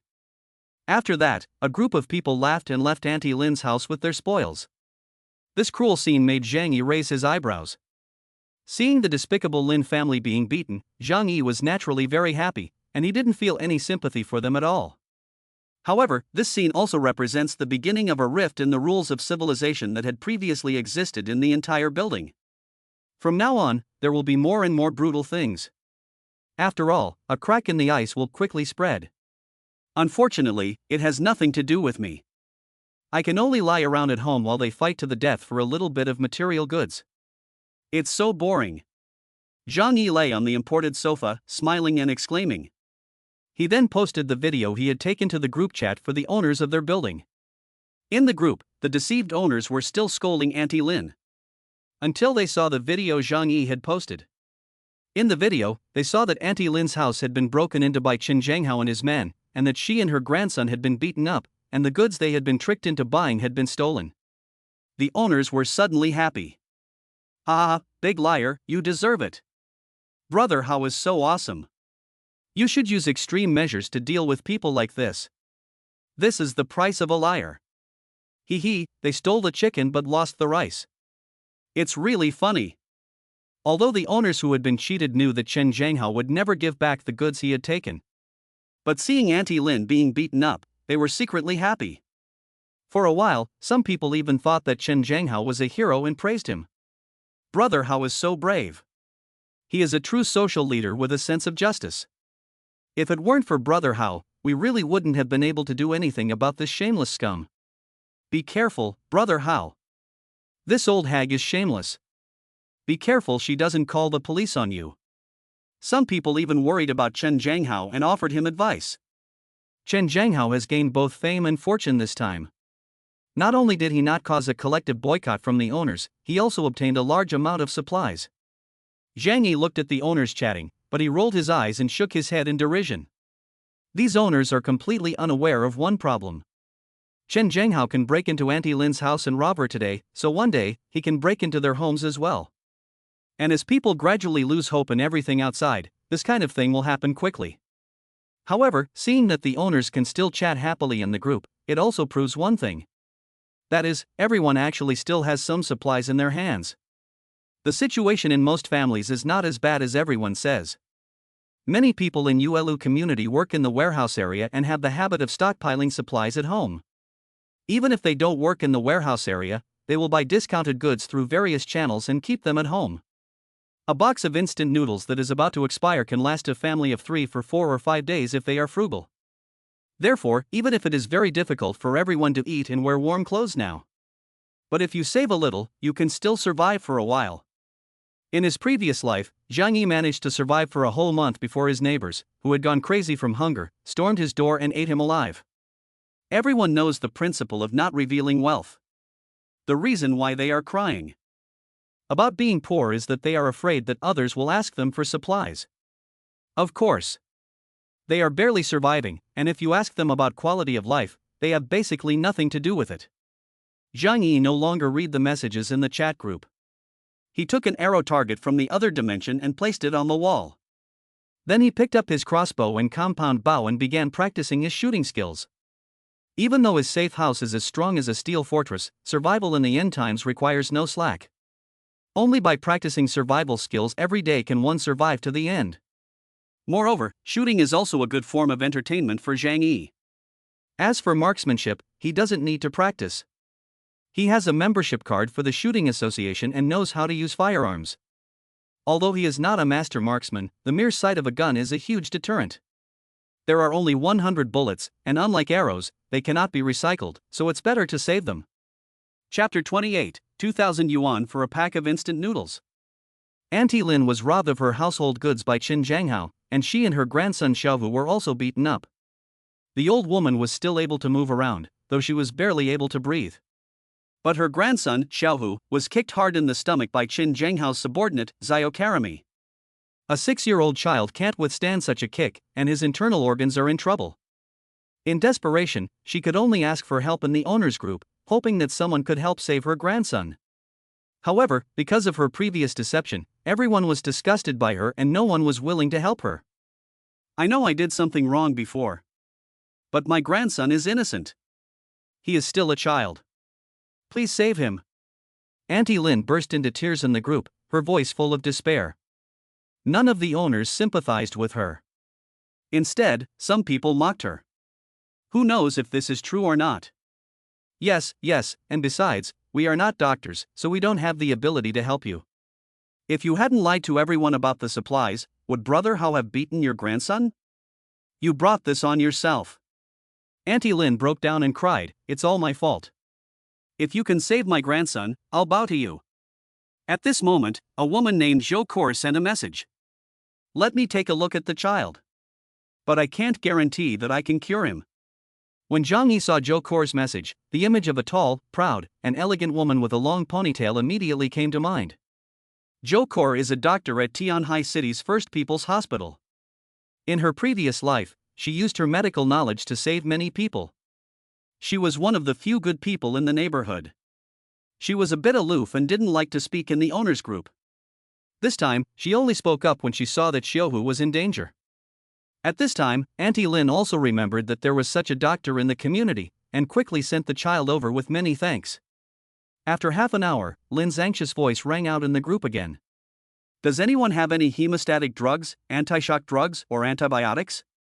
My little tiger needs an operation. Please help. I'm begging you. Lin Xiaohu was seriously injured. The kick had ruptured his liver. Zhou Kor is a doctor, but she doesn't have that many medicines at home. The residents all laughed and said nothing when they heard Lin's plea for help. Who would have these medicines at home? Chen Zhanghao was still making sarcastic comments in the group. How can you bow your head in a group chat? A burst of laughter came from below. Auntie Lin's voice was full of tears. If you can help, I'll do it right now. Zhang Yi raised his eyebrows. It's true that these drugs are all in his other dimension. However, he would never take them out to save Lin Xiaohu. First, in the end times, medicine is as important as food, and he doesn't want to expose it. Second, he really hates Auntie Lin and that spoiled monkey child. Besides, even if he was saved after being so seriously injured, he would not survive the long winter. It would be better to keep the medicine for himself. No matter how hard Auntie Lin pleaded in the group, no one came forward to help her. It was only after a long time that Dr. Zhou Kor sent a message in the group. She said that she had temporarily stopped the injury of Lin Xiaohu, but it was only an emergency treatment that could not last long. After that, the child must go to the hospital for surgery to survive. She also said that if anyone else ever had a sudden illness, she could help treat it. Soon after, there was a bunch of rainbow farts. Even Chen Zhanghao and the rich kid Su Hao praised Zhou Kor's benevolence as a doctor. In the past, everyone was not very fond of this cold female doctor. But now, everyone is afraid of death, so they are all trying to please Zhou Kor. Zhang Yi still didn't speak in the chat group, just quietly observing the changes in the situation. In the past few days, Fang Yuqing has not contacted him again. Zhang Yi was also happy to be free, but he knew that the White Lotus would definitely come to him for help soon. She is only trying to maintain her pathetic vanity by not contacting him now. She has always thought of herself as a woman above everyone else and would never lower herself to a man. Except for rich people, of course. But what about later? The snow was still falling, and the entire first floor was completely flooded. Now, not only is it impossible to leave the community, but even if you want to leave the gate of the community, you have to face 4 or 5 meters of snow. It is inevitable that supplies will run out. At that time, with this White Lotus's temperament, she will definitely come looking for Zhang Yi to ask for it. 1 week has passed since the beginning of the end. 7 days is not a long time, but for a group of people enduring the cold and only able to huddle at home every day, it is even longer than 7 years. At the beginning, they were still full of hope. Now, almost everyone has realized the reality. The possibility of waiting for rescue at home is already extremely slim. Because they have learned through the internet that the entire world has been hit by a snowstorm that is rare in the past 100,000 years. The entire world was buried in snow, and in some cities in the north, the temperature reached more than 100 degrees below zero. The snow was even heavier, and many cities were directly buried. Although the authorities are still encouraging everyone to unite and help each other through the few channels available, and to live well. But looking at the frozen city outside, everyone's heart sank completely. Due to the lack of supplies, the problems caused by the shortage of supplies have become increasingly acute. Lin's food was looted by Qin Zhanghao, and her grandson was lying in bed dying, which drove her into a state of insanity.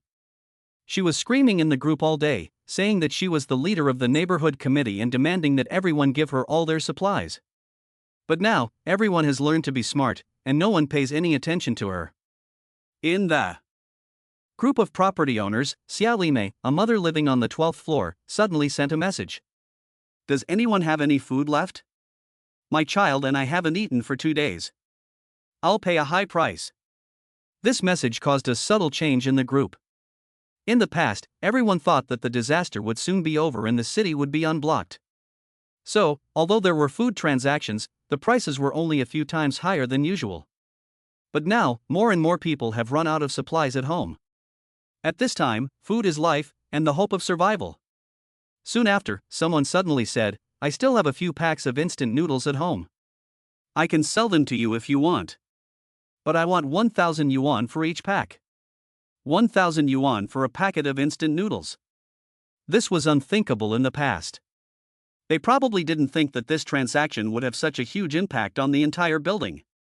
Zhang Yi looked at his phone with his chin in his hand and said lightly, wonderful things are about to begin. Xia Lime didn't reply, obviously still a little hesitant. At least for now, people still have a glimmer of hope that the snowstorm will pass. At that time, people still have to live and make money. At this time, Su Hao, the second generation of rich people who had not spoken in the group for a long time, suddenly appeared. I'll pay 2,000 yuan for a pack. How many do you have? I'll take them all. Chapter 29, Day 10. The words of the second generation, Lin Hao, directly caused the entire chat group to explode. What? 2,000 yuan for a pack of instant noodles? Am I hearing this right? Hey, don't drive up the price like this. I'm a little scared. Some people said in a trembling voice, the snowstorm will definitely pass, right? There is no need for this. He sent a voice message, but his trembling tone already showed his inner panic. People have not completely given up hope. Every morning when they open their eyes, they long to see the snow stop, the sunrise, and return to normal life. However, the incident of Xia Lime, a mother, and Chen Hao, a rich second generation, buying food at high prices deeply touched the fragile chord in their hearts. Someone said with a fake calm, don't be kidding, 2,000 yuan for a pack of instant noodles? You really think it's the end of the world, ha ha ha. It's just that the snow has fallen a little more heavily, and this year's winter has come early. It's not like the zombies are besieging the city, so what's the big deal? Zhang Yi saw this news and shook his head with a smile. Zombie siege? Don't compare that low-end thing to this ice age. Zombies are scary, but they are still something that humans can fight against. However, in the face of natural disasters, the tiny human race is as fragile as a bug in the face of the power of the universe. They still don't know what kind of terrible disaster they are facing. Su Hao said arrogantly in the group chat, don't worry about it.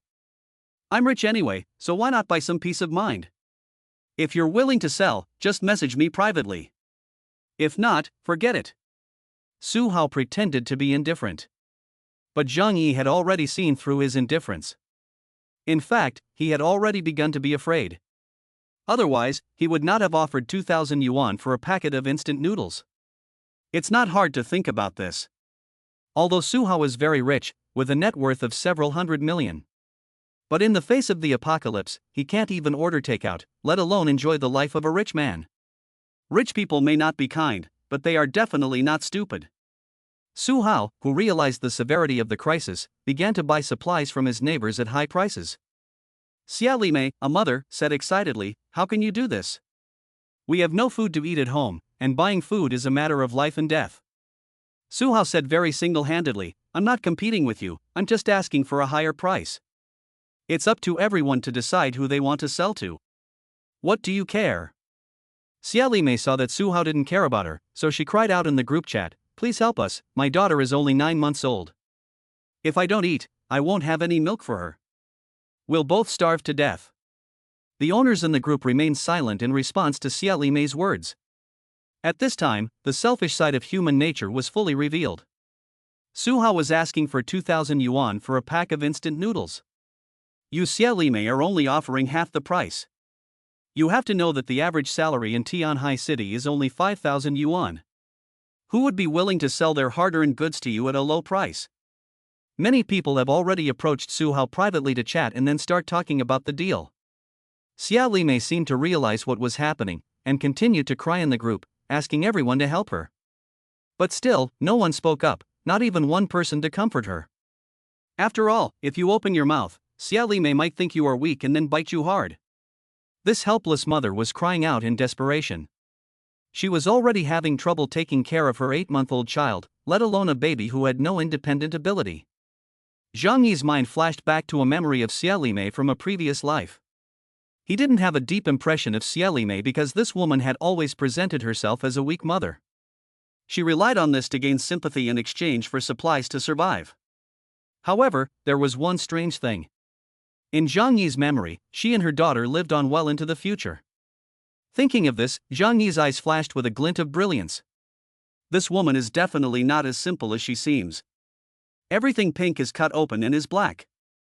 After her death, she probably got a share of the pie. Zhang Yi understood that the greatest factor in death in the end times was the Virgin Mary's heart. Therefore, he did not say a word and chose to stand by and watch Xia Limei. There were too many people dying in the apocalypse, so he just wanted to take care of himself. As for the others, if they died, they died. However, Xia Limei's crying finally had some effect. Uncle Yu, the security guard, was moved by her tears and finally agreed to give her some food. Xia Limei thanked Uncle Yu profusely, saying that she would never forget his kindness. Zhang Yi discovered through surveillance that Su Hao was able to buy supplies from many neighbors with his money. The amount wasn't huge, but it was enough for him and his girlfriend to survive for a few weeks. Zhang Yi snorted, "This is the last heat that money can exert in the end of the world. It won't be long before people realize that money is worthless and that supplies are the only real currency. At that time, I wonder how many people will regret selling their goods." It has to be said that Su Hao did set a bad example in the owners group. Moreover, since many of the owners of the 25 apartment buildings in the entire community are friends and colleagues, Su Hao's purchase of supplies at a high price affected everyone around him. After he set a high price for the supplies with real money, everyone realized how scarce the supplies were. Everyone held on to their supplies even more tightly. At the beginning of the snowstorm, some people would share and exchange supplies with their neighbors. But now, they are even more stingy than Scrooge. Even when their best friends ask for food, they refuse with all kinds of excuses. The 10th day of the Ice Age. At this time, Fang Yuqing and Lin Caning are at home. They have almost used up all their supplies. The two people who used to have a discerning palate and like to eat high-end food can now argue over a pack of instant noodles. There is very little food left in the house, and what they have is delivered by Zhou Peng, the dog licker. If the situation continues, they will starve to death in a week at the most. The two of them were sitting on the sofa, wrapped in blankets, their faces pale. On the coffee table in front of them was a bag of unpacked compressed biscuits. Lin Caning glanced at the compressed biscuits and then said to Fang Yuqing, "Yuqing, this is our last pack of compressed biscuits." Fang Yuqing's eyes were filled with pain. In the past, she would never have allowed such coarse food to enter her delicate throat. But now, every time she eats it, she finishes it cleanly, and she doesn't even throw away the scraps that fall to the ground. She must pick them up and eat them. Chapter 30, Quality Spare Tire. Lynn Canning continued, there are 5 packs of instant noodles and 3 bags of instant noodles. There is half a bottle of Leia Gamma in the kitchen, but the steamed buns and noodles are long gone. Fong Yuqing painfully covered her head. Instant noodles, instant noodles. That stuff doesn't even fill you up. Lynn Canning stared at her. Yuqing, the situation outside is very bad. Do you think this snow will never stop? Fong Yuqing froze for a moment, then turned her head and looked out the window. Through the glass, which had already formed ice crystals, she could faintly see the snowflakes falling from the sky. It had been snowing for 10 days, without stopping for a moment. The second floor has been completely submerged, and it is impossible to go outside. The streets in the distance were completely silent, and there was no movement from the official snowplows. Fong Yuqing's heart sank to the bottom of the valley, and she was utterly desperate. She didn't know how long the snowstorm would last. Or, will it ever end? Fong Yuqing covered her eyes and cried in pain, Ningning, what should we do? If this continues, we will starve to death.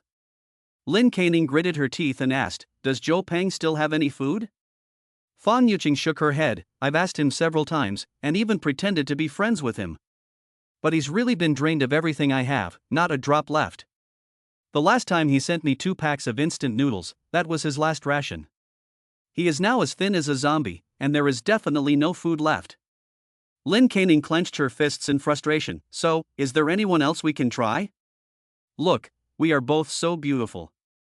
If we make a small effort, there must be men who will fall for us.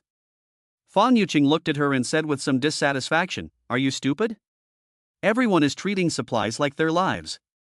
Even if they are tempted by us, it is impossible for them to give us supplies so easily. Plus, it's so cold, even if we offer ourselves to them for free, they probably won't be able to. Fong Yuqing said this, and a look of pain flashed in her eyes. Lin Canning didn't know that Fong Yuqing had actually tried this method long ago. She had tried to use her beauty to trade for supplies from men. In the end, her standards were too high. She also demanded that the man be 1.85 meters tall, a civil servant, and earn 50,000 yuan a month before she would agree to be with him. As a result, even the 60-year-old neighbor said, you're too late. If you had come half a month earlier, I could have fought you. Lin Canning clenched her lips and was very scared. As a woman with a little bit of beauty, she had planned to use her beauty as her last resort. But the temperature was obviously the perfect medicine for abstinence. Suddenly, a man's shadow appeared in her mind. She said to Fong Yuqing, right, Yuqing. Have you forgotten that you have a dog to lick? Fong Yuqing of course knew who Lin Canning was talking about. She pursed her lips and said stubbornly, humph, that stinky man. Unless he comes over and begs me to forgive him, I will never go looking for him. She had approached Zhang Yi a few times before, with the intention of giving him a chance to come over and please her by bringing her supplies. But Zhang Yi's attitude towards her was too cold, and he even sent her photos to deliberately provoke her. This made Fong Yuqing very angry, and she vowed to make Zhang Yi come over and lick her feet. If she contacts him now, won't she ruin her image as a cold goddess? No, this is absolutely not allowed for Fong Yuqing. If her image is ruined, how can she find a rich guy in the future? Lin Canning said, have you forgotten that Zhang Yi's family used to hoard a lot of food? Even after a month, it's still more than an ordinary family. As soon as you ask him, he will definitely agree to send you food. When Fong Yuqing heard the word food, she was tempted. But she hesitated and said, but when I asked him before, he was so cold. Lin Canning said, you're silly. He must have thought he wasn't good enough for you, so he wanted to give up. After all, you were quite cold to him a while ago. Fong Yuqing immediately became excited. He's the one who brought this on himself. He's clearly just a small-time middle-class guy, but he pretends to be a rich second generation, and he made me waste so much of my feelings. Lin Canning said with a smile, but he is now a good spare tire. Isn't the role of a spare tire to be used as a backup when needed? You just need to give him a little smile to rekindle the flame of hope in his heart. Then won't he just give you whatever you want? Chapter 31 Zhang Yijia is too rich, and Bai Lianhua is jealous and crying. After listening to Lin Canning's persuasion, Fong Yuqing thought it made sense. The most important reason was that she was too hungry. When she thought of the pictures Zhang Yi had sent her, of the steaks, abalone and dim sum, her mouth began to salivate. All her restraint was put aside for the sake of that bite to eat. So she took out her phone, found Zhang Yi's WeChat account, and sent a voice message in a gentle tone. Zhang Yi was at home, sitting on the sofa watching TV. Nowadays, most TV stations around the world have basically stopped broadcasting, but he had already downloaded a lot of classic movies and TV shows and variety shows to pass the time in the long, boring hours. Ding dong. The phone rang. Zhang Yi took it out and saw that it was Fang Yuqing. A mischievous smile appeared on his lips. This woman, her little bit of pathetic pride finally couldn't hold out. He clicked on the voice message and immediately heard Fang Yuqing's trembling voice. "Humph, Zhang Yi, you stinky little brother. You haven't talked to me in so many days, you're really bad. I only scolded you a few days ago, and I regretted it right away. But I'm a girl, so I'm embarrassed to speak first. You're such a jerk, you don't know how to comfort me." As a green tea white lotus, Fang Yuqing is very good at coquetry. Otherwise, Zhang Yi would not have been so taken in by her in a previous life. I have to say, hearing her squeaky voice, Zhang Yi's bones were also a little bit crispy. He gritted his teeth. If he didn't know how vicious she was, he would really want to do her. Zhang Yi sent a message back. "I've been feeling unwell lately, probably because I'm sick, so I don't feel like checking WeChat." Upon hearing this, Fang Yuqing asked hurriedly, "Are you sick? Did you catch a cold? You must keep warm in this weather." "No, I have a cold," Zhang Yi replied. Fang Yuqing looked at the message Zhang Yi sent and was stunned. "A cold? Are you fucking kidding me?" Now the temperature in their house is already minus 50 to 60 degrees Celsius. Every day, they have to wrap themselves in quilts and huddle together with licaning to keep warm. They can't sleep well because it's so cold. "You said you had a cold? Zhang Yi, don't joke around. How can you get a cold when it's so cold?" Zhang Yi sent a curious expression. "Is it cold? Oh, I have a fireplace in my room, so I don't feel it much. This thing burns so hot that it's unbearable in the room. I must have caught a cold the other day when I was sleeping in front of the fire," Zhang Yi said, taking a picture of the blazing fireplace with his phone. In the photo, he also took a picture of his bare legs. He also inadvertently took a photo of the piles of snacks on his coffee table, as well as the leftover lamb chops and chicken legs. Then, he sent the photo to Fang Yuqing. Fang Yuqing saw the photo Zhang Yi sent. If the previous photos only made her a little sour, then this photo made her jealous eyes burst into flames. The fireplace. This is a miracle of heating. Even in the far north, if you have this in your home, you can keep warm even when it's minus tens of degrees outside. The heating power of this thing is even more powerful than a heater. After all, you can warm yourself up close to the fire. Fang Yuqing had been so cold for 10 days that she had almost lost all feeling in her body. Now, the thing she craved most, apart from food, was a way to keep warm. The other day, she and Lin Caning burned a chair in the house just to keep warm. Although it only lasted for a short time, the heat lasted for more than 10 minutes, and the high temperature of the flames made her cry on the spot. However, there were really not many things that could be burned in the house. After burning it, she could only reminisce about that feeling. Who would have thought that Zhang Yi had a fireplace in his house? Tianhai is a southern city, and in the middle of winter, you don't need a down jacket. Who would install a fireplace in their house? Fang Yuqing had no time to think about this. She stared at the photo, and her heart was filled with only one thought: she wanted to go to Zhang Yi's house. Seeing Zhang Yi's bare legs and his cool appearance, as well as the large pile of food on the table, Zhang Yi had become Fang Yuqing's greatest hope. Lin Caning, who was curled up in the quilt next to her, noticed the change in Fang Yuqing's expression. She leaned over to take a look, and soon she was also stunned, exclaiming, "My God! This photo can't be photoshopped, right? At a time like this, how could anyone live such a good life? This is heaven." Fang Yuqing suddenly realized. Yes, everyone is starving and freezing at home. How can Zhang Yi live so comfortably? Maybe he photoshopped this picture and the previous ones. She had a brainstorm and made a video call to Zhang Yi. It was easy to tell whether it was real or fake. Lin Caning also leaned over and stared at the screen. Zhang Yi saw the call invitation and had a somewhat playful expression. He really wanted to see the White Lotus begging him. If he couldn't watch her die in despair, how could he face the miserable death of his previous life?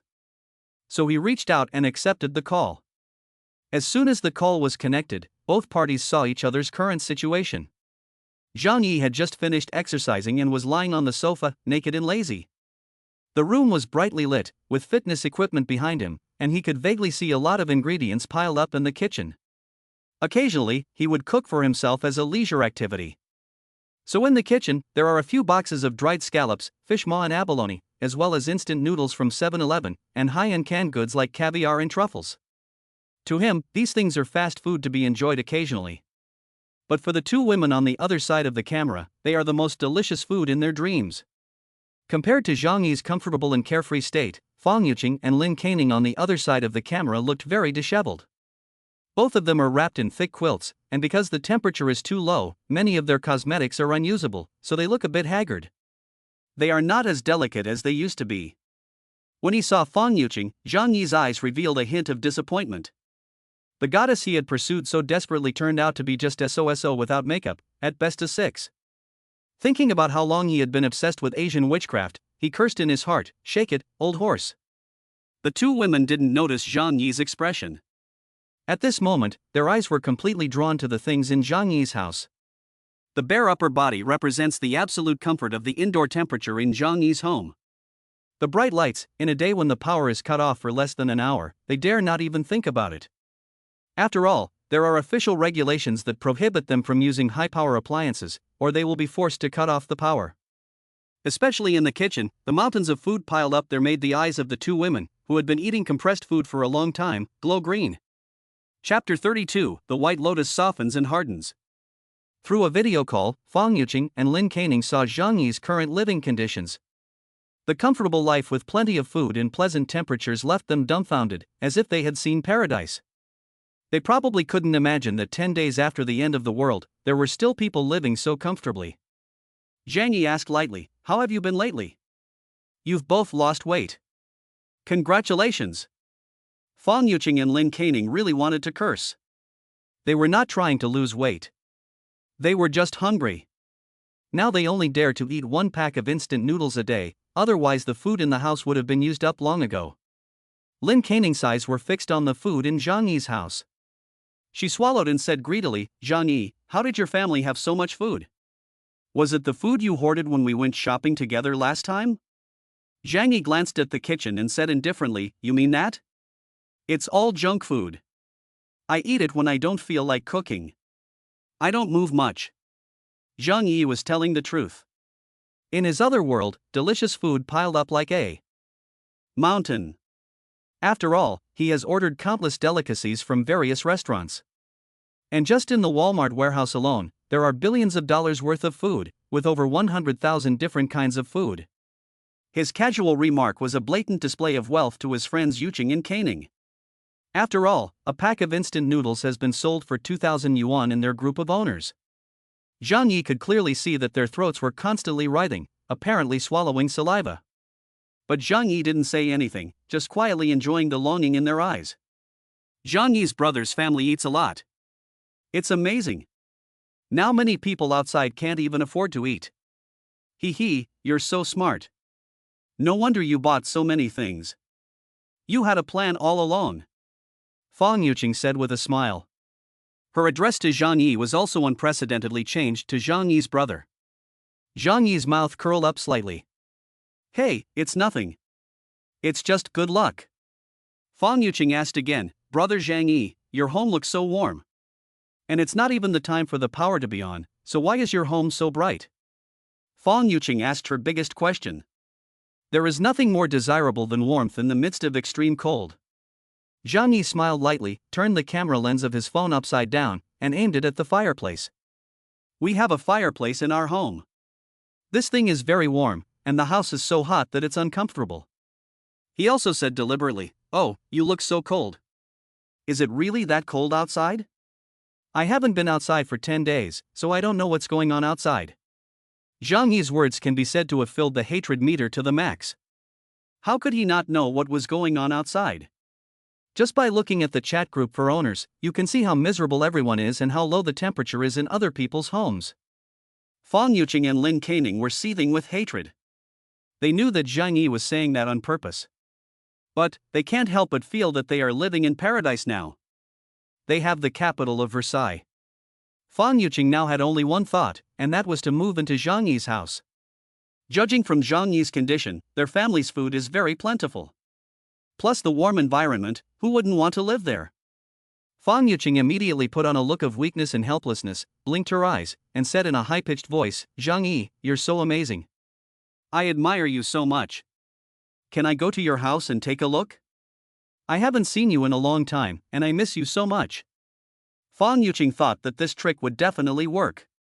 After all, she had used this trick before to make many of the dogs around her do whatever she wanted.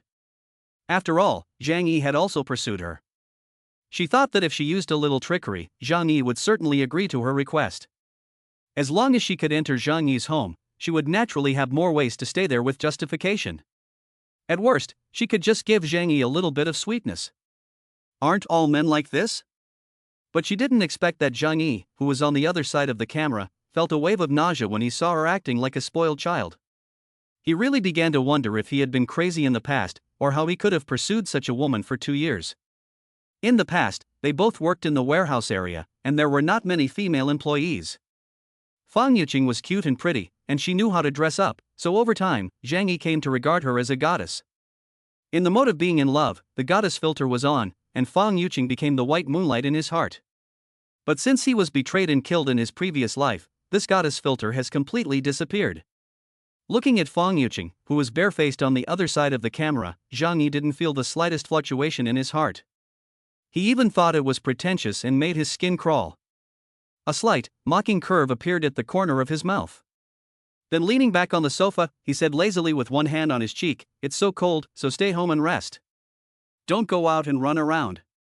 Well, I don't know how cold it is outside. But from the looks of you, it must be pretty cold. Fang Yuqing and Lin Keining probably didn't expect to be rejected by Zhang Yi. The two of them were stunned at the same time, their eyes full of disbelief. Fang Yuqing's eyes were full of shock and grievance. In her eyes, Zhang Yi was a good spare tire.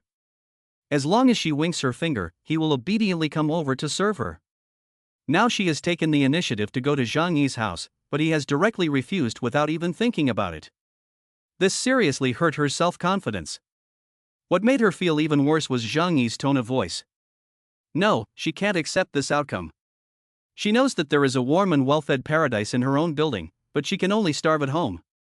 She absolutely cannot accept this. She is a goddess. Fang Yuqing's face stiffened for a moment, then she forced a smile. Zhang Yi, don't joke around with Yuqing. Weren't you always the best to Yuqing? Why don't you let her come and see you? She's not asking to do anything else. She pouted, showing a look of grievance. She was really cute. Most men would probably feel pity for her and give in to her request on the spot, but Zhang Yi was the exception. Zhang Yi was the exception. After being betrayed and killed by Fang Yuqing, he no longer had any feelings for this woman other than hatred. Zhang Yi said, "Every time you came to my house in the past, you had all kinds of excuses, saying that we were both single men and women, and that it would be bad if it got out. I think you're right. We don't have any relationship, so we should keep our distance. It's better to avoid gossip." When Zhang Yi was courting Fang Yuqing, he had to go to great lengths to get her to go out for a meal or to the movies.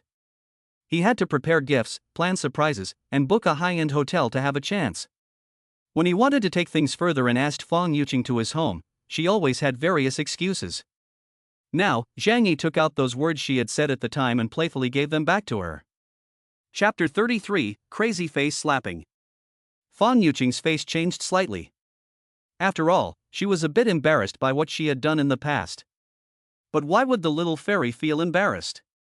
Especially when she is faced with a spare tire that can be taken and given as she pleases. Even though Zhang Yi's attitude towards her was still cold, Fang Yuqing thought that he was just playing hard to get. She firmly believed that Zhang Yi admired her, and that as long as she put in a little more effort, she would definitely be able to win him over. So she said coquettishly, "I did it for your own good in the past. Brother Zhang Yi, don't be so narrow-minded. Just let it go, okay? I'm going to apologize to you now." she said, biting her lip lightly, and a blush suddenly appeared on her face. At worst, I'll give you a leg massage and a shoulder rub. Zhang Yi couldn't help but call out shit in his heart. On such a cold day, it was rare that she could use such superb acting skills to portray the feeling of a shy girl. It's a shame that she's not an actress.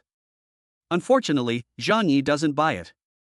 That's not going to work. We're not even boyfriend and girlfriend, and I can't accept doing something so intimate. Zhang Yi said with a stern face and righteous words, I am a traditional person.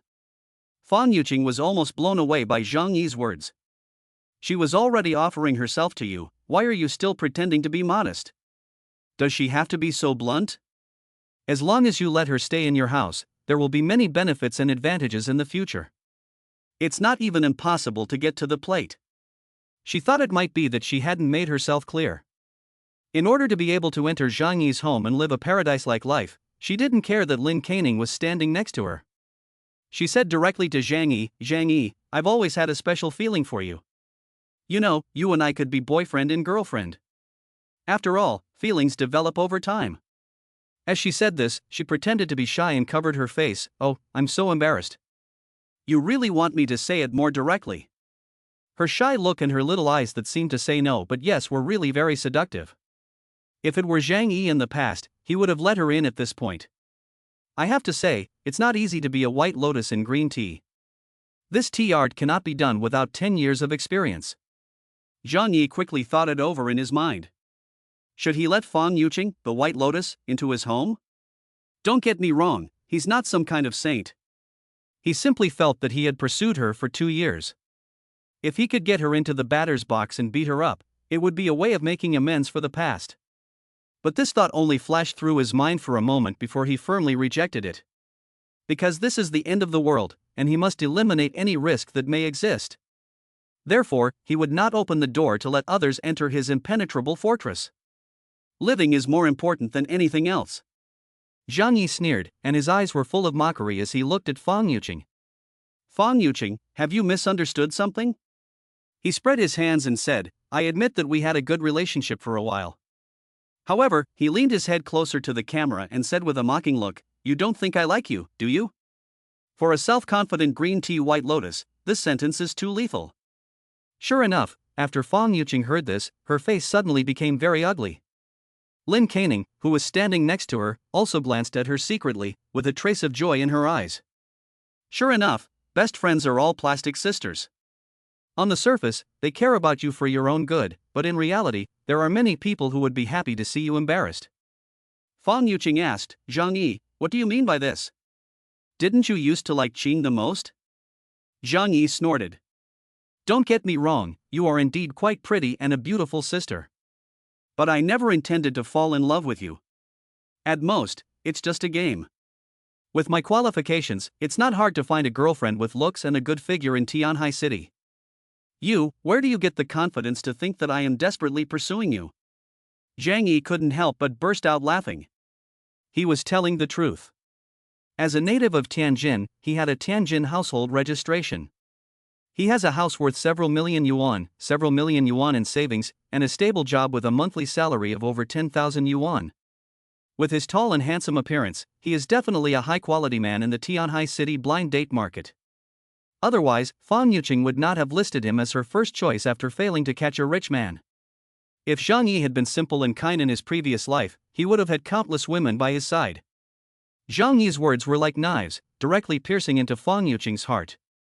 For a white lotus who considers herself a goddess, the most unacceptable thing is not being recognized for her charm, because that is all she lives for. In the past, she thought that Zhang Yi was just a spare tire-licking dog. She could hang out with Zhang Yi while looking for a richer second generation. In the end, Zhang Yi told her that she was the fish in the fish pond. This is something Fan Yuqing can't accept no matter what. Her angry voice changed, Zhang Yi. You're going too far. Zhang Yi sneered and continued to increase the intensity. Okay, don't pretend to be a pure and innocent girl with me. I've seen through you. You're just a gold-digging girl. You're always thinking about marrying a rich man. Do you think rich people are all idiots? Oh, and I'll tell you something else. You're famous in the circle of rich kids in Tianhai City. Today you're sucking up to Mr. Zhang, tomorrow you're chasing after Mr. Li. They're just playing with you for a few days, and you really think you can be a rich man's wife? Do you know what they call you behind your back? Bus, public socket. Zhang Yixi mocked Fang Yuqing shamelessly. At a time when she thought she was very charming and wanted to impress Zhang Yi with her beauty and make her enjoy the good life in Zhang Yi's home. Fang Yuqing's face turned pale and her body trembled with anger. When had she ever been so humiliated in front of others? And, moreover, she was being mocked so mercilessly by the dog-licking spare tire in her eyes. This completely crushed her self-esteem and rubbed it madly. Zhang Yi. Shut up! Fang Yuqing roared. Zhang Yi snorted, I'm just telling the truth. Why are you so upset? Didn't you do all of these things yourself? You're really a man of many talents. After saying that, Zhang Yi didn't give Fang Yuqing a chance to scold him, and he just cut off the call. Chapter 34, Ugly people are more likely to cause trouble. Zhang Yi scolded Fang Yuqing, revealing her true nature as a White Lotus green tea bitch. This hit Fang Yuqing's sore spot. Although she was materialistic, promiscuous, and played with men's feelings, she thought she was a good girl. Being ridiculed by Zhang Yi like this deeply shattered her self-confidence. After all, even a petty bourgeois like Zhang Yi could look down on her so much, which meant that she was not attractive enough, and she had no chance of hooking up with a rich second generation and becoming a rich wife. After Zhang Yi hung up, she soon saw Fang Yuqing send a long string of voice messages. Without listening, he knew it was a scolding of Zhang Yi. But did Zhang Yi care? Of course he doesn't care. Under the apocalypse, this White Lotus will die day by day in extreme cold and hunger. Zhang Yi just teased her, watching her suffer. Why would he be angry with a dead person? On the contrary, seeing the White Lotus in a state of desperation, a feeling of pleasure welled up in his heart. Ha ha ha ha. Zhang Yi laughed heartily. He went to the kitchen and took a bottle of Romani Conti from the refrigerator. This bottle of wine is worth 200,000 yuan, and even in the warehouse of Walmart, it is also stored in a constant temperature wine cabinet. Zhang Yi doesn't have many bottles of this kind of wine, only a few dozen cases. Today I'm in a good mood, so I'm going to celebrate. There is no shortage of electricity in the house. The electrical wiring was upgraded during the renovation. It is connected to a backup power supply and a silent generator. He has no shortage of energy. He came into the living room and set a table full of delicious food with a sense of ceremony. French baked snails, tomahawk steak, stargazing, Jinling salted duck, and a bottle of 200,000 renminbi Romane Conti. In the end times, all the rules of social convention are rapidly disappearing. Zhang Yi doesn't care about the rules when it comes to eating. He eats whatever he wants, however he wants. He can even eat caviar for dinner. This kind of luxurious life is probably unique in the world today.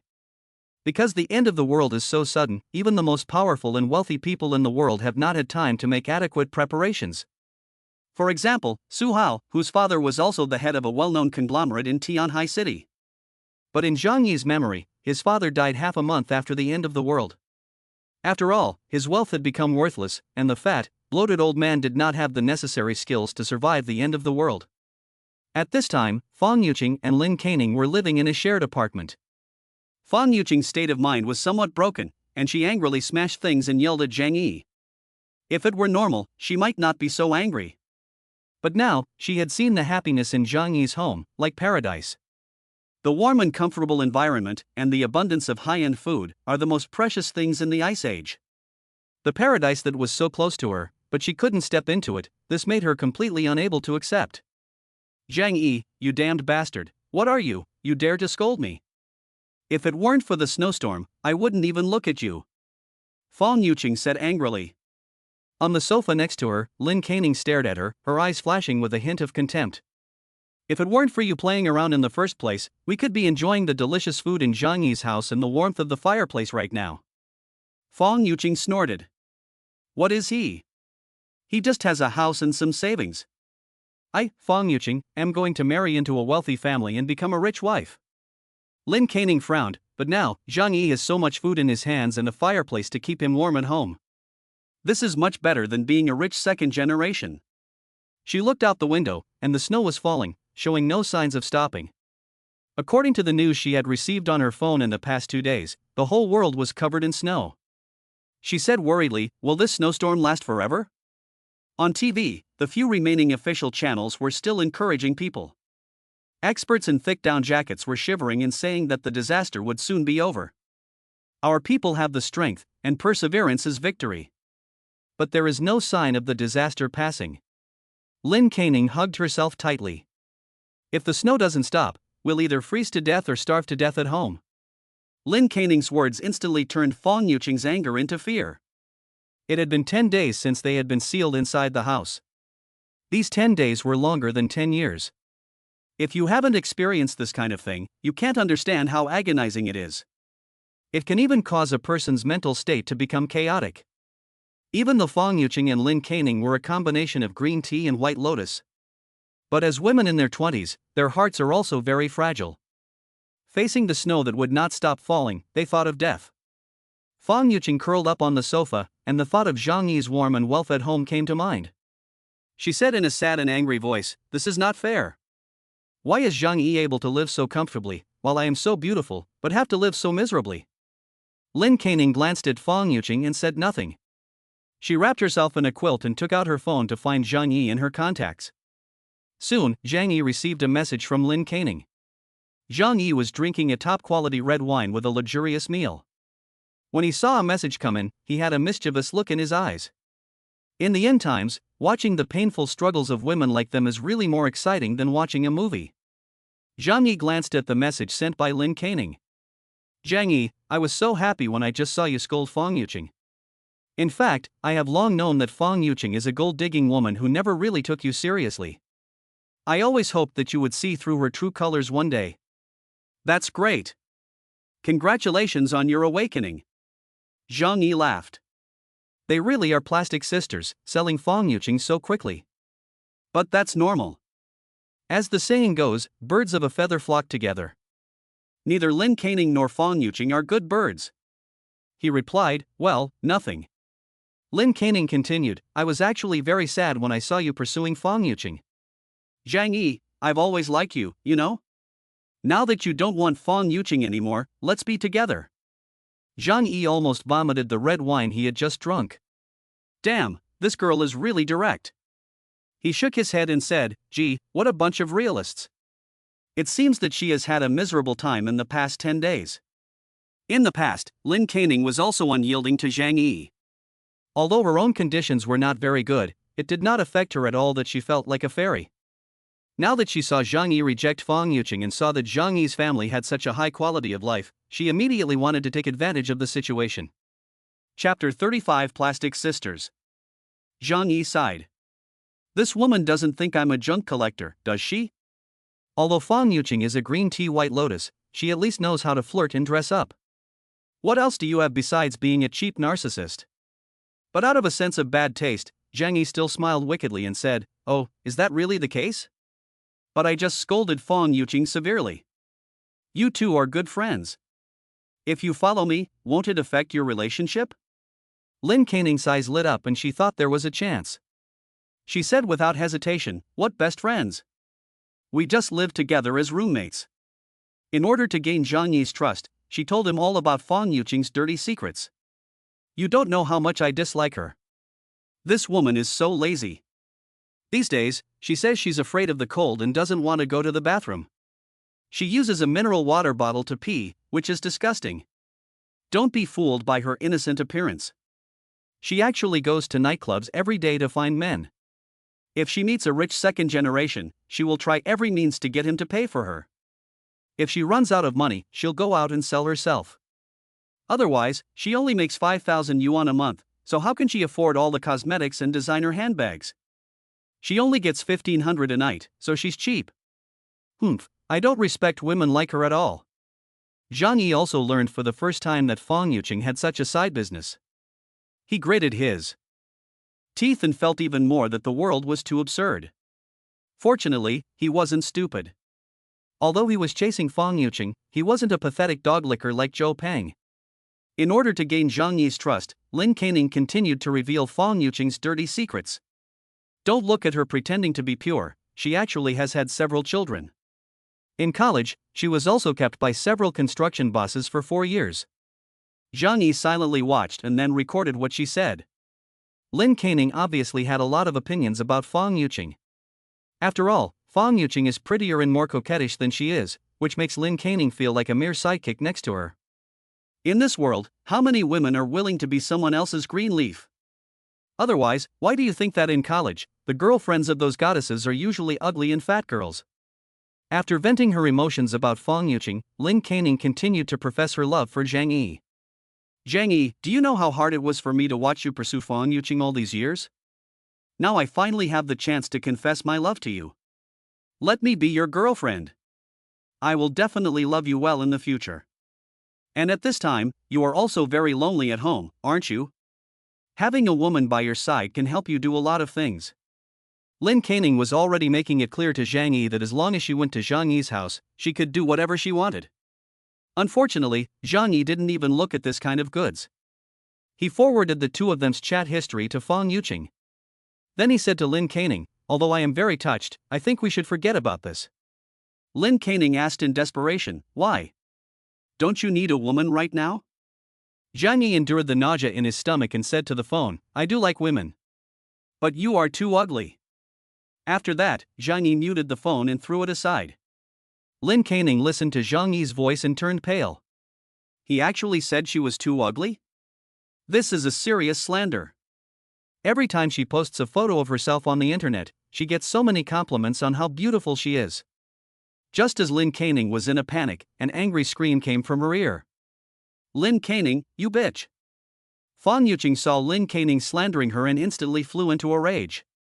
The two of them struggled together, pulling each other's hair and pinching each other's arms. They continued to fight until they were too tired to move, but they still glared at each other with murderous eyes.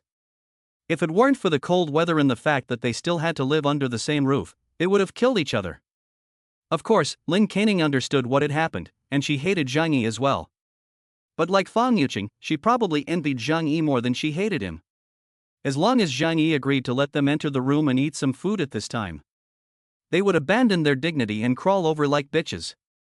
Zhang Yi, on the other hand, continued to live a simple, unadorned, and boring life of affluence. Every night, he would turn on the TV and watch the news, which he had never watched before.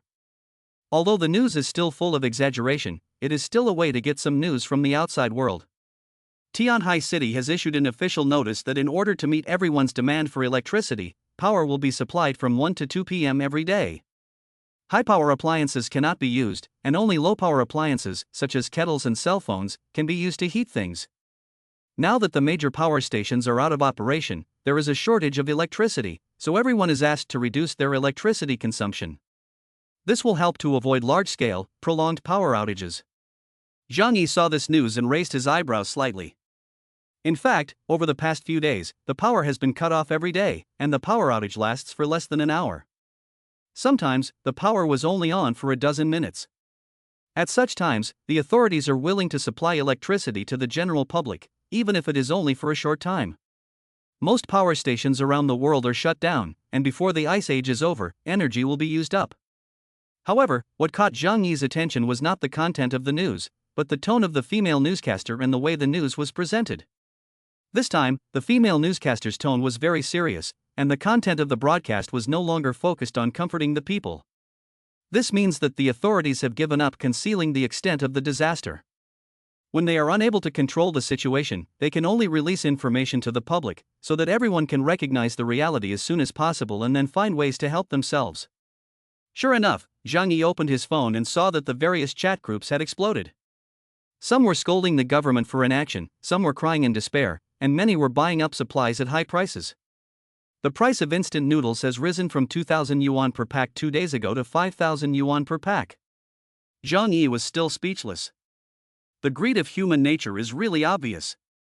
They know that the world is at the end of the world, and money is almost impossible to have any effect in the short term. But they are still willing to exchange food and drink for money. Zhang Yi didn't say anything. He was like an observer, observing everything from a detached position. Life must go on. Even if people have lost hope, no one wants to die. Even if they have to live on, they will. So they scolded and argued, but the next day they still had to struggle desperately to survive. Chapter 36: A Vicious Woman. Since the water pipes had frozen, the water supply in the community had become a major problem. To drink water, they had to brave the sub-zero temperatures of -70 degrees Celsius and go to the first floor to get snow water. But after getting the snow water back, how to melt it became a big problem. The temperature inside the house was also -50 to 60 degrees Celsius, and at this temperature, the ice was as hard as cement. Some residents were so thirsty that they licked it with their tongues, which then became stuck to it and froze. In the past few days, Zhang Yi discovered through the surveillance camera that Chen Zhanghao's men would come every day to spy on him. Obviously, they thought that Zhang Yi would definitely come out to get water and planned to take this opportunity to kill him. However, for many days, they did not see Zhang Yi come out of the house. They could not imagine how rich Zhang Yi's home was. As long as he wants, he can live in this room without worrying about food or clothing until he dies. Is this Chen Zhanghao still alive? He's quite tough, Zhang Yi said to himself. Chen Zhanghao had been shot in the leg, and without effective treatment, his leg would definitely be disabled. And because of the infection, he may not even survive. Not to mention that in this extreme cold, any injury can cause a high fever. It's a miracle that he's still alive. Could it be that the virus couldn't survive because the temperature was too low? Zhang Yi didn't know much about medicine and couldn't figure out why Chen Zhanghao was still alive. But he didn't care much about it. Who lived and who died outside had no great impact on him. Chen Zhanghao's death was only a matter of time. The next morning, Zhang Yi woke up and sleepily took his phone. Every day, he would check the chat group for news and then go to the forum to see what was going on in the outside world. In this apocalyptic world, he watches others struggling in the extreme cold. While others are suffering in the extreme cold, he is enjoying a life in paradise. This sharp contrast can bring Zhang Yi great satisfaction. At the very least, it dispels the boredom and occasional loneliness in his heart. Compared to those who starved to death or struggled on the brink of death, he didn't know how happy he was. When he turned on his phone, he was surprised to see the first messages he received were from Fang Yuqing and Lin Caning. Fang Yuqing: Zhang Yi, I'm sorry. Yesterday I was probably too cold, so I wasn't in a good mood. I shouldn't have lost my temper with you. You were right. I was too simple and immature in the past. I didn't realize who was really good to me. Now I realize that the person who is the best for me is you. In fact, I really like you very much. Can you forgive me? Let's live together in the future. I want to be your woman. Don't you get lonely living alone? I can come over and keep you company, so you won't be lonely on the last day. Zhang Yi was a little sad. Fang Yuqing, who had always acted coldly, finally lost all her dignity and arrogance in the face of disaster. Even when Zhang Yi mocked her so ruthlessly, she had to abandon her dignity and choose to kneel and lick Zhang Yi. Tut tut. Zhang Yi shook his head. In his previous life, he was still stupid. If I had known she was this kind of woman, I wouldn't have taken her so easily. Fang Yuqing is clearly worthless, but she pretends to be a noble goddess. She is obviously cheap, so why pretend to be pure? Zhang Yi replied, although a rotten pear can quench your thirst, I'm not that thirsty. He is a man with an inherited craft. Even if it's not good enough, there are still a lot of props in the different space that can be used. It's high-end stuff, a full simulation product developed in the Sakura country. Hey, it's not that Zhang Yi wanted it, it's just that the Walmart warehouse had too many categories. After closing Fang Yuqing's chat interface, Zhang Yi opened Lin Caning's. This woman is even more daring than Fang Yuqing. She probably knows that she is not as attractive as Fang Yuqing, and that she would lose in a competition. So she took a few selfies of herself, all of them full of innuendo. Compared to Fang Yuqing, she is more open-minded. If this kind of thing were to be seen in the past, it would have caused her social death. Zhang Yi quickly replied, my heart is not at all agitated, and I even feel like laughing. Then he ignored her. He also knew that after these two women had seen the beauty of his home, they would definitely do whatever it took to get into his home. Now they have abandoned their dignity and begged him, and they will resort to any means to get in. But what can be done about it? Zhang Yi spent a lot of money to build his home into a steel fortress to deal with any possible situation. After receiving Zhang Yi's reply, Fang Yuqing and Lin Caning were so angry that they cursed again. They had already lost their dignity and begged Zhang Yi in a low voice. Especially Lin Caning, she had taken pictures of herself in every possible position and pose. Zhang Yi even said that after looking at her photos, he even wanted to laugh. What a humiliation! Although she doesn't have the time or energy to put on makeup and dress up, her appearance and figure are a bit lacking, but she is still a woman. Doesn't she care about her face? The two of them thought about it more and more and felt resentful. Their lives were now like living in hell. Not only did they have to endure hunger, but also extreme cold. Zhang Yi's home is their last hope. Fang Yuqing gritted her teeth and a fierce look appeared in her eyes. If that doesn't work, I'll just break into their house. I must live in their home. I don't want to starve anymore. If that doesn't work, it doesn't matter if I kill Zhang Yi. As long as she can live in Zhang Yi's house, she is willing to do whatever she is told to do. Although she thought so, she was still a woman. If she went to Zhang Yi's house and smashed the door, she would definitely not be able to beat Zhang Yi. Thinking of this, Fang Yuqing looked coldly at the next door. She and Lin Caning had broken up, and the once close plastic sisters had completely torn each other's faces. But now, Fang Yuqing needed someone to help her. So she went next door and said to Lin Caning, Zhang Yi, that damned fat bastard, actually watched us starve and freeze, and wouldn't let us into his house. We can't just sit here and wait to die. He doesn't deserve such a nice house. Let's find a way to take it from him. When Lin Caning heard Fang Yuqing's suggestion, her eyes also glowed green. Kneeling and begging Zhang Yi didn't work, so we'll have to find a way to trick and rob him. Okay, I agree with you. That bastard Zhang Yi doesn't deserve to live in such a nice house. He should just get out and freeze to death or be bitten to death by wild dogs. It's only right that we move into their house. Chapter 37, The Killers Came to Our Door. Out of hatred for Zhang Yi and a desire to live in his house, the two plastic sisters temporarily formed a united front. But they had a long discussion about how to take Zhang Yi's house. If we rob the house, we may not be able to beat Zhang Yi. We still need external help. Even in normal times, the two of them could not beat Zhang Yi. Not to mention that they are cold and hungry, while Zhang Yi is full of energy and has no worries about food and drink. Lin Caning gritted her teeth. Why not call a few neighbors to go with her? Fang Yuqing gave her a cold stare. Are you stupid? Even if Zhang Yi's family has a lot of supplies, it's not enough for so many people to share. That's why the fewer people who know about this, the better. Lin Caning anxiously asked, so what do you think we should do? Fang Yuqing said proudly, we can call Zhou Peng over. Zhou Peng is her loyal lapdog, and he is obedient to Fang Yuqing. Although Zhang Yi had also licked Fang Yuqing, at least he had a little brain and was not at the mercy of Fang Yuqing. But this Zhou Peng is a complete moron. He would probably die for Fang Yuqing. So Fang Yuqing planned to have Zhou Peng help her take Zhang Yi's house. Lin Caning laughed and clapped her hands. What a good idea. That dog is still the best. Fang Yuqing immediately called Zhou Peng.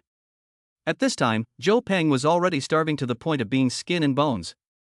As a warehouse employee, he had a lot of food at home, but most of it was given to Fang Yuqing. Zhou Peng didn't realize that she was just playing with him, and he was still moved by himself, thinking that since he had given so much, Fang Yuqing would definitely marry him in the future. As soon as he saw Fang Yuqing's phone call, he forgot about his hunger and cold and ran over excitedly. When he arrived at Fang Yuqing's home, Fang Yuqing immediately came over and said with a face full of grievances how Zhang Yi had been flirty with her. Oh, Zhang Yi is nothing but a beast. I only asked him for some food, and he asked me to sleep with him. Zhou Peng, I'm not that kind of woman. Zhou Peng looked at Fang Yuqing's tearful appearance and thought of her being bullied. He immediately found himself and was extremely happy. Look at her. Why did she come to me instead of someone else? It shows that I have a special place in her heart. This is probably love. Zhou Peng felt that this was the time to show his manly spirit. Maybe he could win her over in one fell swoop. So he patted his chest and said, Zhang Yi is really a bastard. How dare he do this to you? I'm going to kill him. Fang Yuqing and Lin Caning exchanged glances and thought to themselves, this dog licker is really gullible. They had prepared a lot of words, but they didn't have time to use them. Zhou Peng took the initiative to take care of Zhang Yi. Fang Yuqing took Zhou Peng's arm and looked at him with seductive eyes. Zhang Yi's family has a lot of food in stock. And his house has a fireplace, which is especially warm. Why does this bitch live in such a house? Joe Pang, let's find a way to take his house away from him. In the future, where will we live together? Joe Pang had always disliked Zhang Yi. Because Zhang Yi was better looking and richer than him. In the past, the two of them both had a crush on Fang Yuqing, and Fang Yuqing naturally treated Zhang Yi better than him. Now, Joe Pang was being held by Fang Yuqing, feeling the faint touch of her arm through 7 or 8 layers of clothing. A sense of triumph welled up in his heart. He immediately said, "Ha, good. You can rest assured, Yuqing, I'll take care of this matter." Fang Yuqing saw that Joe Pang had agreed, and said, "But you must be careful. Zhang Yi is so selfish and shameless. If we go to rob his house, he may fight back. So we have to go there armed, and it's best to strike first." Lin Caning also said from the side, "I say, just kill him outright." She hated Zhang Yi the most. Because she sent her private photos to Zhang Yi, but Zhang Yi not only didn't get excited, but said she was too dark. If this gets out, she'll want to die. Therefore, Zhang Yi must die. Joe Pang was a little hesitant to hear this. Killing someone is easy to say, but we have all lived in a civilized society for more than 20 years. It's not easy to start something like this. Fang Yuqing saw Joe Pang hesitate and immediately turned pale. "What, you don't agree? Zhang Yidhua has bullied me so much, and you still have a soft spot for him. It seems that the love you said you had for me in the past was all fake." Seeing that Fang Yuqing was angry, Joe Pang's instinct to lick her like a dog came back. He quickly said, No, don't be angry, Yuqing. I'll listen to you, okay? As long as he can get Fang Yuqing, he will kill people. After all, we are in the end times, and people's moral concepts are slowly declining. Fang Yuqing said, "Okay, let's go now. At that time, we will first find a way to trick Zhang Yi into opening the door. As soon as he opens the door, we will." She made a motion to cut her throat. Lin Caning took the tools that she had prepared. 2 kitchen knives and a steel pipe, which was the clothes rack she had taken apart. Joe Pang took a kitchen knife and stuffed it into his thick down jacket. After the preparations were complete, the group went to Zhang Yi's house with murderous intent. After they arrived at Zhang Yi's door, Fang Yuqing and Lin Caning hid with weapons in hand to avoid being seen by Zhang Yi through the peephole. The two gave Joe Pang a wink, signaling him to knock on the door and trick Zhang Yi into coming out. Joe Pang nodded, reached into his clothes and touched the kitchen knife, suddenly feeling more confident. He reached out and knocked on the door. Zhang Yi, are you home? It's Joe Pang." Hearing the voice outside the door, Zhang Yi was a little curious. Joe Pang? Although he and Joe Pang both worked in the warehouse, they didn't get along very well. Because they both pursued Fang Yuqing, they had had some conflicts. This guy, he must be here for something bad. After all, in the end times, there can be no good news in this world. Zhang Yi did not go to open the door, but turned on the TV to check the surveillance. Sure enough, he saw the scene outside the door. Seeing the two women hiding on either side of the door, holding kitchen knives and steel pipes in their hands, and looking murderous, Zhang Yi's back also gave off a chill. Although he was fully prepared, the viciousness of these two women still made him gasp in shock. "You want to kill me? You're not worthy." Zhang Yi sneered, and the cold murderous intent in his dark eyes spread. Who will kill who is not yet certain? Chapter 38, Splashing You with a Golden Liquid. Joe Pang saw that no one was paying attention to him, so he knocked harder on the door. Zhang Yi. It's me, Joe Pang. Open the door. I have something important to tell you. Zhang Yi sneered, reached for his gun, and clicked the safety off. He walked to the door. Who is it? Joe Pang heard Zhang Yi's reply and quickly reached down to signal Fang Yuqing and Lin Caning to get ready. The two women were nervous for the first time doing such a murderous deed. But the thought of being able to move into his warm and comfortable house with plenty of food after killing Zhang Yi immediately made their eyes firm. Joe Pang said, Zhang Yi, I am Joe Pang. We have run out of food. As we are colleagues, can you give me some food? He looked pleading, but his hand was quietly lowered, ready to draw his knife at any moment. Zhang Yi leaned against the door and said indifferently, We don't have any food either. I can't help you with this. Fang Yuqing and Lin Caning cursed in their hearts. How can you not have any food at home? There are 7 or 8 boxes of food in the kitchen, and they are all dried scallops, and abalone. But they were prepared for this situation. Zhou Peng gritted his teeth and took out a box of medicine from his pocket. Zhang Yi, I'm not taking your stuff for nothing. I'll trade you a box of ibuprofen. It's freezing cold, and many people have colds and fevers. In such circumstances, medicine can save lives and is even more valuable than food. In order to lure Zhang Yi to open the door, Zhou Peng took out his prized ibuprofen. Zhang Yi was behind the door, but he was thinking about how to deal with them. Kill them? That would be easy. Whether with a gun or a crossbow, they could be killed. But it would be too boring to kill them in a monotonous way. Under the apocalypse, death is a relief, but living is a living hell. Of course, he wouldn't let these bitches off lightly. After thinking for a while, Zhang Yi had an idea. He walked over to the trash can and took out a pulsating bottle. He had just finished a few beers and was feeling the urge to urinate. He opened the tap and let the water flow. Ibuprofen? This stuff is good. You let me think about it. Zhang Yi let the water run while chatting with Zhou Peng in a lazy manner. The few people outside the door also heard the faint sound of water, but they didn't know what Zhang Yi was doing. They only heard that Zhang Yi seemed to be interested, and the faces of the few people also showed excitement. Zhou Peng quickly said, Yes, you open the door and we'll exchange. I don't want much, just 2 packs of instant noodles. According to the current prices in the neighborhood, ibuprofen can be exchanged for at least 5 packs of instant noodles. Zhou Peng deliberately offered a low price in order to trick Zhang Yi into opening the door. 2 packs of instant noodles?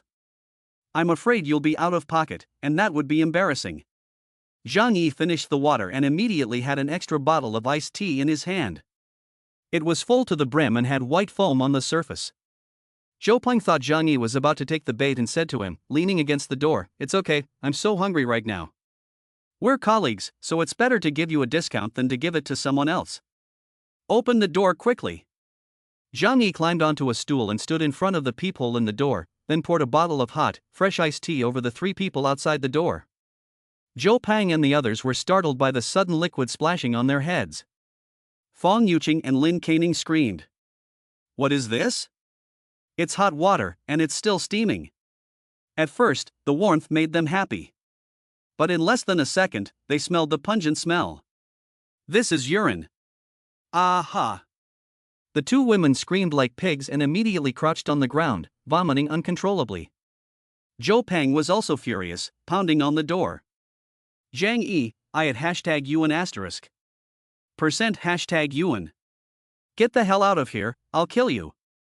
But the heavy alloy door didn't budge when he smashed it with his fists. Instead, Zhou Peng's hands hurt a lot. From inside the room came Zhang Yichang's hearty laughter. How does my urine taste? Is it good? You morons, you still want to trick me. You think you're worthy? Zhou Peng and the others suddenly realized that they had been discovered by Zhang Yi. They were shocked and angry, and yelled at Zhang Yi outside the door. Zhou Peng cursed, Damn it, I shouldn't have talked to you. You wait, I'm going to get you when I get in there. He stopped pretending, took out a kitchen knife from his clothes, and slashed the door with all his might. Ordinary doors are made of wood, and as long as the lock is broken, the door can be opened. But Zhang Yi's door was made of an integrated alloy that could withstand RPG bombardment. When Zhou Peng slashed down with the knife, it was like he was slashing into a steel plate. The door didn't move at all, and the huge force of the recoil sent the knife flying. The cleaver passed by Zhou Peng's head, opening a long gash. His hand was also shaken and bleeding profusely. A little biology knowledge, human skin is more fragile in winter, and the pain is more intense. Zhou Peng was stunned. If the knife had been a little more off-center, it would have cut him directly in the face. But soon, his daze was forcibly interrupted by the intense pain.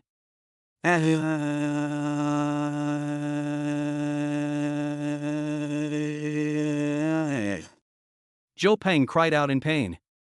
Seeing this, the 2 women were so scared that they left Zhou Peng behind and ran away in a panic. Zhang Yi watched all this from the room, weighing the pistol in his hand a few times, thinking about whether to go out and shoot one of them directly. He didn't want to kill them, but at least to wound them a little, so that they would be worse off than dead in this ice age. But after thinking about it for a moment, he gave up on the idea. Why? Because there are 3 mad dogs outside.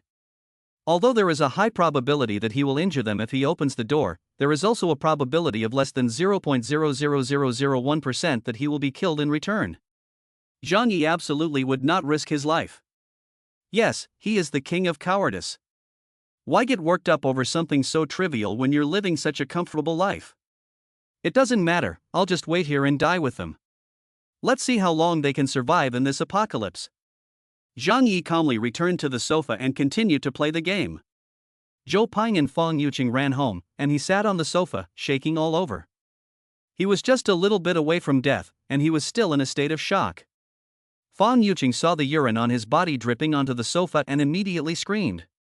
Ah! Get out of here! Who told you to sit on my sofa? Chapter 39, Stink Bomb. Fang Yuqing was distressed by the state of her sofa and disgusted by Zhou Peng's urine-covered body. After all, Zhou Peng was at the door and got the most splashed.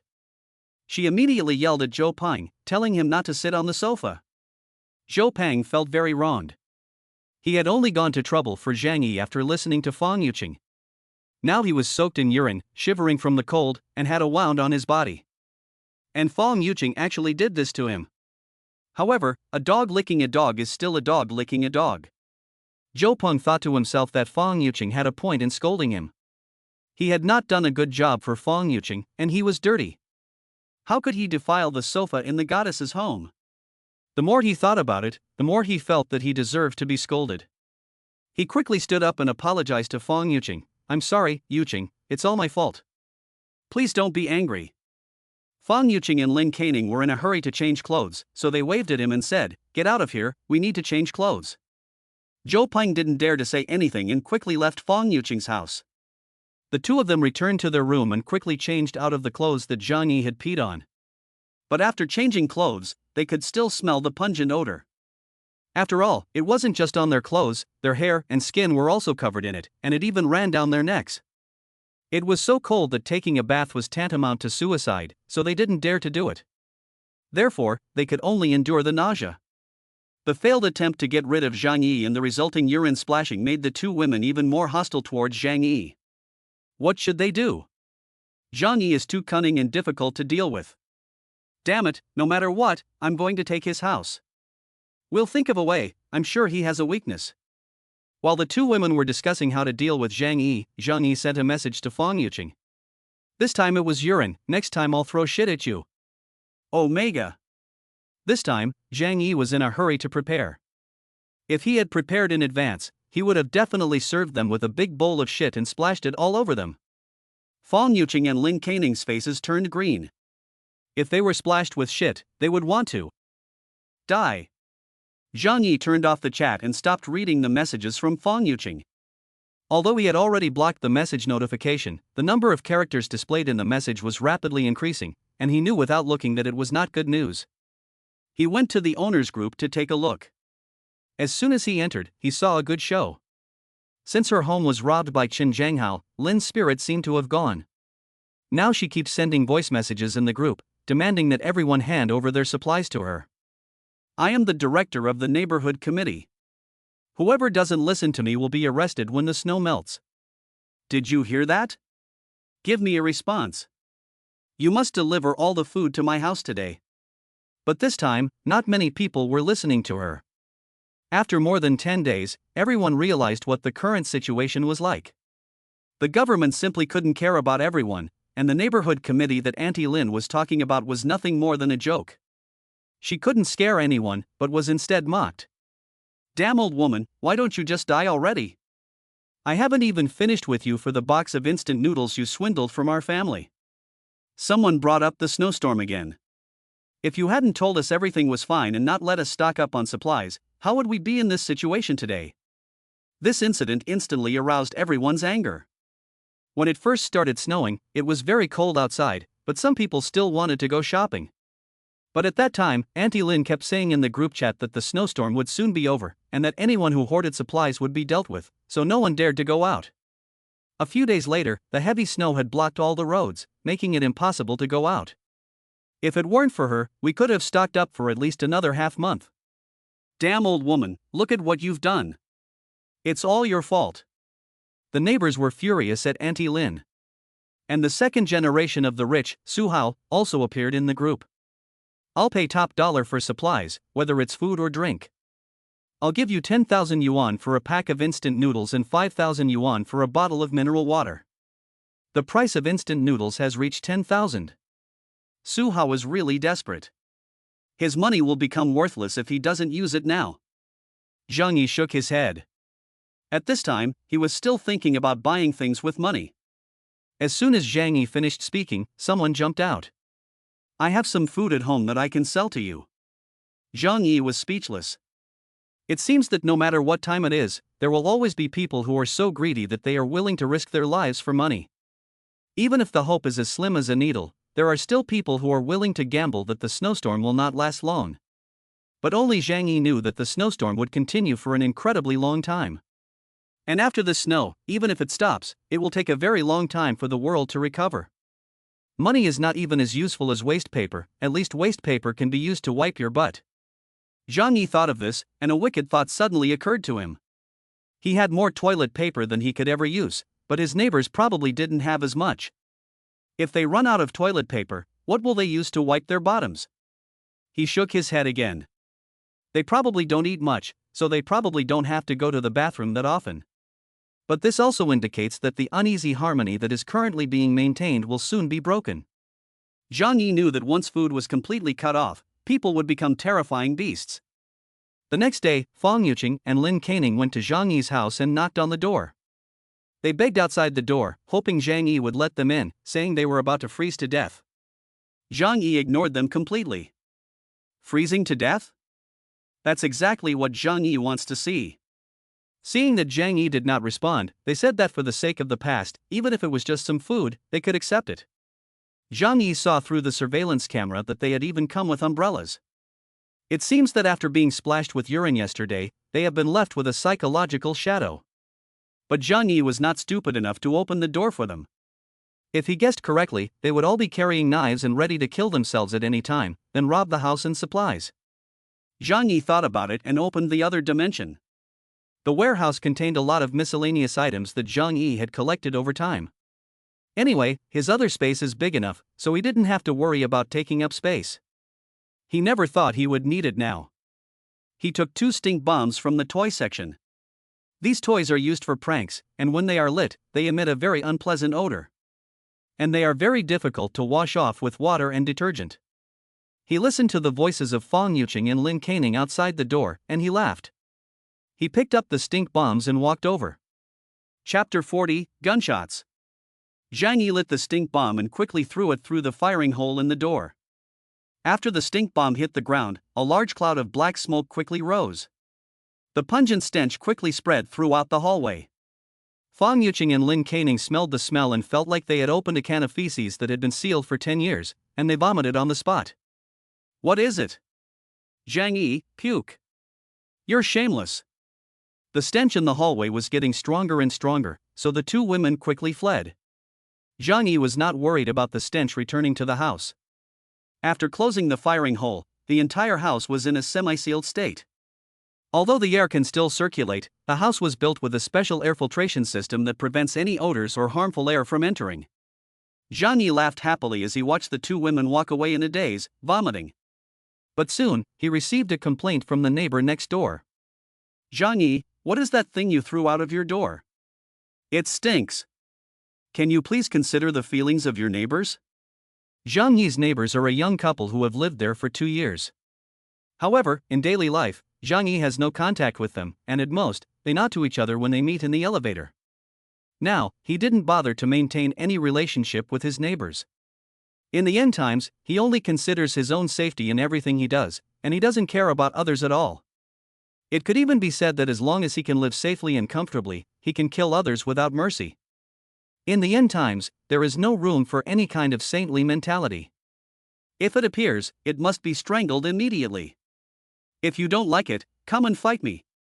After Zhang Yi finished speaking, he directly blocked his neighbor. As I said, he didn't want to waste time arguing with people.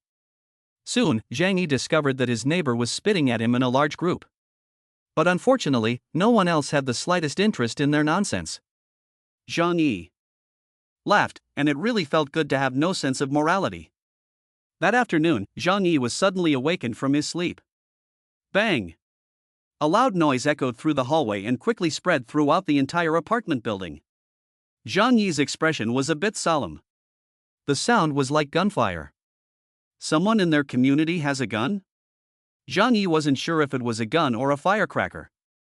He quickly went to the living room and turned on the TV to check the surveillance camera. The sight in front of him made his pupils shrink involuntarily. In front of the door of the third-floor apartment, Chen Zhanghao, who had lost a leg, was holding a black gun in his hand. The cold, dark light easily makes people tremble. The door to that household was open, and from the angle of the surveillance camera, 2 human legs could be faintly seen. Chen Zhanghao was holding some food and candles in his hands, and he walked out with a smile on his face. It was clear that the third-floor tenant was dead. Even if he wasn't, he had been shot and lost all his supplies, so he wouldn't last for long. It was 10 a.m. At this time, usually every household would go out together to dig snow and bring it back to melt and drink. Together, they can temporarily raise the temperature in the hallway so that it is not too cold. And no one can survive without water, so this activity is carried out every day. Chen Zhanghao took advantage of this opportunity to start killing people and looting supplies. Ding dong! The phone rang. Zhang Yi took the phone and glanced at it. The message was from the group. Chen Zhanghao had sent a voice message. Now that the city is snowed in, we can't rely on anyone, we have to rely on ourselves. I, Chen Zhanghao, will take on the responsibility of being the head of the 25 buildings. From now on, I will be in charge of everything here. If you behave, I can let you live well. Whoever dares to be a leader will be. Immediately after, Chen Zhanghao sent 2 pictures. One was a picture of him holding a gun in his hand, and the other was a picture of a third-floor resident lying in a pool of blood. The group that used to chatter away was now silent. Everyone was shocked by the bloody and cruel scene. I believe that most of the residents were filled with fear at this time. When have they ever seen such a scene in peacetime? They couldn't even imagine it. But now, the reality of blood is in front of them. In this apartment building, which was sealed off by the snowstorm, others were hell. No one dared to contradict Chen Zhanghao. Everyone was afraid of death. Zhang Yi lay on the sofa and couldn't help but say, Chen Zhanghao is brilliant. He is truly a man who can thrive in society. Chen Zhanghao used both soft and hard tactics, and did not blindly intimidate the owners of the building. Because he only had a gun, no one knew how many bullets he had. But Zhang Yi knew that the number would definitely not be high. After all, this kind of thing is strictly controlled in China.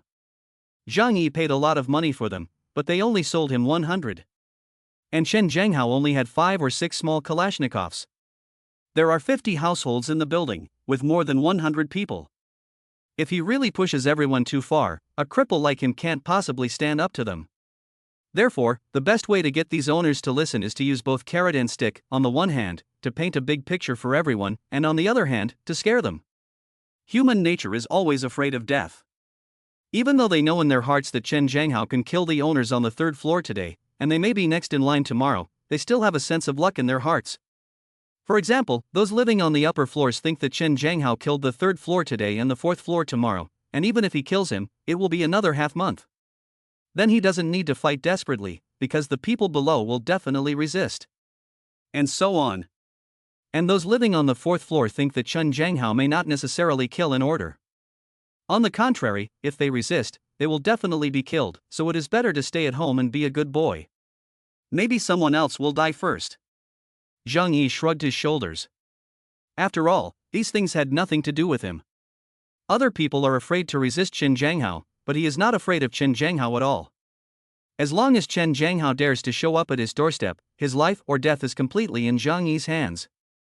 As for whether the other neighbors live or die, it has nothing to do with Zhang Yi. They were ostriches themselves, unwilling to resist. Zhang Yi has no interest in sacrificing himself to save others. At this moment, the phone suddenly rang with a series of rapid beeps. Zhang Yi picked up the phone and immediately saw hundreds of new messages. He found that he had been added to a new group. Zhang Yi was curious and took a look inside. He found that the owners of the apartment building had created a new group, but this group did not include Chen Zhanghao and his group. It turned out that the death threats brought by Chen Zhanghao made some people think of banding together to keep warm.